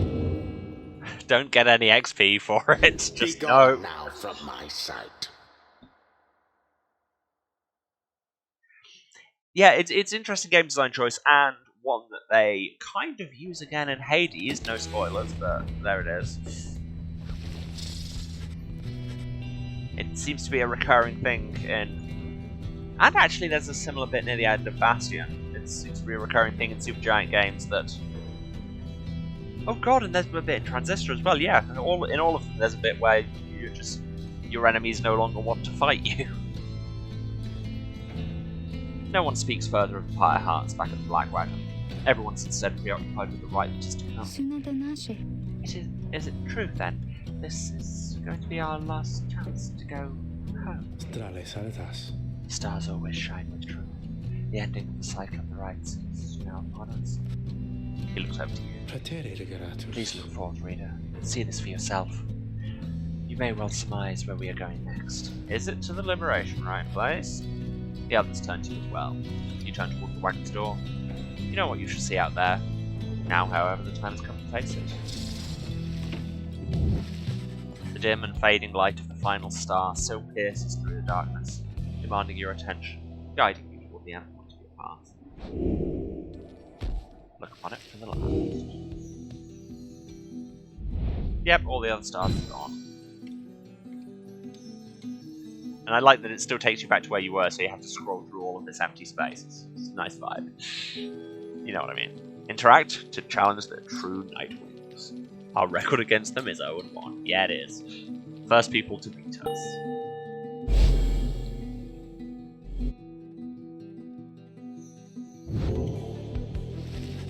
You are summoned to the Hall of Soliam for your 7th and final liberation rite. Thus shall the cycle of the rites be ended for an age. You sense that if the rites ever shall commence again, it shall not be during your lifetime, or that of any of your companions, even the longest lived ones. The stars revealed to you one thing more. The adversary whom you face shall be Aralek. Oh my god, such a shocker. Already he has crossed the Scribe's Gate and awaits your arrival. If the 8 scribes created the Nightwings in their own likeness, perhaps it's only fitting that the Nightwings should in the end be forced to face themselves. It is a shame that we should have to confront Aralek in the end. Our goals should never have been at cross purposes. I am surprised that this is what the scribes desire. For now, it may be best that you recover until dawn. Regain your strength as best you can for the coming trial. Rest well, reader.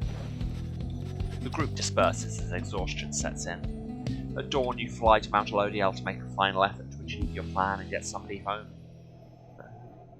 Oh, we're now at 90%.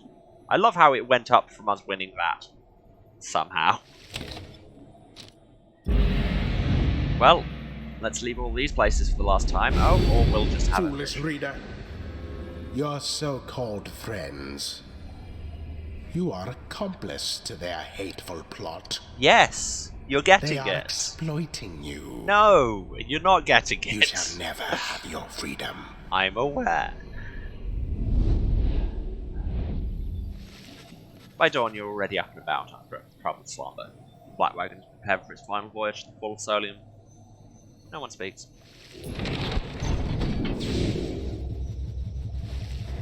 As you lift into the skies, the lone minstrel raises his voice, cutting through the song. Ligeratus. Reader, a certain old ballad comes to mind just now. Tristatage. I think it may befit the circumstance. Perhaps it may help to pass the time along our flight.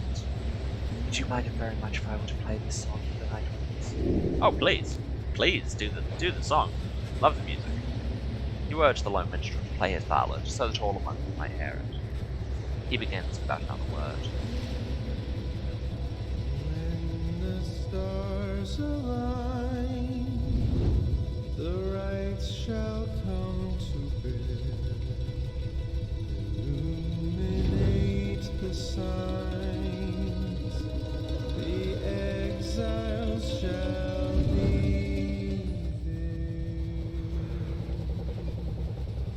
All are not the same, but three shall be as one. Freedom in the flame, the end has just begun. Strength may break our own, but twisted make our great. Together on their own, the journey shall be made. The journey shall be made.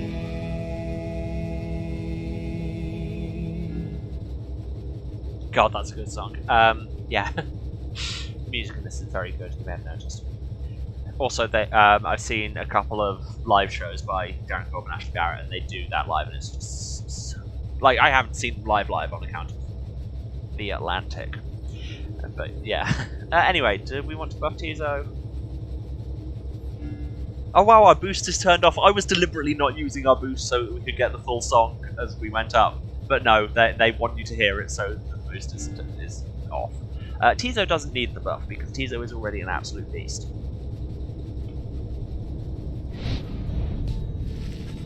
You touch down amid the solemn beauty of Mount Elodiel to make pilgrimage to the summit one last time. There, one last liberation rite should soon commence. There, one last exile shall regain his or her freedom. All others shall remain to carry out their sentences here in the downside for the remainder of their lives. And in the Commonwealth, the plan of which you are a part shall either come to fruition or shall be suppressed. Well, it's at 90%, so I'm feeling pretty good unless we're operating under XCOM odds. After having landed, you join Panther on an expedition to the monument of John Ware Many-Mane, what is likely to be the final time. Well, Panther, here you are again. Enjoy it while you can, I guess, because it sounds like this is your last chance. And everyone's. What would you even do if Rita Darling Bear decided to pick you? Have you even decided yet, though? Need more time there. You'll always be an outcast, Panther. There's nothing waiting for you where you're from. Your sister hates you. Makes you want to go back anyway. Maybe because they thought they'd seen the last of you. Just imagine the looks on their faces. As soon as she's finished, you return to the wagon in silence, feeling as though John Ware Many-Mane should favour. At dawn you shall begin your last ascent. For now your vocations may occupy what little time you have to spare. Well, one of our vocations is finished. One of them, everybody is maxed out. Panther is staring out the window as you approach. I miss flying, Rita Darling. Take it from me, it feels as good as you'd expect. It's not enough for those Commonwealth brutes to cast us down here. If they can get their fingers on us, they make sure we never fly again as once we did. Or while calling it an act of mercy. Let me ask you something. You've learned a thing or two. What have your studies taught you, my co-mate? Frankly, this is, I feel, the most important point. They have been wildly oppressed. I mean, they've done their own bad things, but yeah. You know that the harps have long survived on the brink of extinction, and the warriors of the Highwind remnants are all that remain of them now. They may see little recourse at this point to avenge their fallen, and see to it that the Commonwealth suffers in return for all that has transpired. Such sympathies could not have earned you popularity, I gather, darling. In fairness, you leave out a number of atrocities my people have inflicted on yours, but nonetheless you seem to have the gist of it. My kind certainly aren't known for their good sense of humour, I can tell you that. My little tongue got me into no small amount of difficulty till I learned to keep it well under control. The mountains I come from, views there certainly are something, but there's a reliefness to it too, being surrounded only by those consumed by the desire to avenge. We're so very proud like that. Everybody vying to be the strongest, to kill the most of you. That way we might just get a shot at the prince, continued line. If he even exists. The prince? Your understanding is that the males at the harp are all gone, although perhaps one remains. They meet as poisoned spiders do and would slay each other in their sleep. Says. Right. Imagine that being the best case scenario, darling. She shakes her head. Anyway, I was just thinking I rather enjoy the travelling we've done. The change of scenery does me some good. Perhaps I'll stick to wandering after all. In fact, I have a fancy for some wandering right now. If you'll excuse me. She heads out of the wagon to the solemn beauty of Matalonia.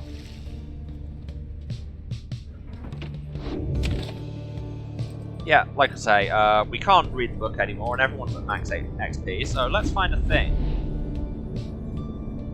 Something potent on value serum, or a potent serum. That's what I'd be spending it on anyway. Fortified sun serum, yeah you do.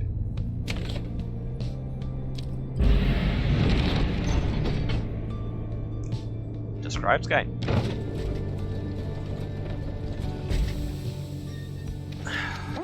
Here in the narrow passageways of Mantelodiel, you encounter a messenger sent to deliver you the latest news and rumours from the other side. God, it's not been that long since we let them go. You learn this imp was personally sent by Volfred himself to fill you in on all the latest happenings with him since he was liberated at the fall of Solium. On arriving in the Commonwealth, he was taken in with open arms and soon offered a seat among the Justices of Peace. He admits that he was quite taken aback by everything at first. A branch of the Commonwealth's governing body, and widely considered the most influential.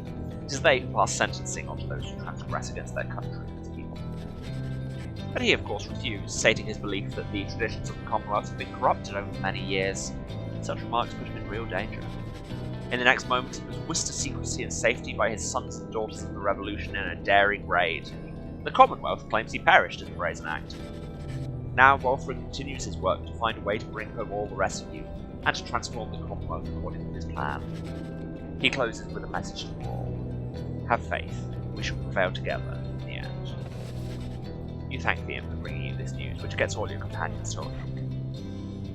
Tizo was very excited knowing Wolfrid is alive and well back in the Commonwealth. And surprising, from all our years we know him for a stubborn sort. His will cannot be shaken. He has his own convictions, I will give him that. But convictions can't erase the centuries of enmity between my people and the Commonwealth. The scribes are guiding him. They're on his side. I know they are, because they told me so. I heard them. I just know. May the scribes keep watching over you wherever you may go, sir. Even if the rights themselves shall cease, say your plan is achieved. The news of Volfred's liberation fills you and your fellow exiles with yourself. The messenger imp accepts a small bite to eat from you and hurries away. The way it phrases that is that, like, it's been a chunk out of my hand. We get +1 hope. Scribe's Gate. Stand before the Scribe's Gate with your companions. The gate guardian is there as ever. You sense something different in her. The exiles of the Night Winds. We shall not meet again after the coming rite. Tarek and I. It shall be time we take our rest, I think. Salutiam, Ceres. Greetings, Celeste. I would tell you that the Night Winds are prepared, though this time I am uncertain anyone amongst us will be with us. We have a duty to uphold, Tarek. Taruntadage. And then what, Celeste? And then nothing. Not for the rites or us. Not till the dawn of a new age. Now, Nightwing, step forward. Please state your names and what it is that you seek while crossing Scribe's Gate. One by one, your fellow exiles approach her, now with assurance in their step. May I speak first? My name is Ray, and I am here because, scribes, this is the path that they have shown me, and all of us. I like it when they call to me. Sema brevedusta. Pamitha Thane here. I came seeking my blood sister Tamitha's forgiveness since she ended up in here because of me. Maybe something good will come of this yet. Soon. We are called Big Bertram. We seek to fulfill the plan of Sandwood, for we are fond of him and his beliefs. And then to go about our business. Tizo believes that his ancestors are watching over the Night Winds, and seeks to live up to their legacy. Finally, you step forth once more. You, a crippled scholar who simply wants to see their quest to its completion, managed to come this far with this group. The Gate Guardian observes you for a moment, then motions past the archway toward the summit. The 8 scribes bid the Night Winds welcome. Go forth with glory. Except for you, Tara. You stay right there. I thought you said the rites are not yet ended, Tara. He looks to her, then over to the rest of you. Pardon me, everyone. I shall be there when the stars align. The Gate Guardian and the Lone Minstrel remain together. The rest of you depart. All the lights around it have gone out. And here we are, one last time. You have gained the summit of Mount Elodial for the 7th time.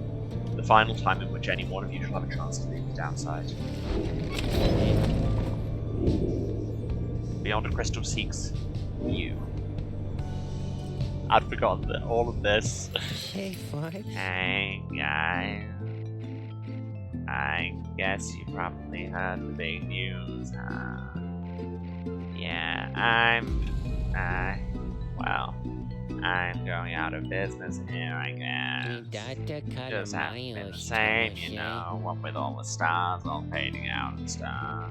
Anyway, just wanted to say you guys are great. And I'm sure I'm gonna miss having you guys as customers and all of that. And I got some good news though, too. All my stuff, it's all on sale now. And I'll throw a little extra there just for you, okay? Enjoy, and maybe I'll be seeing you guys around, okay?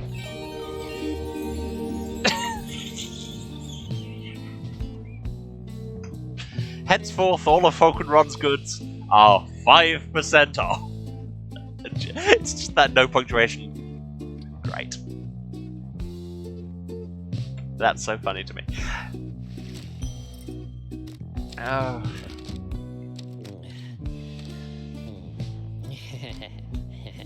Well, tell you what, I want to sell you everything I'm not currently using. Because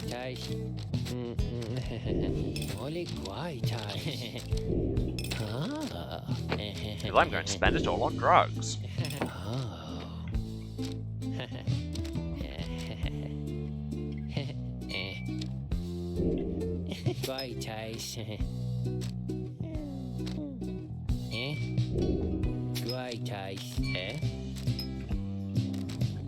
No, not that.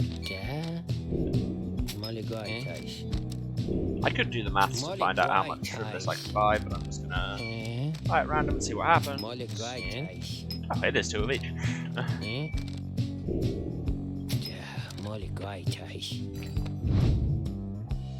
Okay, who needs some stats? So I can boost hope, presence, and quickness. So who's going to be playing in this last round? I think. Well, Bertru will. Tizo will, because Beast, and I think it might be Pamitha, sorry Shay. So Tizo needs some quickness. Oh my god, can you imagine him with more quickness? Don't know why I gave him the hope, because Bertru needs hope.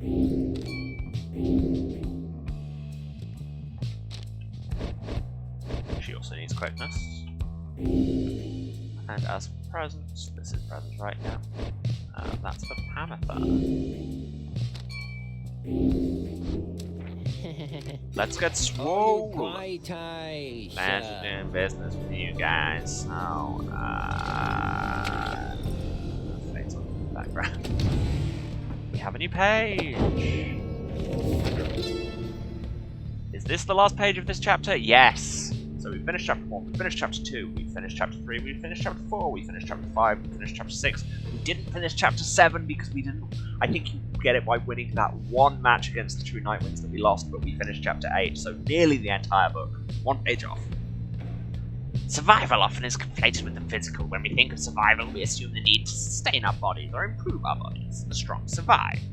But, to take it from an Alpha Chief, there are different kinds of strength. The spirit is what drives us. By comparison, the body's impulses are weak. Here in the downside, faith is found in limited supply. Trinkets and mere baubles who barely fetch a price in our homeland here are talismans. Seek talismans that mean something to you. Hold on to one that you hold dear. It shall reward you with reminders of your faith, your power, your potential, and possibly a more consistent accent than I have.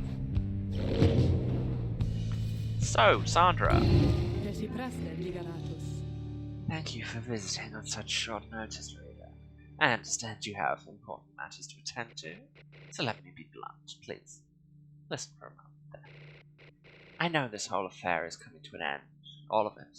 I sense the binds that form the rites becoming weak, which means soon you will not need me anymore.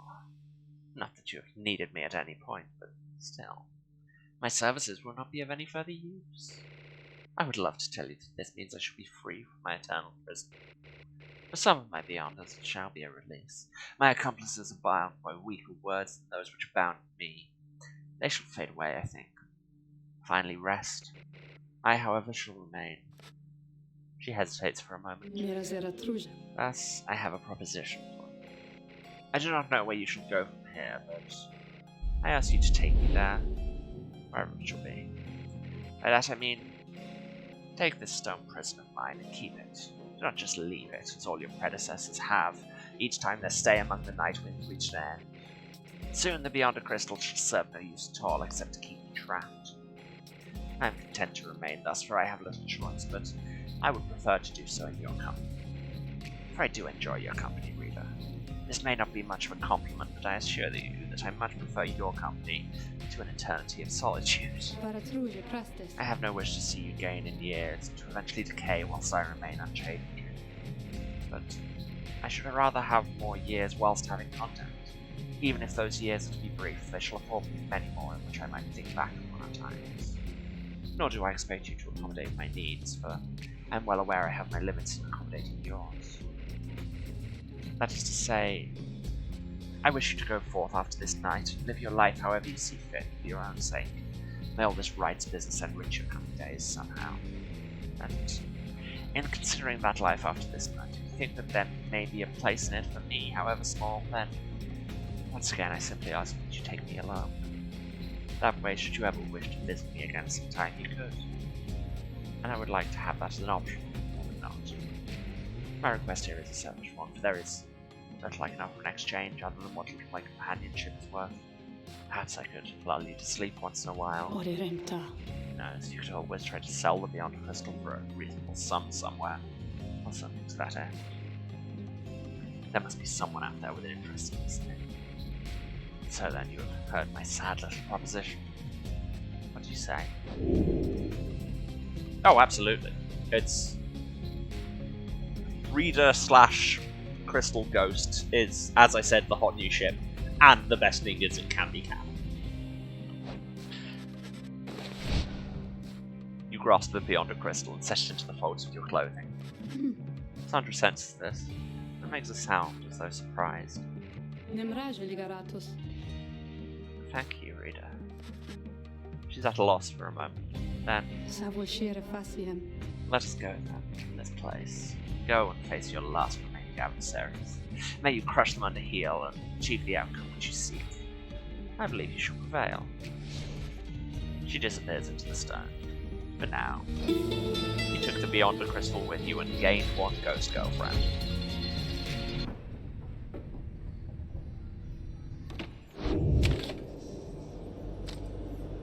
Let's do the thing. It's the final liberation. Diddly-do. You've gained the summit of Mount Lodiel for the 7th time. Very few stars remain above to light your way as you await the commencement of the final liberation rite. The lone minstrel finds you clutching the Book of Rites, seeking there perhaps some bit of wisdom that's eluded you thus far. Regeratus. Reader, we may not have a chance to speak again after this. I may have to go. Yara Mitage. I wish to say that I am grateful for having made your acquaintance. I shall remember you with fondness. I wish you well this night and always. Go forth with glory. Then he looks up and extends his hand in friendship. You clasp it. You see Ray has joined you. All of your companions are there with her, in fact. Himanolia. Oh. Hi, Reader. The others, they said they wanted me to join them and come talk to you. So, here I am. The scribes are watching us. Tizo wants you to know he has the utmost faith in you to lead you really one. Thou art both wiser and less irritating than most others of thy kind. We have learned something from thee and we are grateful. Well, Reader darling, what do you say we give those old scribes a real show to remember, shall we? You look upon your fellow exiles, your companions with whom you withstood the downside, and with whom you should now conduct this final rite. Seramiscus. Begging your pardon, but my time has come. We shall see each other soon. He departs. After this night, the outcome of Bolford's plan, a plan of which you have all been a part, should be decided, one way or another. For now, all you can do is strive to prevail against your final adversaries, so that one last companion may go free. You rise to join your fellow exiles as the last remaining stars ignite. The stars have joined us, it is true.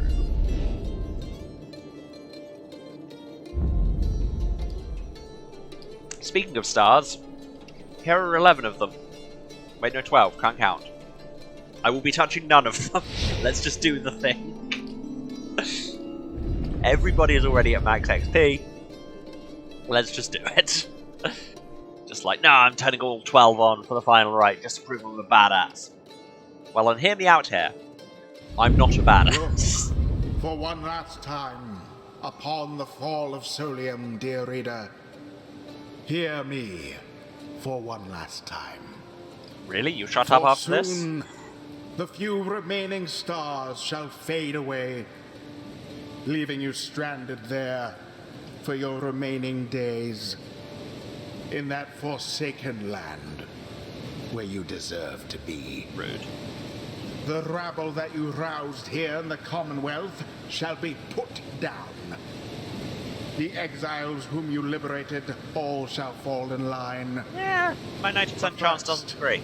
Let us get on with this last liberation rite. You face none other than yourselves. Each so unlike the glorious Nightwings of yore. 'Tis a shame that one of you shall soon be free, for you deserve each other.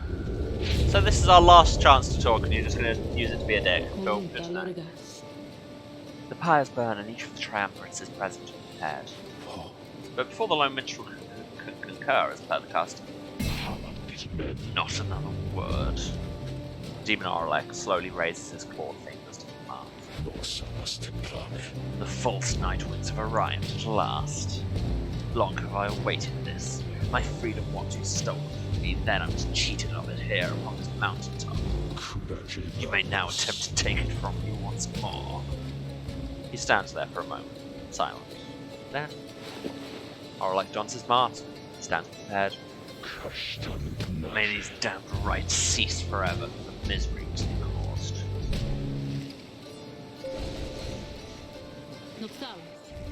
Nightwings, we shall not meet again after tonight. The cycle of the rites is all but ended. Thus I would have your decision. On whose behalf shall you conduct this final liberation rite? The one whom you anointed, or else the exile Orlek should be returned. Godspeed, reader.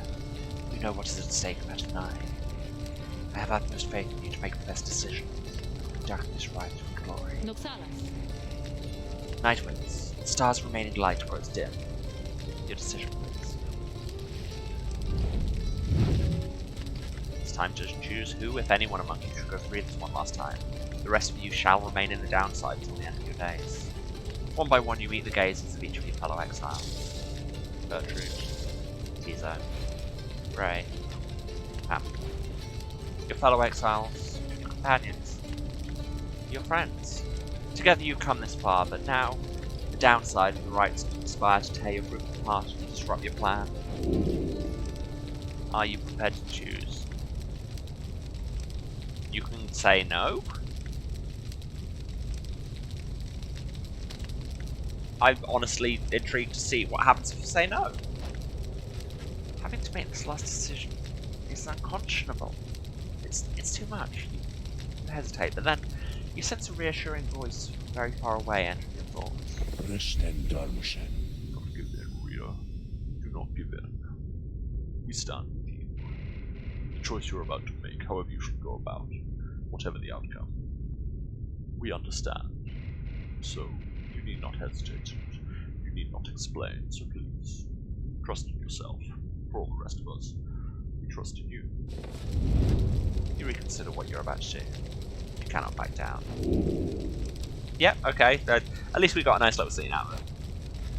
With but a glance, you reassure your fellow exiles that you know what to do. One final opportunity for salvation. My update for Orla. Too bad for the rest of you. I suppose it's just because we've... yeah. Learned a lot about him since.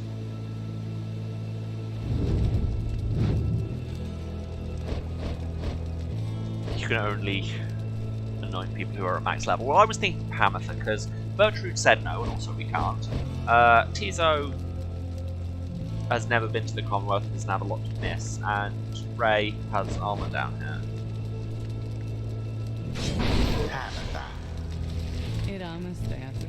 I tell you that you've made a terrible mistake there, Rita, darling, but I think you haven't made as many as I have, so I'll try not to mess this up for either one of us.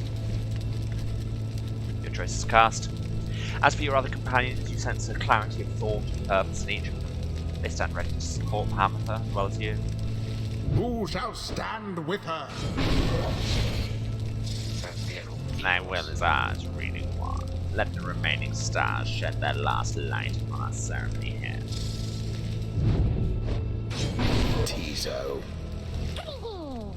Tizo is ready to do whatever it takes to see Hamatha to gain her freedom tonight. Very well. Those are to be my adversaries then. And who is it, I wonder, who asserts their will over that book?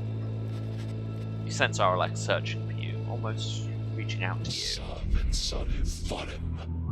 You, the shadow of the false Nightwings. They are nothing to me, but you who would relinquish your own liberty for the sake of them. Strange. It is fitting then that I should have to face one such as you. Then Aurelek stands at the ready, signaling for his two allies to do the same. Whew. By light of dawn, the cycle of the right shall cease. Let us see if we can finish this ordeal before that time. The sky above begins to shudder. The final liberation rite is about to commence. Tarek. Aye, I am prepared, Celeste. Then let our song this evening shake the stars themselves. Aye, Celeste. Let us make sure of it.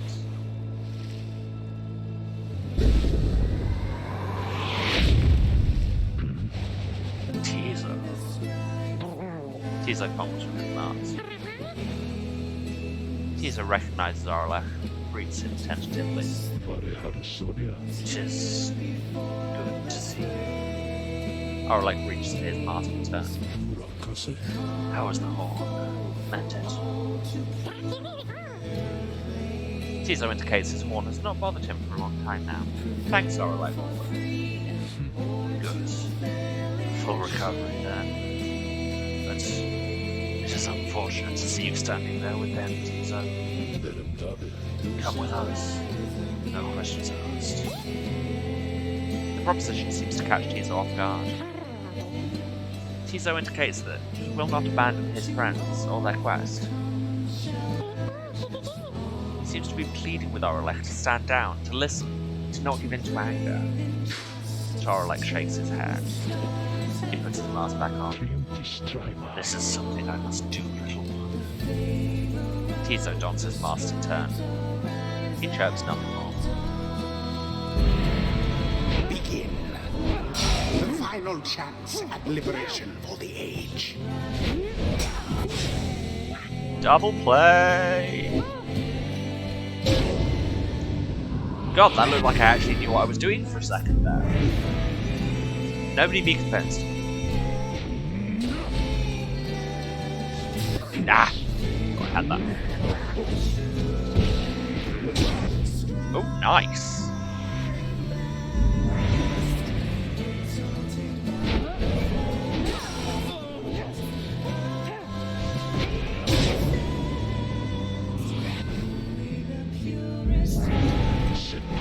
Sky rains ash. Sutually of Pyre's only.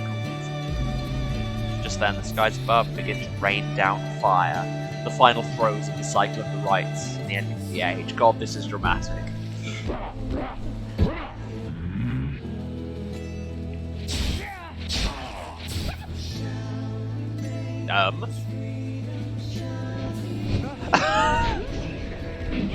That seems like cheating. Just gonna say it. Wow, that's.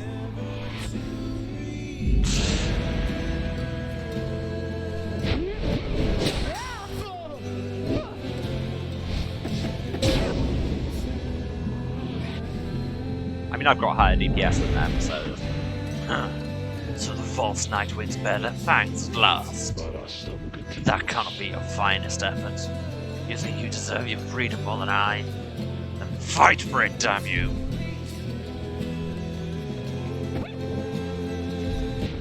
Zip, zip, zip, zip, zip, zip, zip, zip, zip, zip, zip. Nobody can stand against the zip.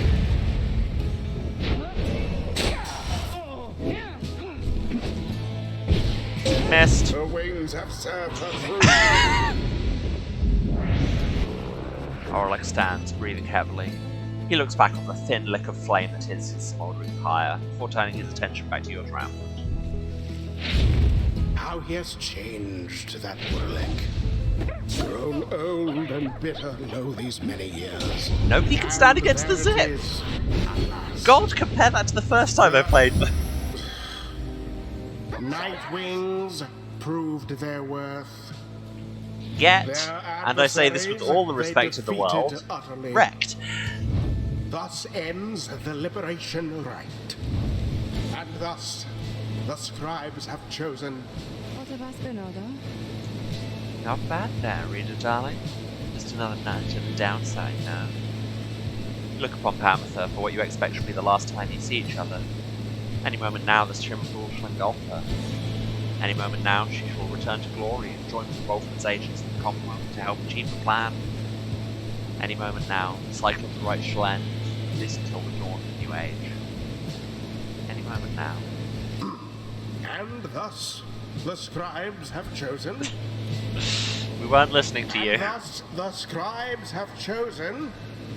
I think somebody might be losing control of this. The scribes have chosen. Calm down, bro. No. Nightwings. Reader. What have you done? Well, you know when we said get wrecked, we have in fact wrecked it. Damn. Did we already miss our chance? Each prior time upon the fall of Solium, the Shimmer Pool was opened, following the liberation rite, taking in whichever exile prevailed. But now all is still, and the light of the stars above has all but died. I sense a growing fear that it's already too late, and the Shimmer Pool shall not reveal itself again. Orlick appears, and approaches, his head bowed. The 8 scribes saved their greatest treachery for last. And something else catches his notice. Wait. A sudden rush of starlight cascades through the stillness of the summit. The Shimmer Pool has appeared again. Different somehow, but open. Panther looks upon it, but it does not engulf her. Or at least, not yet. It seems I was mistaken. The 8 scribes.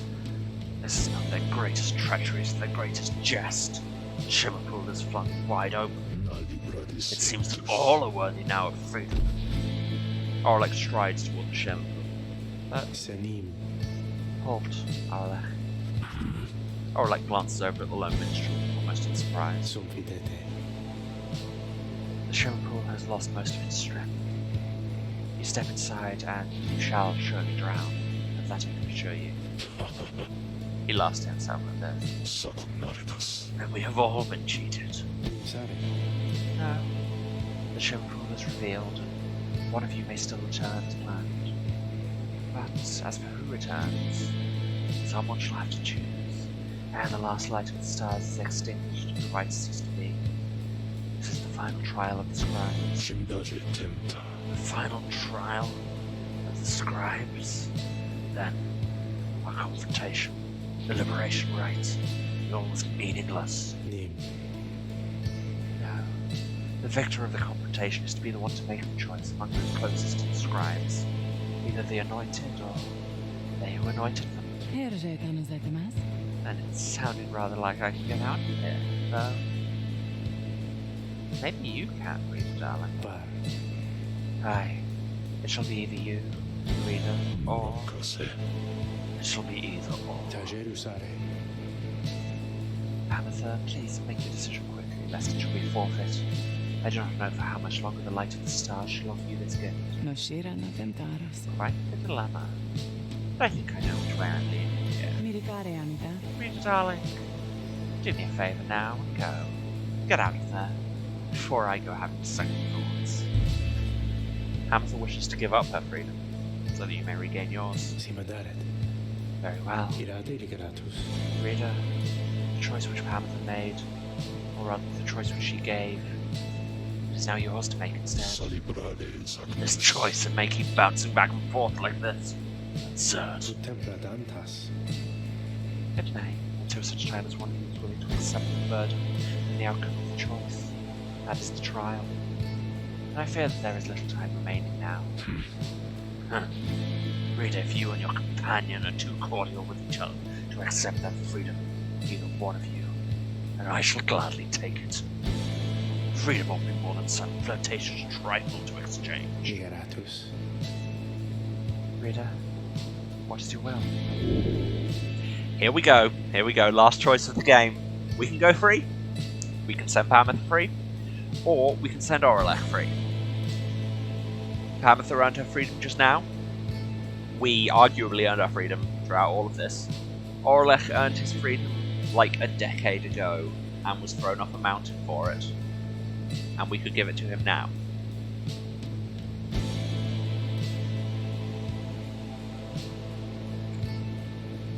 I can't remember what I chose last time, and I don't know what I'm going to choose this time.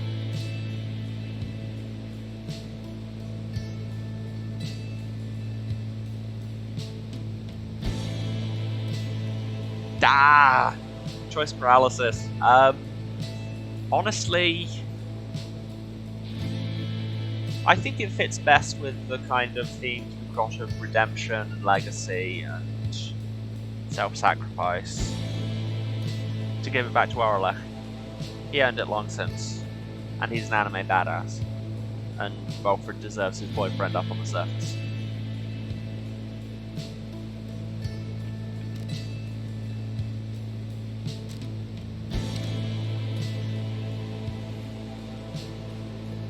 And this way I can stay down here with Panther and my ghost girlfriend, so, you know.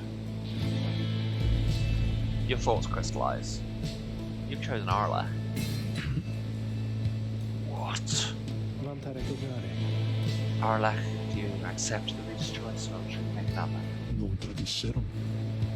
No, I shall not make another. I accept the reader's choice. The reader's mercy. And this is done. For a moment, Oralech appears to be at peace. And then, he is gone. Oralech regained his freedom. Godspeed, Oralech. He probably won't have a plan, but... By the scribes. No stars remain aloft. The cycle It's only of the right, rites. I think. It is finished. The Commonwealth. What shall become of it? What shall become of us? Nightwings. The opportunity to gain your freedom from the downside. Was it not enough?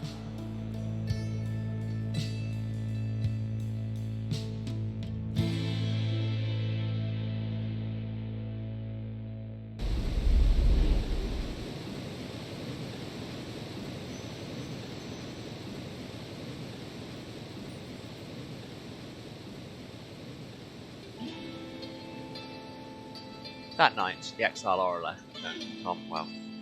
He was to be the last. The stars had faded and the cycle of the rites had run its course.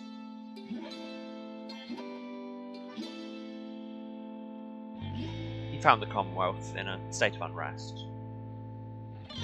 Spurred by the efforts of 5 liberated exiles, Volfred Sandwood's revolutionary plan had incited the masses. These exiles in the starless sky pretended the return of the scribes. The rulers of the Commonwealth pushed back. Fighting broke out in the streets, in spite of Sandwood's intentions. It was then that the winged high-wing remnants chose to strike. Really? Have we lost this on 90%? Allegations that the high-wing remnants were in league with Sandwood were never proven.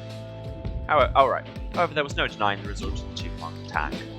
After enduring for almost a millennium, the Commonwealth had fallen.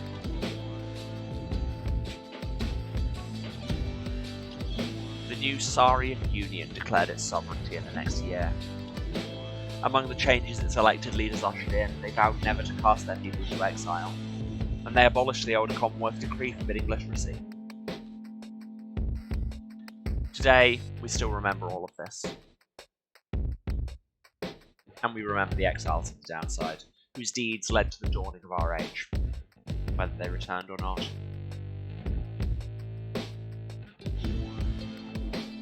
Yes, we are now allowed to read.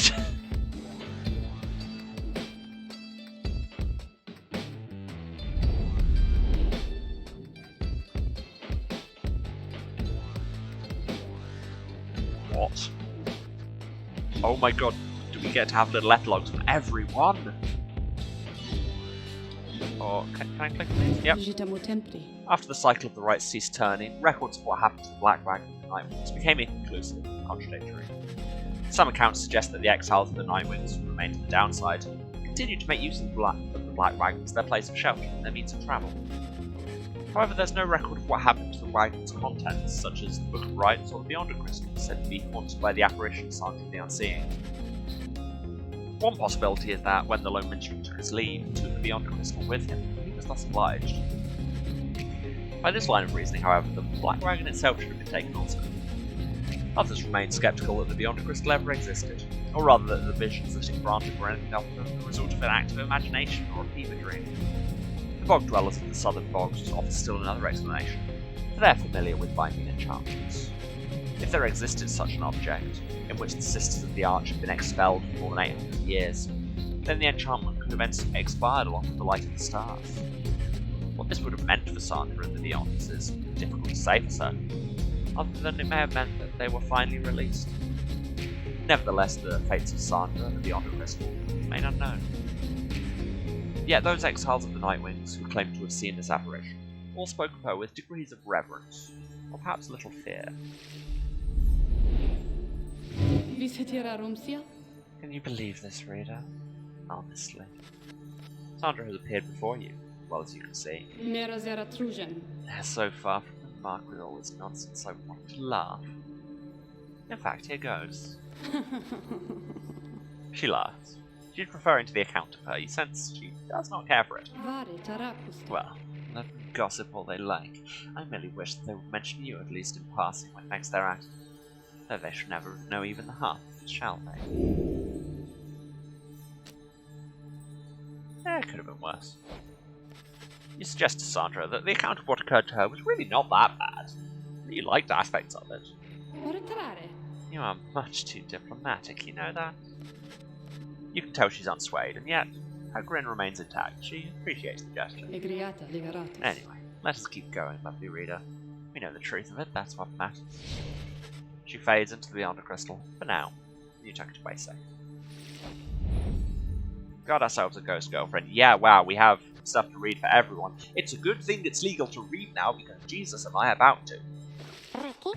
Once the rites had ended, the Imtizo had a job to do, quite unlike most exiles travelling forever in the downside. The Lone Minstrel was asked to watch over the Black Wagon, which the Nightwings had used extensively for travel and for shelter throughout their quest. Tizo obliged, for he knew that wagon as well as its driving inhabitants, perhaps better than anyone. What became of the wagon exactly was never verified, with evidence of Tizo's thorough work. After that, he liked to while away his days with any of his friends, or else with fellow Ents. He would visit his friend Ray at every opportunity. She was among the few who could consistently interpret what he meant, and they were always close since they first met. Wilfred Sandalwood would sometimes send him little gifts all the way from the downside. Despite the insurmountable distance between them, their friendship proved more resilient. He often chirped about the Reader of the Nightwing, and he built quite a rapport. The Reader understood him perhaps better than anyone. Reader, once merely the status of a deviant, yet now a revered title in the Saurian Union. Indeed, Tizo would often express wistful gratitude for all his time with the Nightwings, and their many adventures throughout the land that was always his home. Other than that, Tizo would sometimes help interpret the messenger and would relay news to and from the Saurian Union, our nation, formed in 839 AS after the fall of the Commonwealth. Despite having gained significant celebrity aboard, he never let it go to his head, and he would go fishing in the Sea of Solus at every single chance he got. Concealed Avidias. Remember Hedwyn! After his liberation, Hedwyn was instrumental in the events leading to the fall of the Commonwealth and was vital to the outcome of the plan. He was the one who led the raid on the stronghold where Archjustice Andromeles IX was holed up when the fighting grew fierce. With him, then and thereafter, was one of the winged hearts of the High-Wing Remnants, later identified as Fikani Shang. There you go, that's who that was with the cool art. Their bond was vital to the peace that followed. In all his days as a leader in the Saurian Union, Hedwyn often confided in his friend Dariel. Despite her intense manner, there was no one whom he trusted more in times when circumspection was required. Hedwyn would often think back about the vow he made at the beginning of his quest for freedom. Although he cherished all the friendships that he made, he had pledged to Dariel, Rookie Greentail, and the Reader of the Nightwings that they might all be free again together. He had broken that vow, for in the end, not all of them were able to return. A terrible guilt over this darkened his mood for a time. However, the others whom he still knew lifted his spirits, much like he had often lifted theirs. All of the Nightwings knew the stakes. While the others who stood with the Nightwings were not all able to remain in contact thus, Hedwyn thought of each of them off. So in turn did they oft think of him.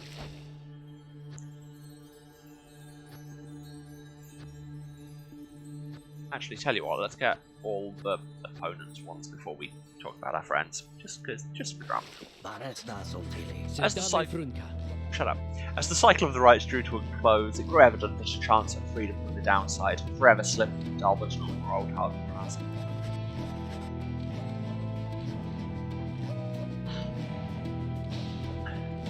Thus, they and the exiles of the Fate returned to Chumware Valley. There they struggled to get by, as exiles of the downside tend to do. Sometime after the rites had ended, the Old Hearts at last heard the news that the Commonwealth had fallen. This was well after the fact, of course, but it brought old Dalbert great joy. Despite his forthright manner, he had no love for the nation that had cast him down along with his son. Dalbert Old Heart passed peacefully in his sleep before the next new moon. In his final days, he implored his son to undertake a pilgrimage to the scribes. Ulmer never shared his father's view of the scribe, but respected Dalbert's wishes. And so, after a period of mourning, Ulmer began a new journey.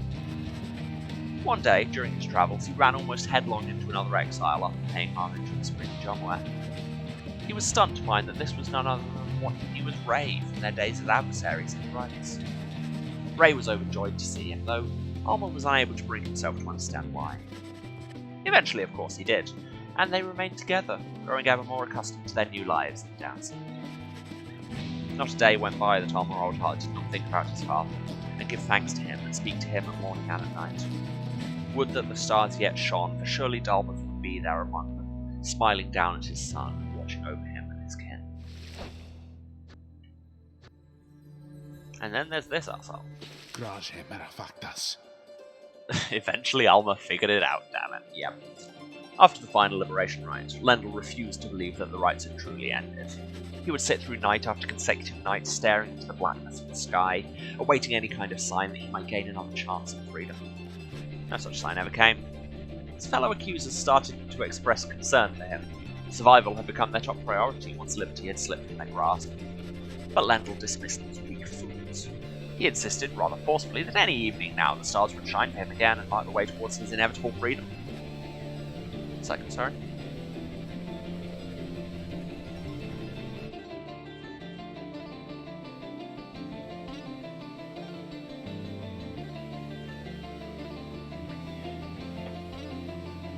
He was, of course, mistaken. The others in his triumvirate were left with little choice but to abandon him. After that, the exile known as Lendl the Liar was never seen again. However, there have since been sightings of a bedraggled demon who wanders the downside and bears Lendl's cruel countenance, suggesting he yet lives.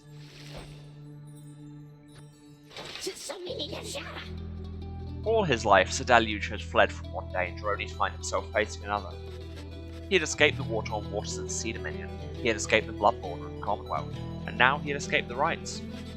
After the rites had ended, many exiles wrapped up in the ancient test were crestfallen as their last chances to return to their homes vanished along with the stars above. But Deluge did not mind, for this outcome meant that at last there was no burden of responsibility weighing down on him. While most of his fellow exiles of the Pyre hearts yet longed for the waters of the Sea Dominion, driven as ever by their impulses toward conflict, Deluge settled down. With him remained one of his companions, one Lady Seagrass, who had taken a liking to him for some reason. Reportedly, they disappeared into the waters of Wyrm Gulf, which may begin to explain the significant decrease in Wyrm population observed in the vicinity.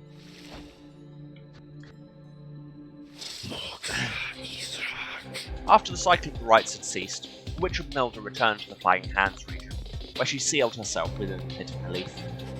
There, even her fellow exiles of the Withdrawn allegedly grew unnerved after a time and left her to her vile work. Sometime later, the Pit of Relief erupted into flame. So intense was the conflagration that it could be seen all the way from John Ware Valley.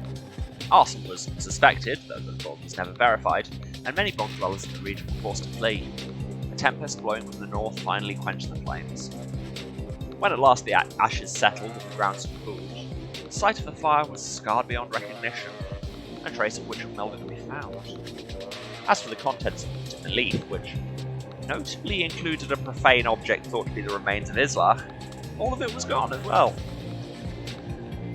Back in the Saurian Union, and Milda's repeated threats of the return of Islach were thoroughly investigated, and no credence was found to any of her claims. ...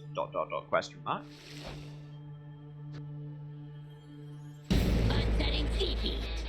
Barker Ashpaws never had much interest in returning to the Commonwealth, for he always found its bylaws to be stifling. So when the rites ended, he did not care at first. He soon grew very bored. The rites had given his life a certain sense of structure it had always needed. He missed the raw anticipation of it all.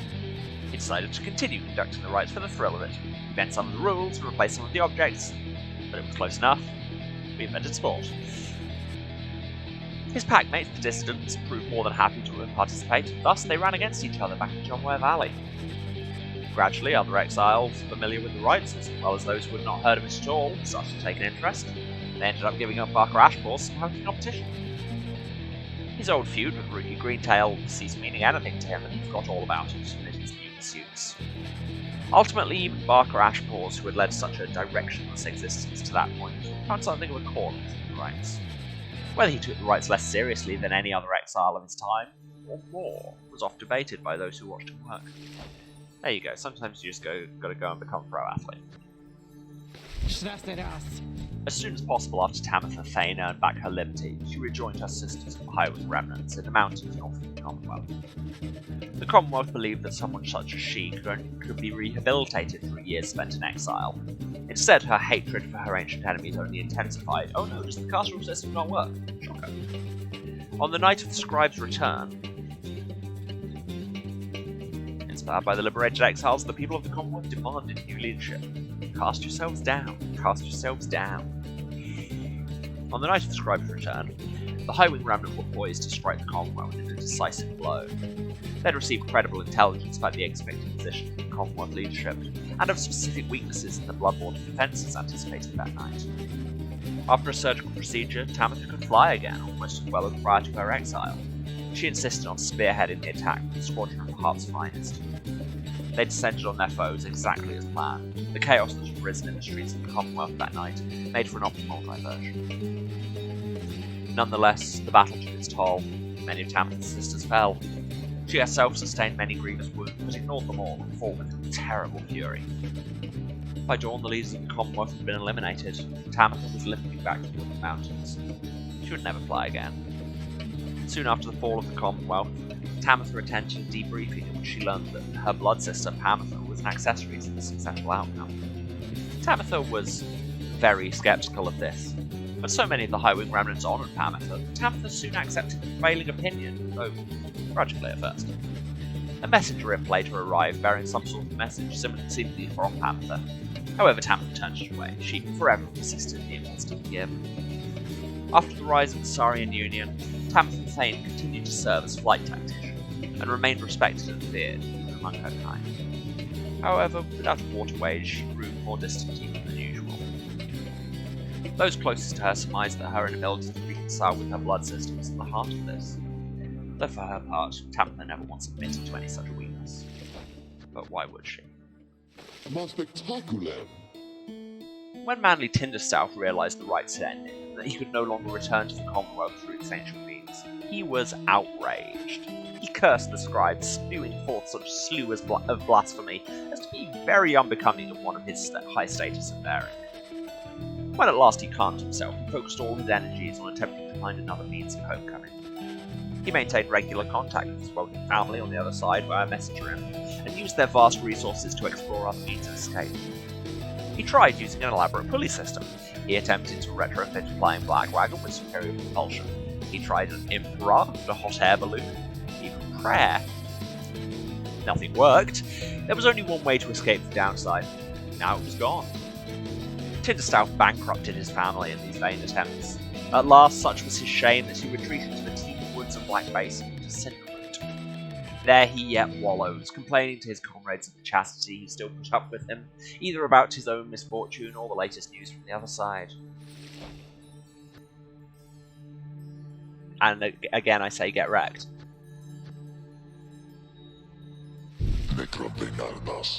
Once it became clear to Ignarius that the rites were drawing to a close, he knew that it was time for him and the Tempest to call it quits. But first he and the Tempest decided to celebrate, and that they did for many nights. The revelry did eventually subside. The exiles parted amicably and went their separate ways.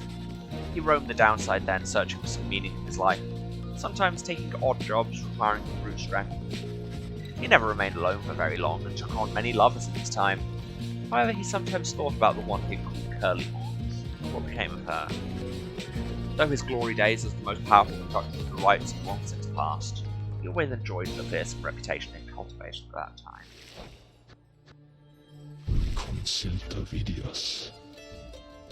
In the aftermath of the final liberation rite, Oralech at last returned to his nation, one he had not seen in nearly 2 decades.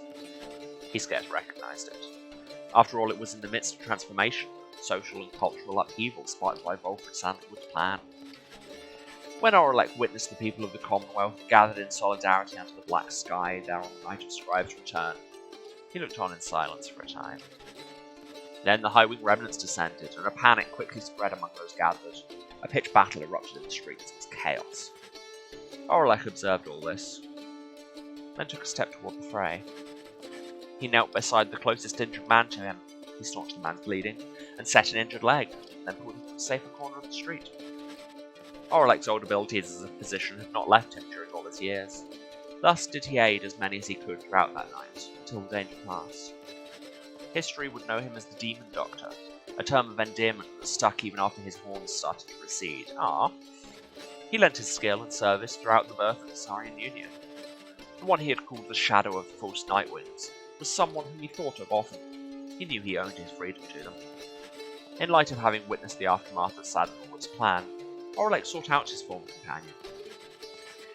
While they kept private the details of the conversation that took place, it must have been enough to rebuild the bonds of friendship between the two of them.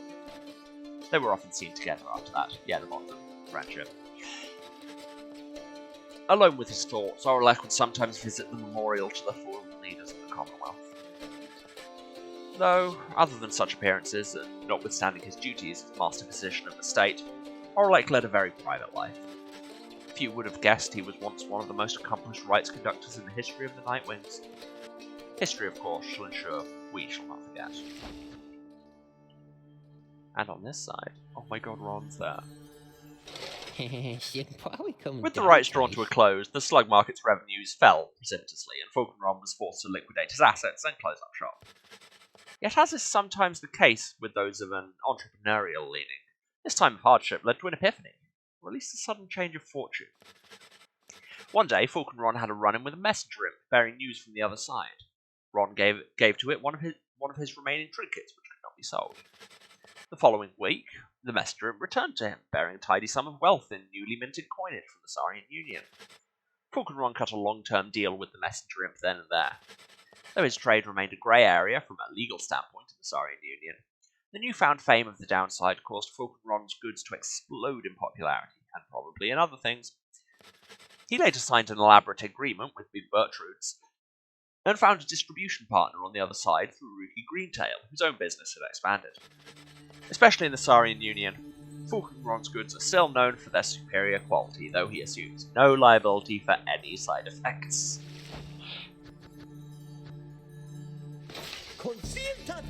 When the weird Gilman returned to the Commonwealth, he believed that he had regained something even more important than his freedom, his honour. Gilman relinquished his knighthood and declined an opportunity to serve as captain on the Blood Border. He was not interested in fighting any longer.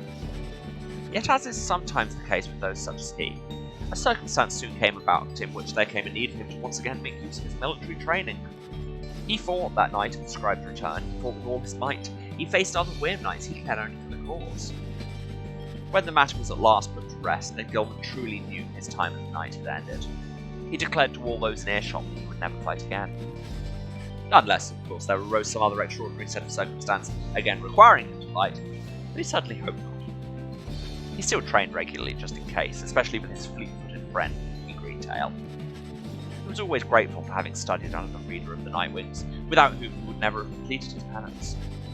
Because of this, and perhaps because they were on opposite sides of the world now, Gilman dedicated his life to them. By that point, he had long forgotten about his days under the leadership of Sir Deluge, his former commander. Breaking free of his abusive leadership was his first step toward gaining a bit of self-respect. Gilman never did return to his homeland of the Sea Dominion, and was content to lead a monastic life on a small residence in the hills. It was just high up enough to make him keep striving to conquer his fear of heights.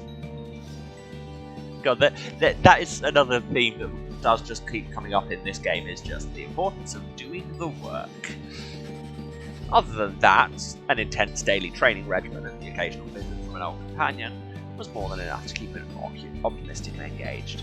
He knew by then that honour was not something to be won, but a contract with oneself to be renewed each day. Y'all, I love this game. Just saying. Long after the rites had ended, Ray admitted that she knew well before the fact that she would not be going home again. At least she had a very strong feeling. She ended up not minding very much because she had little to return to in the Commonwealth. Her sense of home had changed. She took to wandering from one celestial landmark to the next, ever paying homage to the 8 scribes, who she believed had influenced all that transpired.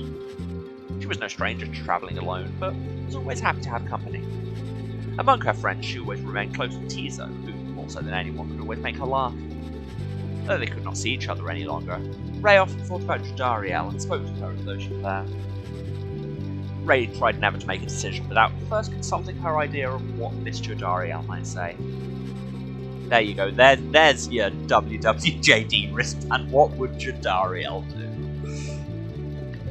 Whenever she felt genuine doubt, which is not very often, she sought out the reader of the Nightwings. If there was anyone who she trusted as much as the scribes, it was them. One day she encountered one of her former adversaries, one with Wilmer Oldheart, who had served with fate. She remembered him much more than he did her, though only just at first. Their shared experience in the rites, and their different points of view about the scribes, formed the basis of what grew to be a long-lasting relationship. Ray always was devoted to her faith, but also to her friends. Her gentle manner and unwavering conviction often helped them brave life on the downside, both with courage and grace.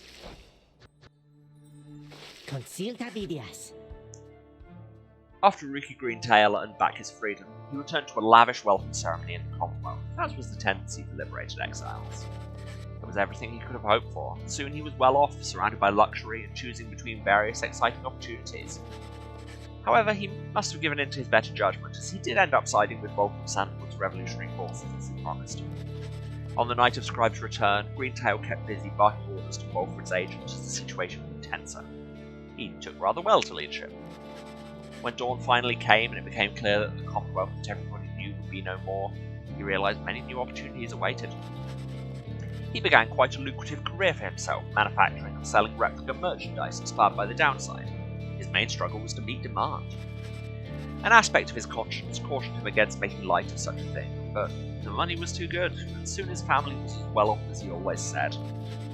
He also kept in close touch with Gilman, ever the perfect practice partner. They would train together often, taking care to stay in tip-top shape as much as possible throughout the years. Greentail always did his best to keep in touch with all his many friends, and knew that he owed his fortunes to them. He made a special point of staying close with the group of friends he came to know so well during his time with the Nightwings, wherever they were. They shared a special understanding that could keep Greentail at a loss for words sometimes.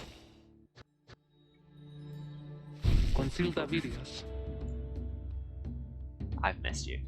After her liberation, Jadariel soon became an icon of the movement that led to the collapse of the Commonwealth and the rise of the Saurian Union. Her military prowess and experience led to key victories and clashes against Commonwealth loyalists. Each time she was able to subdue the opposition, avoiding lethal falls. In the uncertain times that followed, Jadariel's seasoned expertise often came into play both in matters of security and state. For instance, she conscripted and trained a team of volunteers in public safety. The community did not know what to make of such a cordial bunch at first, but soon came to value their service. They stood for the people ever since, and we celebrate their founding day each year. She remained close with Hedwyn all through this experience, and they supported each other through their struggles many times. She often had to stop herself from fearing for Ray, who she had tried to look after as much as possible on the downside. Soon she would reassure herself that Ray was very capable of surviving on her own, and in fact she was not mistaken. She continued training on her own, a regimen that grew stricter with each passing year. There were those who sought to train with her, and she sometimes obliged. There remained one other constant in her life. She would always remember her days among the Nightwings, and with fondness for the most part.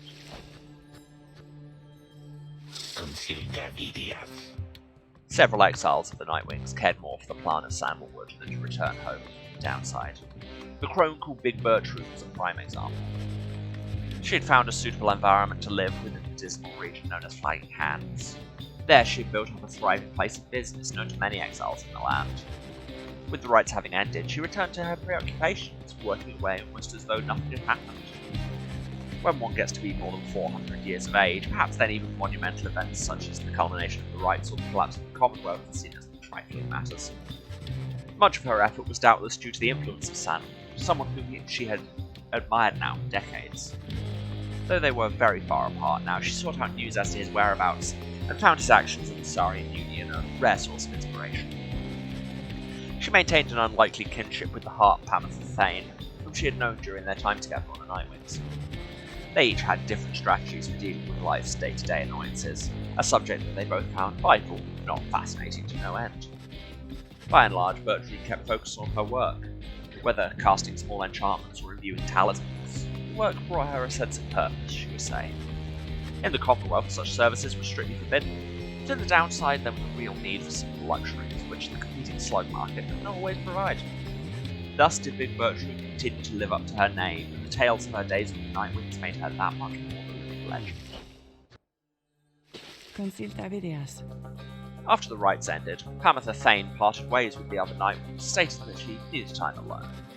She reappeared sometime after the fall of the Commonwealth, although she expressed mild surprise at the news. She claimed to have no knowledge of what went on, including what role the Highwood remnants had in the events that reshaped the world on the other side. For her part, Pamitha feigned little interest, making the point that they were stuck, and what happened elsewhere had little to do with them now. Someone with whom she kept in contact was the bog dweller called Big Bertrude. They would discuss all sorts of matters long into the night, and sometimes hunt together too. Pamitha never saw her blood sister again, though did hear of her. By some accounts, Tamitha played no small part in the historic last days of the Commonwealth. In turn, Tamitha must have heard something of her blood sister. However, she never responded to Pamitha's attempt to contact her. Pamitha did not expect forgiveness from her at any point.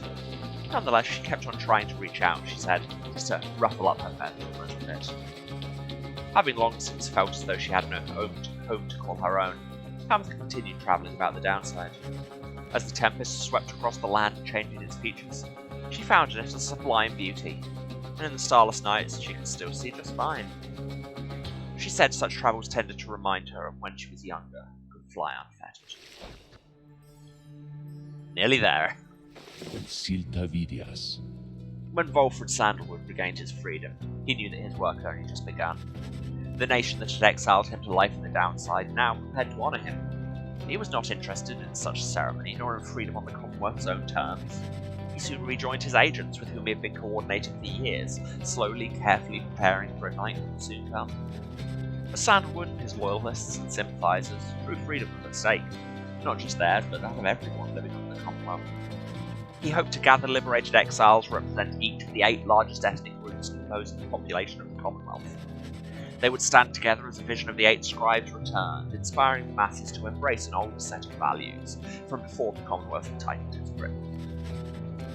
With the rites having ended sooner than expected, this optimal scenario became impossible, but Sandalwood did not relent, prepared to execute his plan in perfect overforce. On the night of Scribe's return, he strode into the streets along with those who stood with him, and they all raised their voices high. It was imperative to Sandalwood that this stand against the Commonwealth be peaceful in its nature. Increasingly, the likelihood of that grew more remote. He had suffered a grievous injury attempting to protect one of his supporters when the Highwing remnants struck. Amid the chaos, he was pulled from the fray. The following afternoon, when he finally came to, he saw how much had changed. The plan's goal had been achieved. There was speculation that the well-timed assault by the Highwing remnants may not have happened by coincidence, though Sandalwood denied any involvement. He always maintained that a peaceful outcome was his goal. Sandalwood's work was far from over still. He laboured ceaselessly with representatives from across the population to restore a sense of stability. This transitional period had its troubles, though none that were not quickly solved, such was the will and spirit of the people. They understood their freedom carried new responsibility. After the Sarian Union was born the next year, Sandalwood was elected as the nation's first Prime Minister. It was not his intent to run for this office, but the people chose him anyway. He led our fledgling nation through its nascent years. He evidently made amends with his old one-time friend Orelech, with whom he clashed during their days as exiles. Orelech was instated as the nation's chief physician and became a close confidant. As Volfred Sandalwood gained more fame throughout this land for all his sacrifices and his contributions, he remained ever steadfast about 2 things. The first was that the cause itself ought to remain in focus. The freedom that the people had achieved, it was a gift to be cherished, a set of values that needed to be nurtured. The second point he made was that he himself had little to do with the outcome. He would often praise the exiles of the Nightwings who stood with him, each in turn, by name. He never forgot any. One day on his birthday, the people of the Sarian Union presented to him a monument depicting him and the Nightwings as imagined in their prime. It has since ensured that those of us with memories more fallible than that of Sandalwood likewise remember the achievements of his fellow former exiles, and our cause.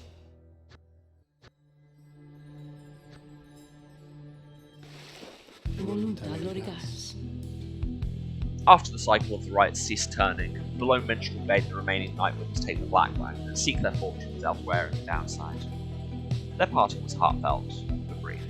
He remained there at the summit of Mount Elodiel with Celeste, where the two of them would chronicle the final outcome of the cycle. Neither Tarek nor Celeste were ever seen again. We know all this now through songs attributed to them. Some claim these songs originated in the taverns of the Sarian Union and merely were imbued with the weight of folk. However, exiles liberated from the downside corroborated each other's claims of having met this duo and divided over the liberation rites. I do love kind of that future history retrospective world building where it's kind of viewed as this all happened more or less. And actually applying the historiography to it is interesting. Another folktale suggests these minstrels were heralds and scribes. Having fulfilled their obligations, they departed the world we know and rejoined their patrons. One of their famous songs describes another, simpler outcome, that the two gave up their duties to the rites in favour of a life that they could share together. In any case, they're likely to remain the subjects of such verses and such songs, for it was they who watched over the rites and ushered in our times.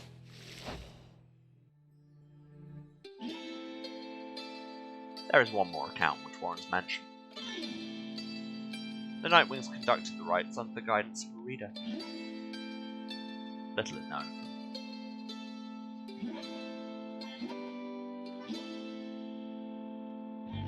However, some accounts of them begin to paint a picture. We know they were of common birth. Weak-framed, though raised with a penchant for learning. The journey to the downside left them close to death. It was then that the Nightwings found them. They brought them from the brink. They showed them the path. They pressed onward with the others. They did not know how far their path would lead. Thus did the cycle of the rites commence its final turns. When the final rite arrived, the reader's freedom was at stake. Oh, you can speed up those, excellent. In the end, however, they remained in exile. From that point on, accounts would diverge. It's said the voice which troubled them, they never heard again. Good. Some say they helped improve the lives of other downside exiles. Also good. Though whether that's true, only they know. Someday, perhaps, that reader's own star shall emerge. Then it shall pierce the dark of night in all its brilliant glory. Until such time, and ever after, all of us give thanks. And this is the song. On a barren waste where the reader arrived. It's the entire story. Afraid and alone. And it's so good. When they arrived, the book of rites awakened the Nightwings and ignited the flame.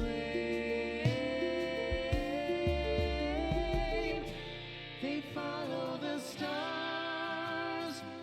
And also we get this super good art. Strands in our brain till the end. We sing of the last of the Nightwings who, having broken the cycle, shall live on in song. Headwind prevailed and strode the path that his heart laid before him. He has found his way home. Captain Joe Dariel, mother to many a foundling, she has found her way home.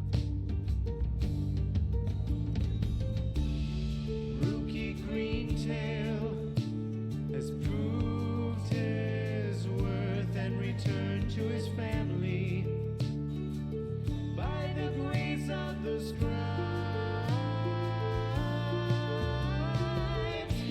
They follow the stars bound together. Everybody in these credits they are amazing, and they made a hell of a thing. And yes, this song is reactive. The moon-touched girl feels the scribes in the heart of the downside. She remains to the end. Tears all the wise, ever faithful to the cause of the Nightwings. He remained to the end. Sir Gilman the Bold, ever in his quest, finding honor and glory, he has found his way home. Amith the Thane, born on guilty wings, ever seeking forgiveness. God, this art. She remains to the end. They follow the stars bound together. Strands in a braid till the end. Bound together. Oh yeah, looking at the cast, a lot of them are in Hades as well. Shouldn't be surprised.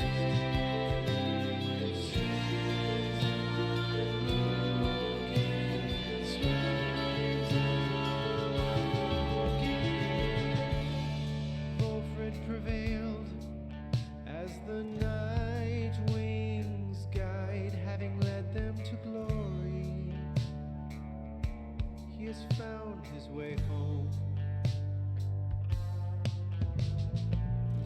The bog dweller Bertrude kept their foes at bay with her finest enchantments. She remained till the end. The reader at last made the night wings whole, having bound them together. They remained till the end. They followed the stars, bound together, strands in a braid till the end. They follow the stars, bound together, strands in a braid till the end. What a good cast of characters. Now at the end, as we bid farewell and return to the stars, we shall find our way home.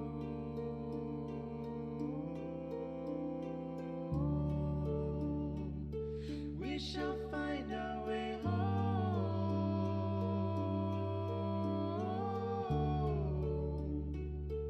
We shall find our way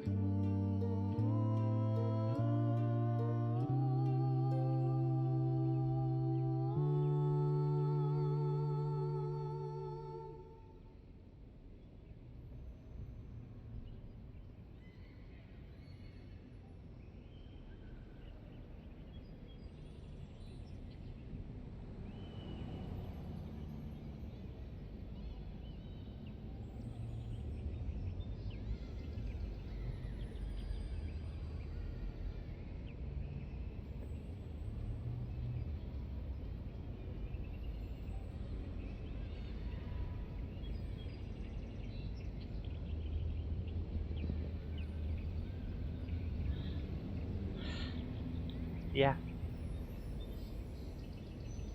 The end. And I love the end with our one glimpse of the Commonwealth. It's now just books that aren't on fire.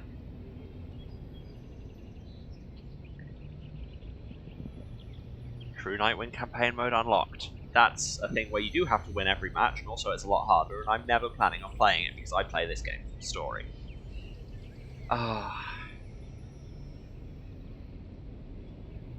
So good.